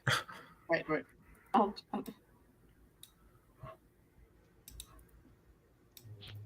No, just you won't have time. This is gonna be incomprehensible for me. Woo! I took a chance and it worked. There we go. I think I got it.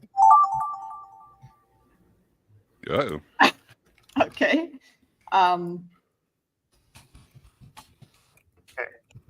Oh, okay.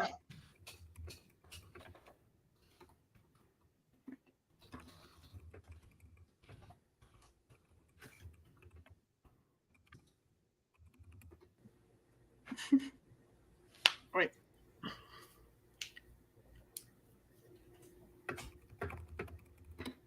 Okay, I tried. I helped.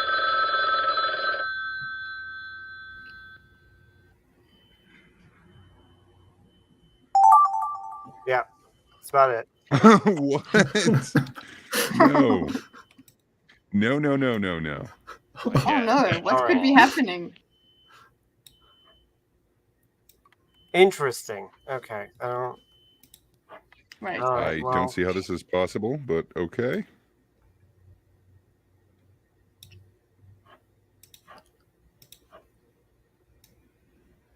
No, that's not going to translate. There we go. All right. And then. Okay.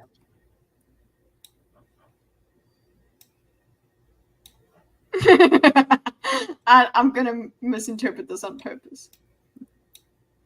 Deal. Oh, you mother. This. Jab! Long time no see, brother. Jeb. Hey. Hey! He I lives. was. Don't forget, sir. We have plans. Yeah. All right.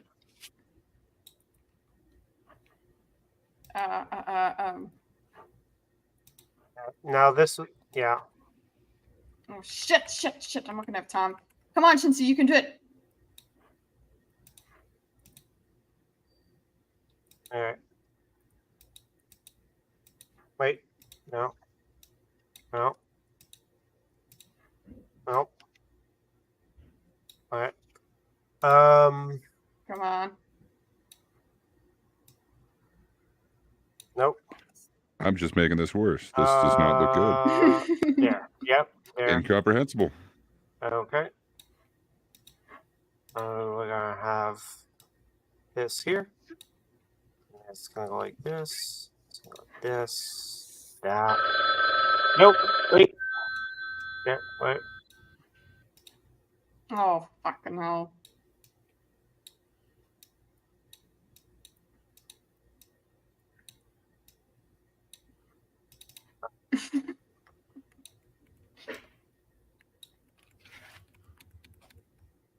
Shit! Yeah, good luck with that. Yeah, same. There we go. I think I got it. What is this? Okay. Whoa.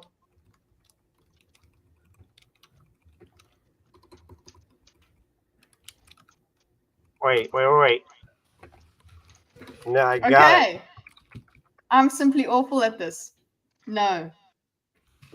We're all awful at it. We're glorious. Oh, I got it. I got it. Except for Darling and Rosales. And Vin is actually really good at it. But she needs the good ones in between. I hopefully it saved the sentence. Should we go? Yeah, I hope so too. I didn't submit mine right at the end. I failed on the sentence. Time ran out. I'm like, oops. Should we go end and then beginning? Nah, that's fine. Just don't change it. If it ain't broke, don't fix it. Hypersleep watches YouTube. Super easy to draw. Hyper. Zzz. What? Watching prawn while see that being sleep standing misinterpreted. eyes open. Prawn. Sure, Yeah. Just because it says hyper, I don't know. Somehow it's Failure. hyper. Ooh, Vin.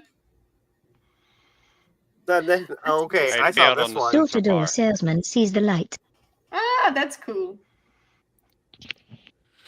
Sorry. God. Salesman. Peter with words. Great, I love that. God shines beacon of light over man going to sales room. Ah, room.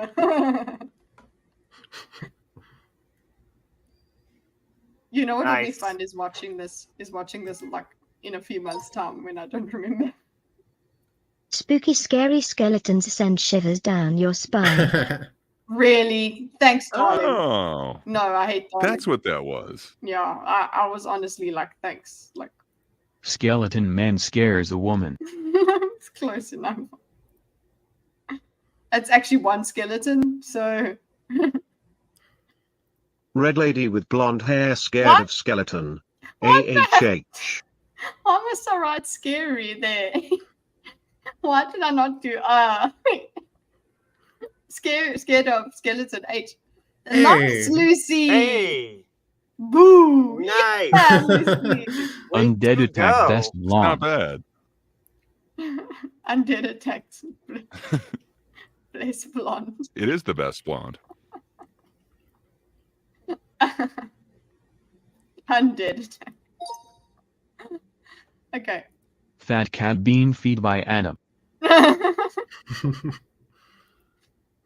What did this turn Oh, They're that's really who nice. it is. Glasses man in red and That's a blue good Adam, by dumping the way. food down Garfield throat. Garfield throat. into? Lucy. That's what this was. Wow. So glasses man in red. Yeah, glasses man in red That and works. blue. That works. Wormman feeding the rabbit pig. Oh, I'm so sorry.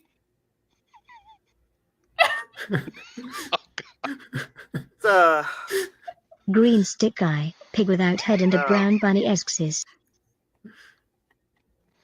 The head got disappeared throughout this. What is Oh, what It is was he? supposed to say exist. Well, let's see Adam play My this. phone auto-corrected. Because I don't think Adam ever has. Oh gosh. Oh, was that a you know what? We must just ask CT to play it with them. Actually, we must get CT to play it with us. That would be cool.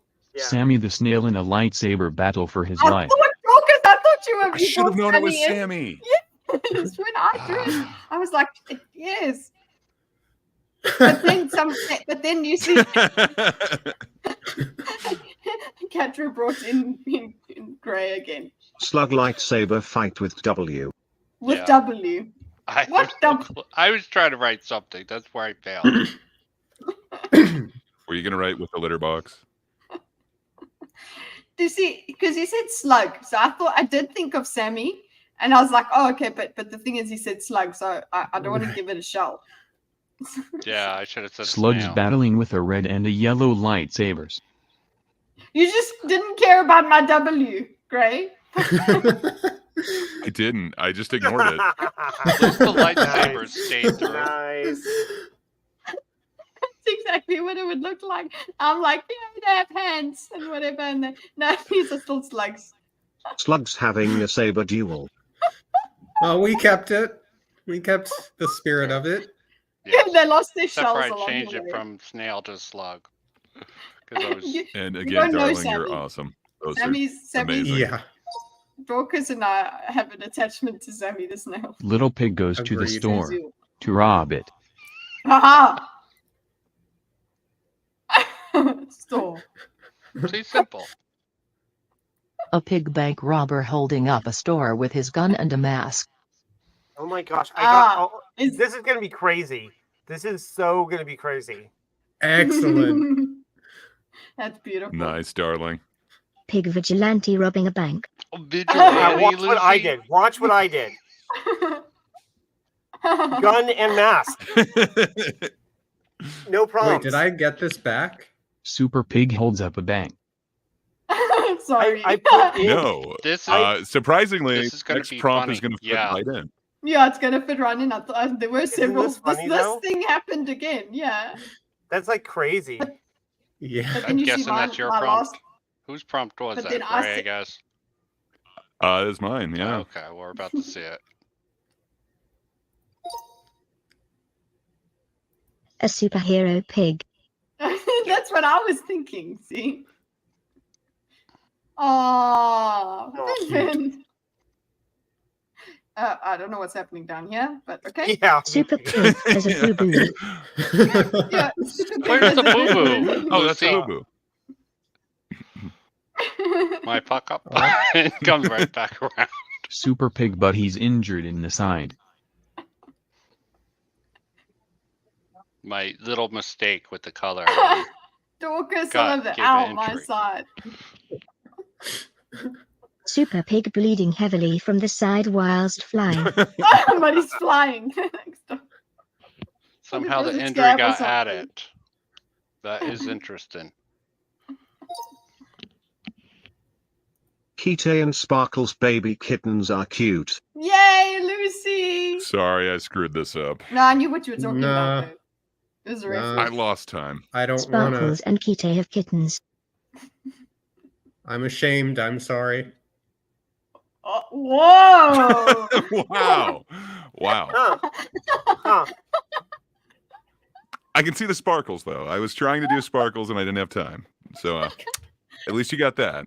And then I was just focused on this crazy belly, and then I just see a tiny little kitten over here, and it's just falling out. Like, what the fuck is going on here? Kite is having Sparkles kitten given birth.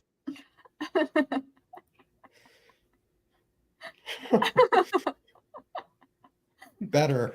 She really looks like me.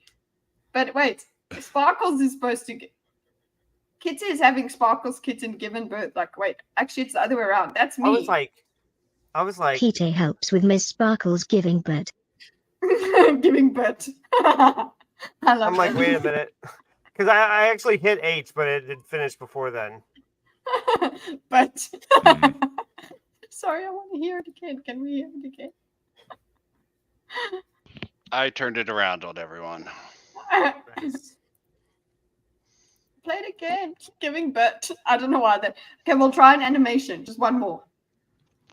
Lucy. Okay, can you give me like 1 minute? I'll be right back.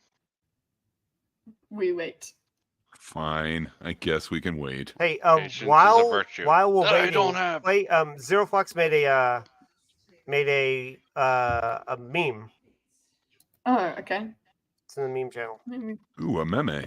A meme. Meme. When I first heard about memes, like obviously I didn't know that I had been exposed to them, but I'd never heard them called what they were. And yeah, somebody pronounced it meme.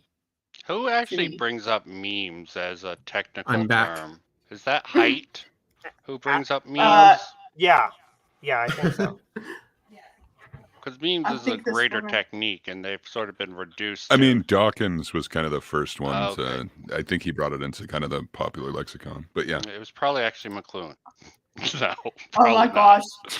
Okay, wait. Share this habit there just for a second. Here's the meme. Here's an online community on 8chan. They call themselves the Incel Army. They want a temporary invitation into their circle. Cool, thanks. And there might be a service required of you. Oh my god, that's really good.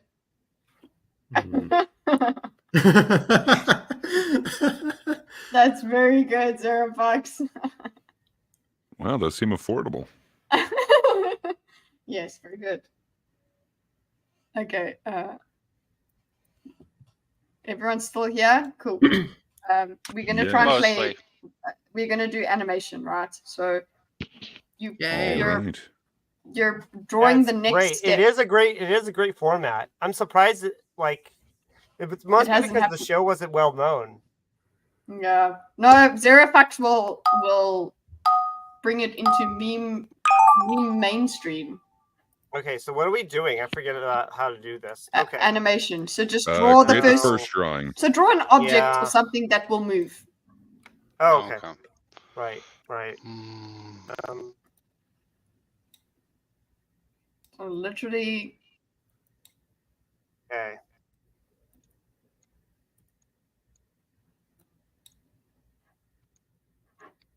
Ah, there's no paint bucket. Ah, fuck! I just saw that. Oh shit. Oh, and you can write notes, but yeah, that will waste your time. You can make your thing bigger, your pen bigger though, so that it can color in. Nice. Or you just draw really small.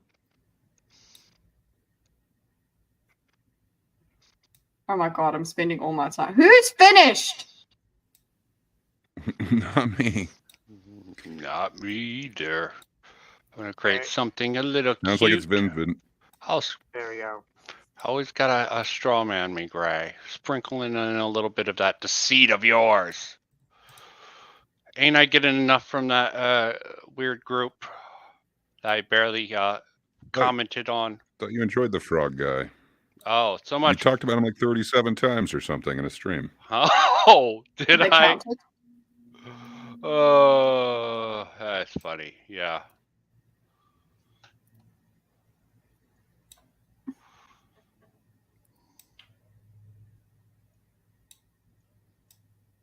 I have no idea where to go from here. Sorry, everybody. Good, yeah, it's I think I'm making this very hard for everyone. Moo. I'm in the wrong tool. Wrong. I did something super basic because I was thinking of all of you.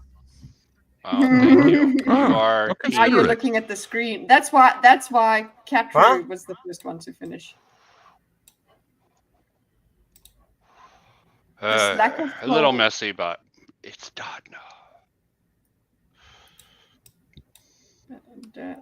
Oh, fuck.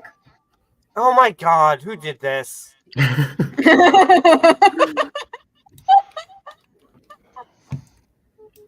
All right. Okay. You know what? No. Yeah. So at least you can trace. If you don't want anything to happen for a frame, just trace what somebody's doing. No, whoops. No, not that. Someone who didn't understand the point The assignment of the assignment. Oh, that's horrible. What was that? Now, oh my gosh. Okay. Was it somebody who can draw very well? Because then it's not me. Yeah. Probably Well, me. it's not me either then. Probably me. Oh, Vivin thinks well of himself. How dare he? Highly of his own skills. No, I just try, and that's probably where I fail. Probably shouldn't do that.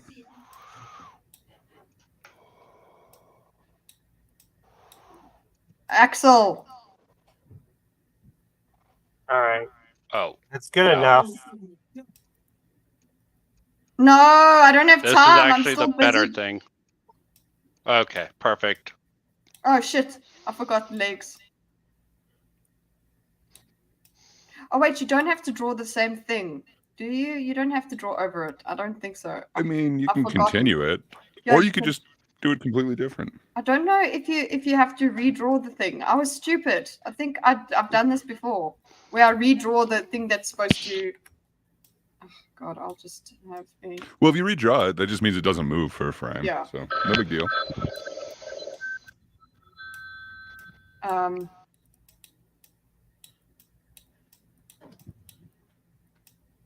I think this is how you write notes.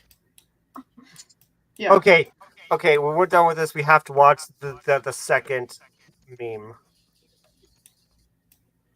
Oh shit! There's a second meme. Yeah. Anyway, no one watch it. I want the real reaction. real reaction. Axel, Daisy, leave your brother alone. Oh, what? Screw you! Who keeps doing these?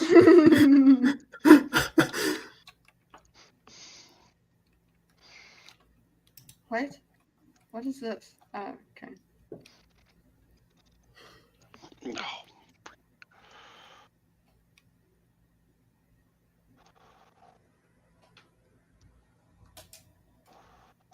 I think this is Vinvent.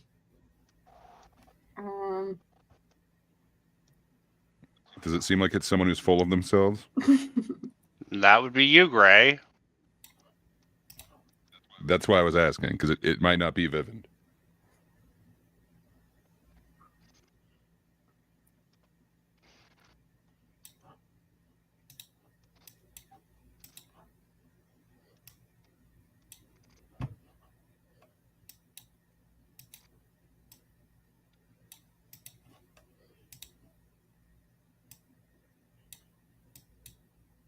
I can hear the mouse. That's odd. Is that me? Sorry. No, it's actually it's soothing. It's no dirty ASMR. Yeah. Looking at you, Sitch. Okay, here we're gonna need you to. No. Now we got some of that dirty ASMR. Statement of appreciation.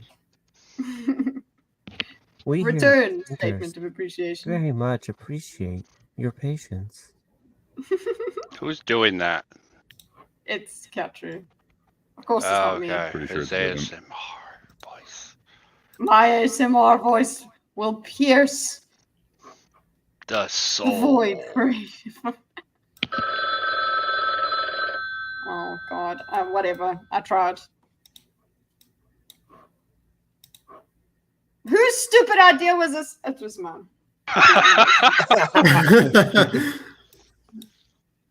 Well, you should have known better. Yeah, but they sometimes they're really funny. Okay, all of We'll them see. are. We'll see. Yeah, so we haven't gotten to the end yet.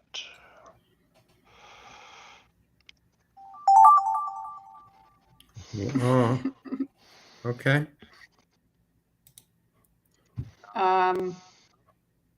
Okay, let's just make this easy. Sure. Sure. Okay.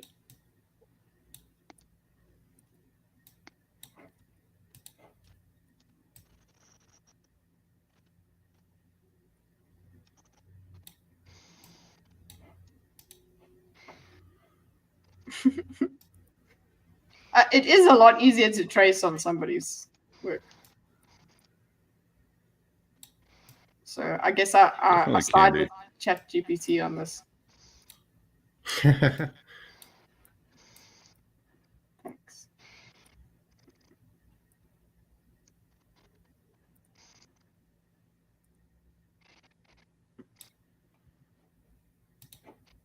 Yeah.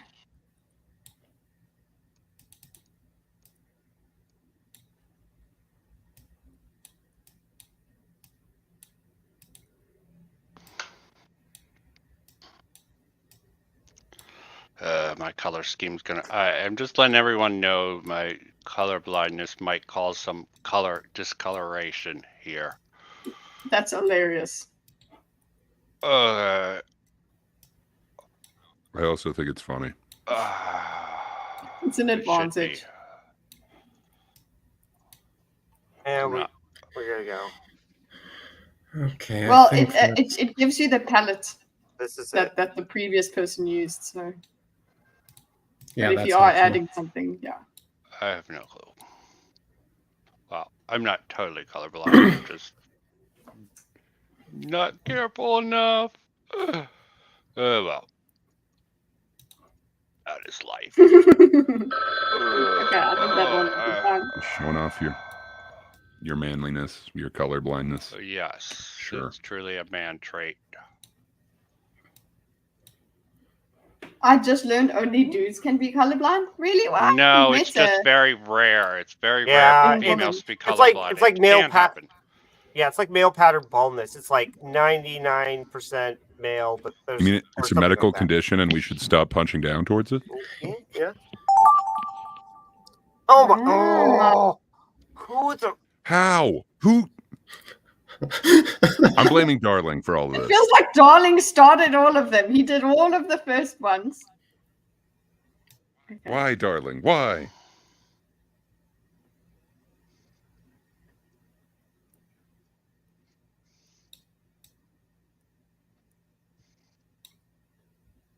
This one's a good one to work with. No one blame me Same. for this. The person who I blame only Vivint.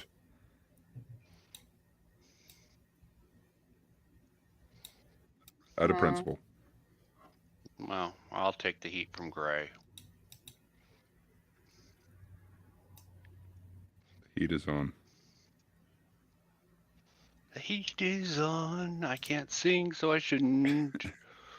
I can't sing. I can't draw. What the fuck am I doing? I can have fun though. I can have Yeah, fun like that's no one's definitely happening. business. Perhaps it's not their business. It isn't. It's no one's business. Oh, such party poopers. Make it your business. That's Sorry, all I you're was getting watching out of me. That's all you're getting out of me. Are you angry, Catru? He sounds a little angry. He's like, how dare you? It's all you're getting.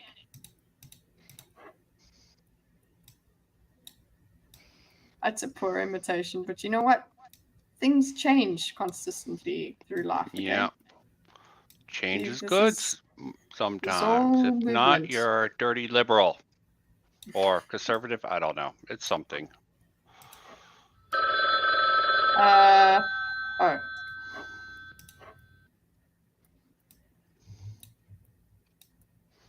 How did that take so long? Jesus. You only Okay. have yourself to blame for the one I just did. I swear, if the next one. He's so angry. You'll see. Eventually, you'll see. I did jack shit, says Darling. Okay, this All one right, I'm here we hating. go. Here we go. To me, that There we means go. it was a confession. We go like this. Everybody's catcher's happy now. I'm just gonna be. I'm gonna be boring with this one.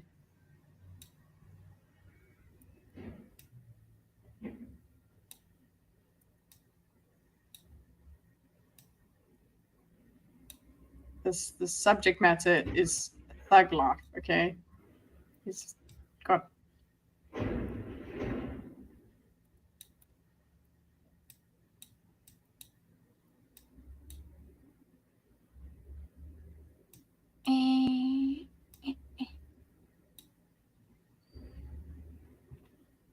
This thing is going to be jittery.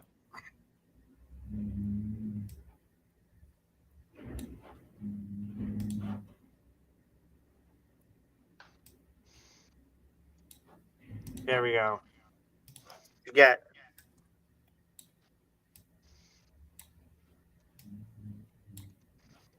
And now we have more time for ASMR. What? No. Oh, okay.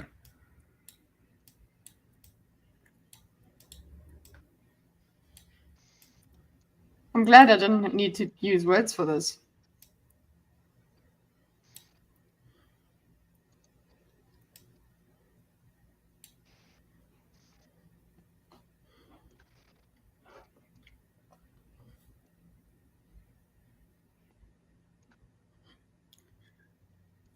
Oh, I wish I could undo this. It's fine. It's fine. It's Done. fine. It's It'll fine. all be good. It is fine. Who cares about physics? One more. It's fine. Who cares about logic? Again, what is real happening? story. We're Again, almost what? on the 7th. Again, that everybody's drawing. Oh my. What? Oh, wow. Okay, fine. Somebody's Fine. got Last talent. one. I don't understand. What is happening here?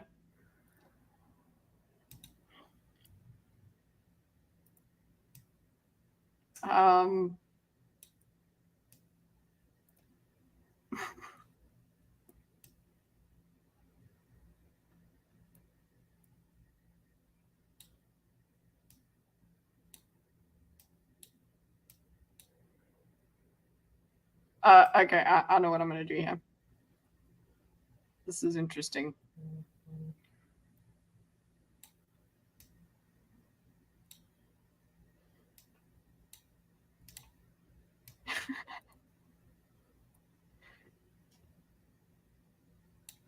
I hope that makes sense.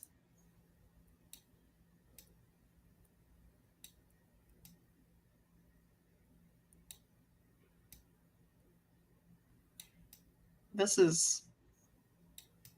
I would love to know how this is going to happen. What's going to happen here?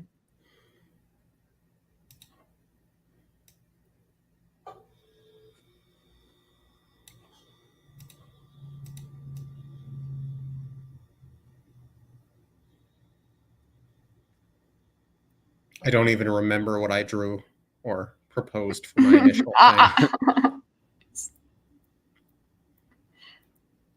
I feel like mine wasn't the worst. Sure. Deniable accountability. I see how it is. It'd be like, I disavow. I don't remember that. That was my split ego. That sort of must have did that. I would never do that. God, who on earth? No idea what it is, but that's what you're getting. It's all we're getting out of him. Okay. I've submitted my final one. I'm ready to fail. Yep. This is going to be Same. epic. Oh, Okay, well not done, bad. everybody. Okay. All right, let's see it. Finishing chatting. It's so frustrating. So I can just see them. Okay. All right. I'm sure they're all going to play smoothly. Yeah. We'll change the speed according to what we think it should be. Okay, so was this upsetting? Vinvint?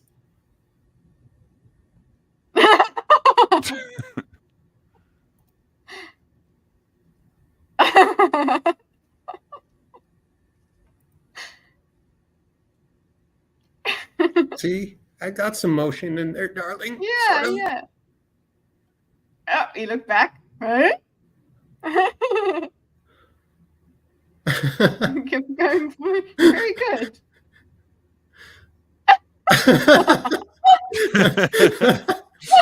All right, Lucy's the best. She fixed it. Okay, wait, I'll do it slow. Wait, 4 seconds. Wait, do you want to try this one?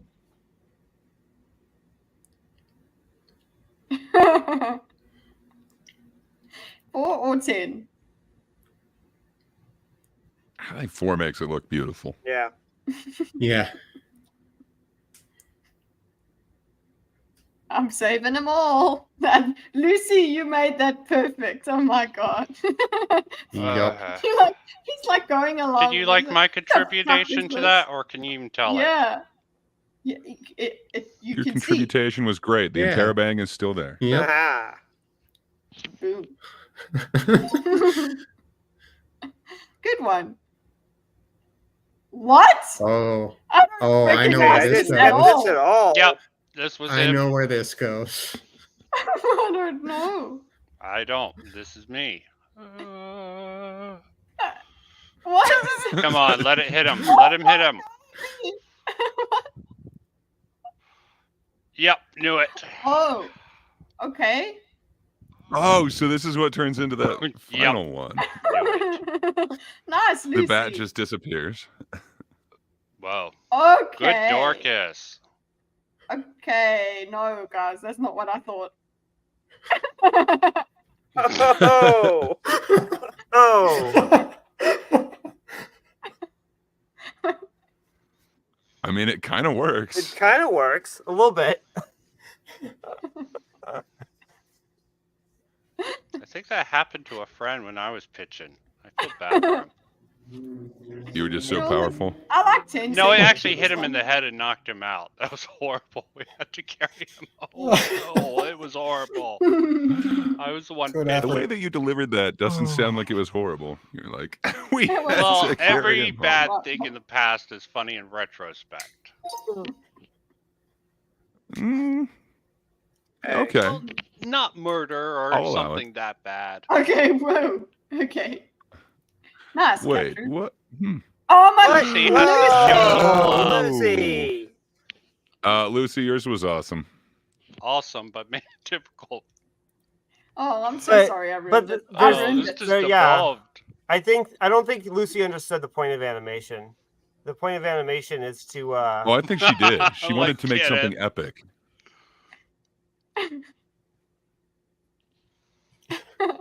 Did the fish die?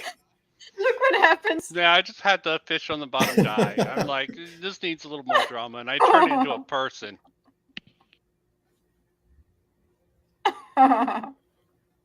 So look, the story is that there's this one fish goes through a portal and does this whole thing happen.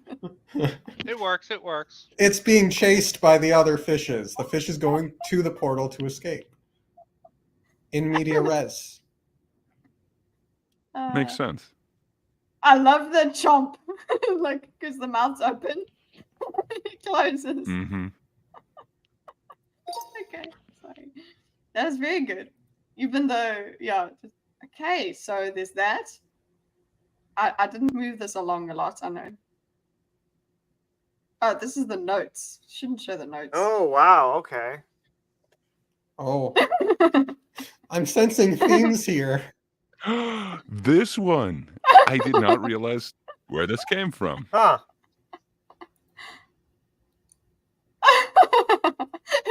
It bounced off. And it bounced again. Oh, What? It's got a knife now. Where did the knife come from? Is this the Last Jedi? But reversed? The knife just pops up out of nowhere? The knife? Yeah, the knife. No, the Force summoned it. Yeah. Okay, got it. Reverse Jedi it. Let's see when it goes faster. I like the thing. Go to 3 seconds. make Go it to 3 seconds. Okay, hold on. Let me just save quick.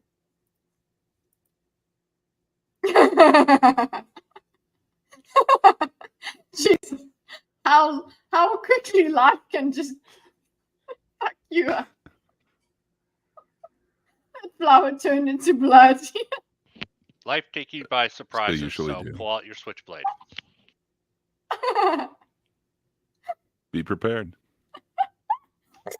You know what? I saw an ad for a cartridge gun that's made for self-defense. That actually looked pretty cool. Oh, Papa Vin Vin. I just wanted a puppy. Okay, so put in Oh, some no. moves, some lines there. Oh no. Whoa. And then I just trace the little Oh no.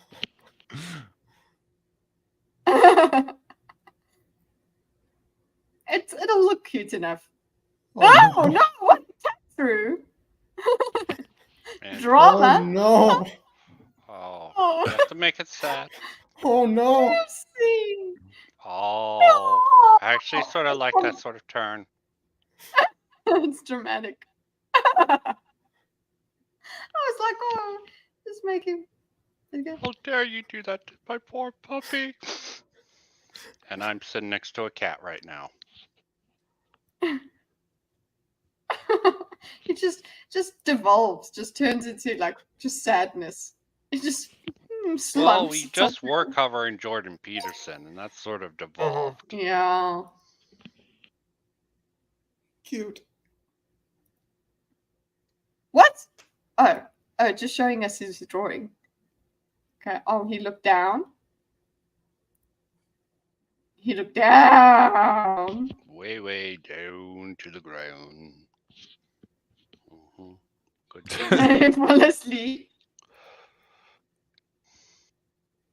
Kitty cat, come around. That was I clever. could not tell Dorcas. what that's on the side. I thought it was. Then It's he got supposed back to to be sleep. Catherine. Oh no, wake up. All right. Oh, I was thinking that was a goldfish. Like 2 goldfish. I'm like, I wonder if they wake him up by splashing him.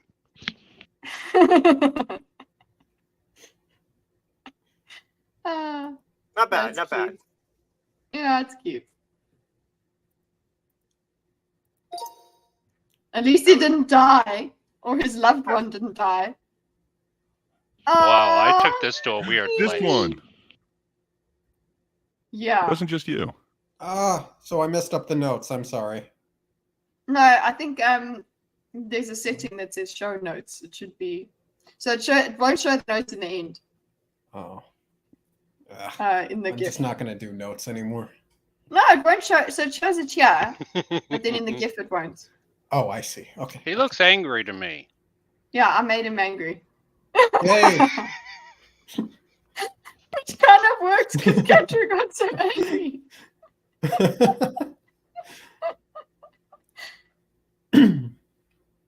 Oh, he's at least happy with it. Good turn, Gray. Okay, yeah. Note's not there. Good, good, good, good.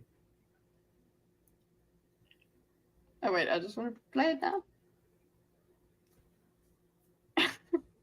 I just Not like to be playing. able to see each of them play. I like it. It's playing very slowly. Okay. 3 seconds. 4 seconds. I like that one. This one's the best. That's pretty good. Pretty good. Yeah. Okay, that's Smile it. does make it. I Okay, love wait. Now you need to play that last meme. Okay. We played the last meme. Let's go to another. Okay. Another. One Don't- meme. Don't preview it. Don't preview it. Has it changed? Okay. You can see it. Okay? It's an online community on 8chan. They call themselves the Incel Army. I've gotten you a temporary invitation into their circle. Cool. Thanks.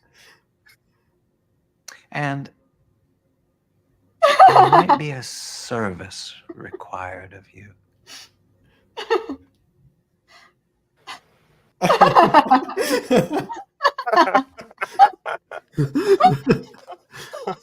I'm terrified. Holy shit, man. You're freaking, and you're so quick. Oh yeah. Oh, it's so good. It's so good. That's so good. I love that so much. Ah, that's brilliant. Okay, boys, we've gone late here, but it's been great. It's been a lot of fun.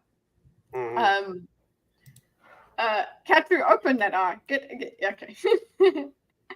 Katru's eyeliner got his eyes stuck. I love the lighting though. Can you see that there is like shadowy lighting? Pretty cool. To compliment the shadow facts earlier. Haha. What is everyone doing content-wise? Katru, go. I'm See gonna if I have my interrupted your gaming schedule. stream tomorrow. Just Yay. chilling out with Nice. topics. Everyone here, well, yeah. Maybe guess, maybe not. It just depends. No pressure. But yeah, I'll be playing the Minecraft, developing that. Theoretically, it may. I'm thinking about opening up a Realms account for Thinkers in case people want I to don't know play. what that is. Oh, yes. Yeah, We have to Lucy get was talking about Minecraft to that. do that. Yeah. Yeah. Yeah, you have to. Thinkers Utopia. Yes, let's go. Oh my gosh, Yeah. we can just go and have like an area for each thinker and play around. Oh my god, that would be cool. How much does it cost? And then I'll go to war with It's not all much. of my creepers. It's just it's like $30 a month. Yeah, I think we all have. I think we all have to be members to be able to join. Around. No, I don't think so. Oh, okay. You can join. It's for you to create it, and Yeah. then we then to be a member, we just join your realm. Yeah. Yeah. Okay. I don't think there's any membership fee associated to it. Sweet. I've got it on. There's crossplay on PlayStation and on PC, which I have both of them. You do. So that will be cool if I could get into it, but who knows what's happening with work. Well, no pressure. Anyways. Yeah. And then. I'm trying to host a panel. I'm trying to collect. I posted it in the Thinkers thing. A panel, broader discussion, all based on the question: is the culture war more than just the intersection of politics and media? I want to do a discussion panel on that. Still trying to Sunday? grab people up. Saturday? Saturday, my Saturday discussions that I've been doing occasionally during the day. Okay. So, Andrew, you want in that? Or, sorry, Katru. I think I Yeah, asked yeah. Gray. Anyone's invited. Okay. I can pop in for a bit. I don't know how long I'll be able to be there, but I'll definitely want to pop in for a bit. Okay, that'll be cool. I'll send you a link or just put in the Thinkers chat. Also trying to get Gray's buddy LG. Oh, Gray, I mentioned to you. LG's the man. You said you were talking to Charlie. Did you mention to him it would be interesting if he popped up for that? I will. I haven't talked to him for a minute, but I am supposed to talk to him in a couple of days. invited So yeah, I'll mention it to him. I just LG. know we're recording that day. Yeah, I mentioned that to LG. I'll probably keep it up. Anyone who wants to join, have time, that's fine. Just want to get a variety of people to discuss the matter of sort of the culture war and things like that. Sorry if it's boring content, but I do that probably more often than not. I'll try and if just say when you guys are, as usual, just say when you guys are going. Well, and Katru, then are we doing I a can make movie? I'll probably start it after the movie, whenever that ends. If we have a watch party. I don't know if anyone cares about doing the movies anymore. No one's showed up for like 2 weeks in a row, so. Well, I do that's want been a the busy What thing. Dreams I May do Become care. next week, but I'm trying to get BMO on because And we some gotta do good spooky things. season, guys. Yeah, we're Gotta supposed to do spooky stuff. Okay, Yeah. well, But you just yeah. If you're interested, leave. There is the chat for it. Just leave a message there and okay. Well, let me I'll know. probably 'Cause, I hold mean, it it's been- early for some like Kidit to come in if she can drop in. I know it's nighttime for her when it's daytime for me. So Well, yeah, and if you guys can find a better time to do it for more of the American time zones, please do that. Because it's just me and Ali that are in this time zone, and but I'm trying to get together with her this weekend, so I don't know if Okay. I'll be able to I'll join. try to do it in- earlier so you can go to sleep earlier. I know how things Yeah, go, just- but I understand yeah. if you can't make it. But I'll try to Yeah. be accommodating for a variety of voices. Yeah. If you also want to, if you haven't put your time zone in the time zone area of the Discord, go and do that. That will help out everybody as well. So I'll that's share. this weekend. And Gray, The great Gray Poupon or Poupe. Gray. do you have some? You're muted, Gray. Dorcas. It's not letting. Cool. Did it just There we unmute? That go. was weird. It would not let me unmute. Yeah. I got a show. I think we're having an episode come out tomorrow, but I need to check with Catcher. I don't want to release it at the same time he's doing his thing. But other than that, look for more content next week. Sweet. Dorcas, are we? I'm wondering when we're going to start our thing. So I was going to ask you, do you want to try to do like just the prologue this weekend before you go, or do you just want to put it on hold until you're back? I'm flexible either way. Let's see how we go for this weekend for prologue. That would be nice to get it started. Cool. Then I'll do the reading and take some notes tonight, or for myself, and then just let me know when you're free. And I think it'll have to be on Sunday. Cool. I know works. that's yeah. So what we're doing is we're doing a read through of Mistborn together, me and Dorcas. Nice. So Interesting. yeah. Yeah. So and that will be over on Optimus Dorcas's channel. Unless you're going to create a new channel for it. I don't know if you want. It'll be on the No One Asked You channel. The No One Asked You channel. Okay. And are there going to be elections on November? No, we're waiting for next year. Oh, okay, It's going to be when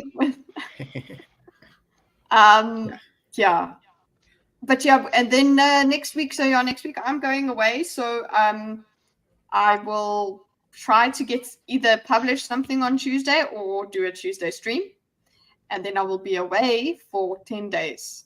I don't think I will be able to make I'm trying this weekend to. The reason I was also hesitant to do anything or say anything I was going to do this weekend, because I was going to try and just finish the book review thing, just get those videos done, and then put those out on the Tuesdays that I'm not available, and then come back. And then Katri was saying that you guys can continue with Thinkers on the Thursdays that I'm not here either. So if you're interested in that, can get it all, what's the name, all sorted. Just it's up to you guys. Interesting. But yeah, Don't know what that would be like that's what's without you. coming up. And what would it be like? So nice and peaceful. Yeah, you can do voice stream. Yeah. No girls That's about allowed. it. Don't forget to like and subscribe. Like to the stream, like the stream, subscribe to all the Thinkers, and we'll see you next week, Thursday. Yeah, thanks. Bye. Bye. You can see we all orbit Stitching at him.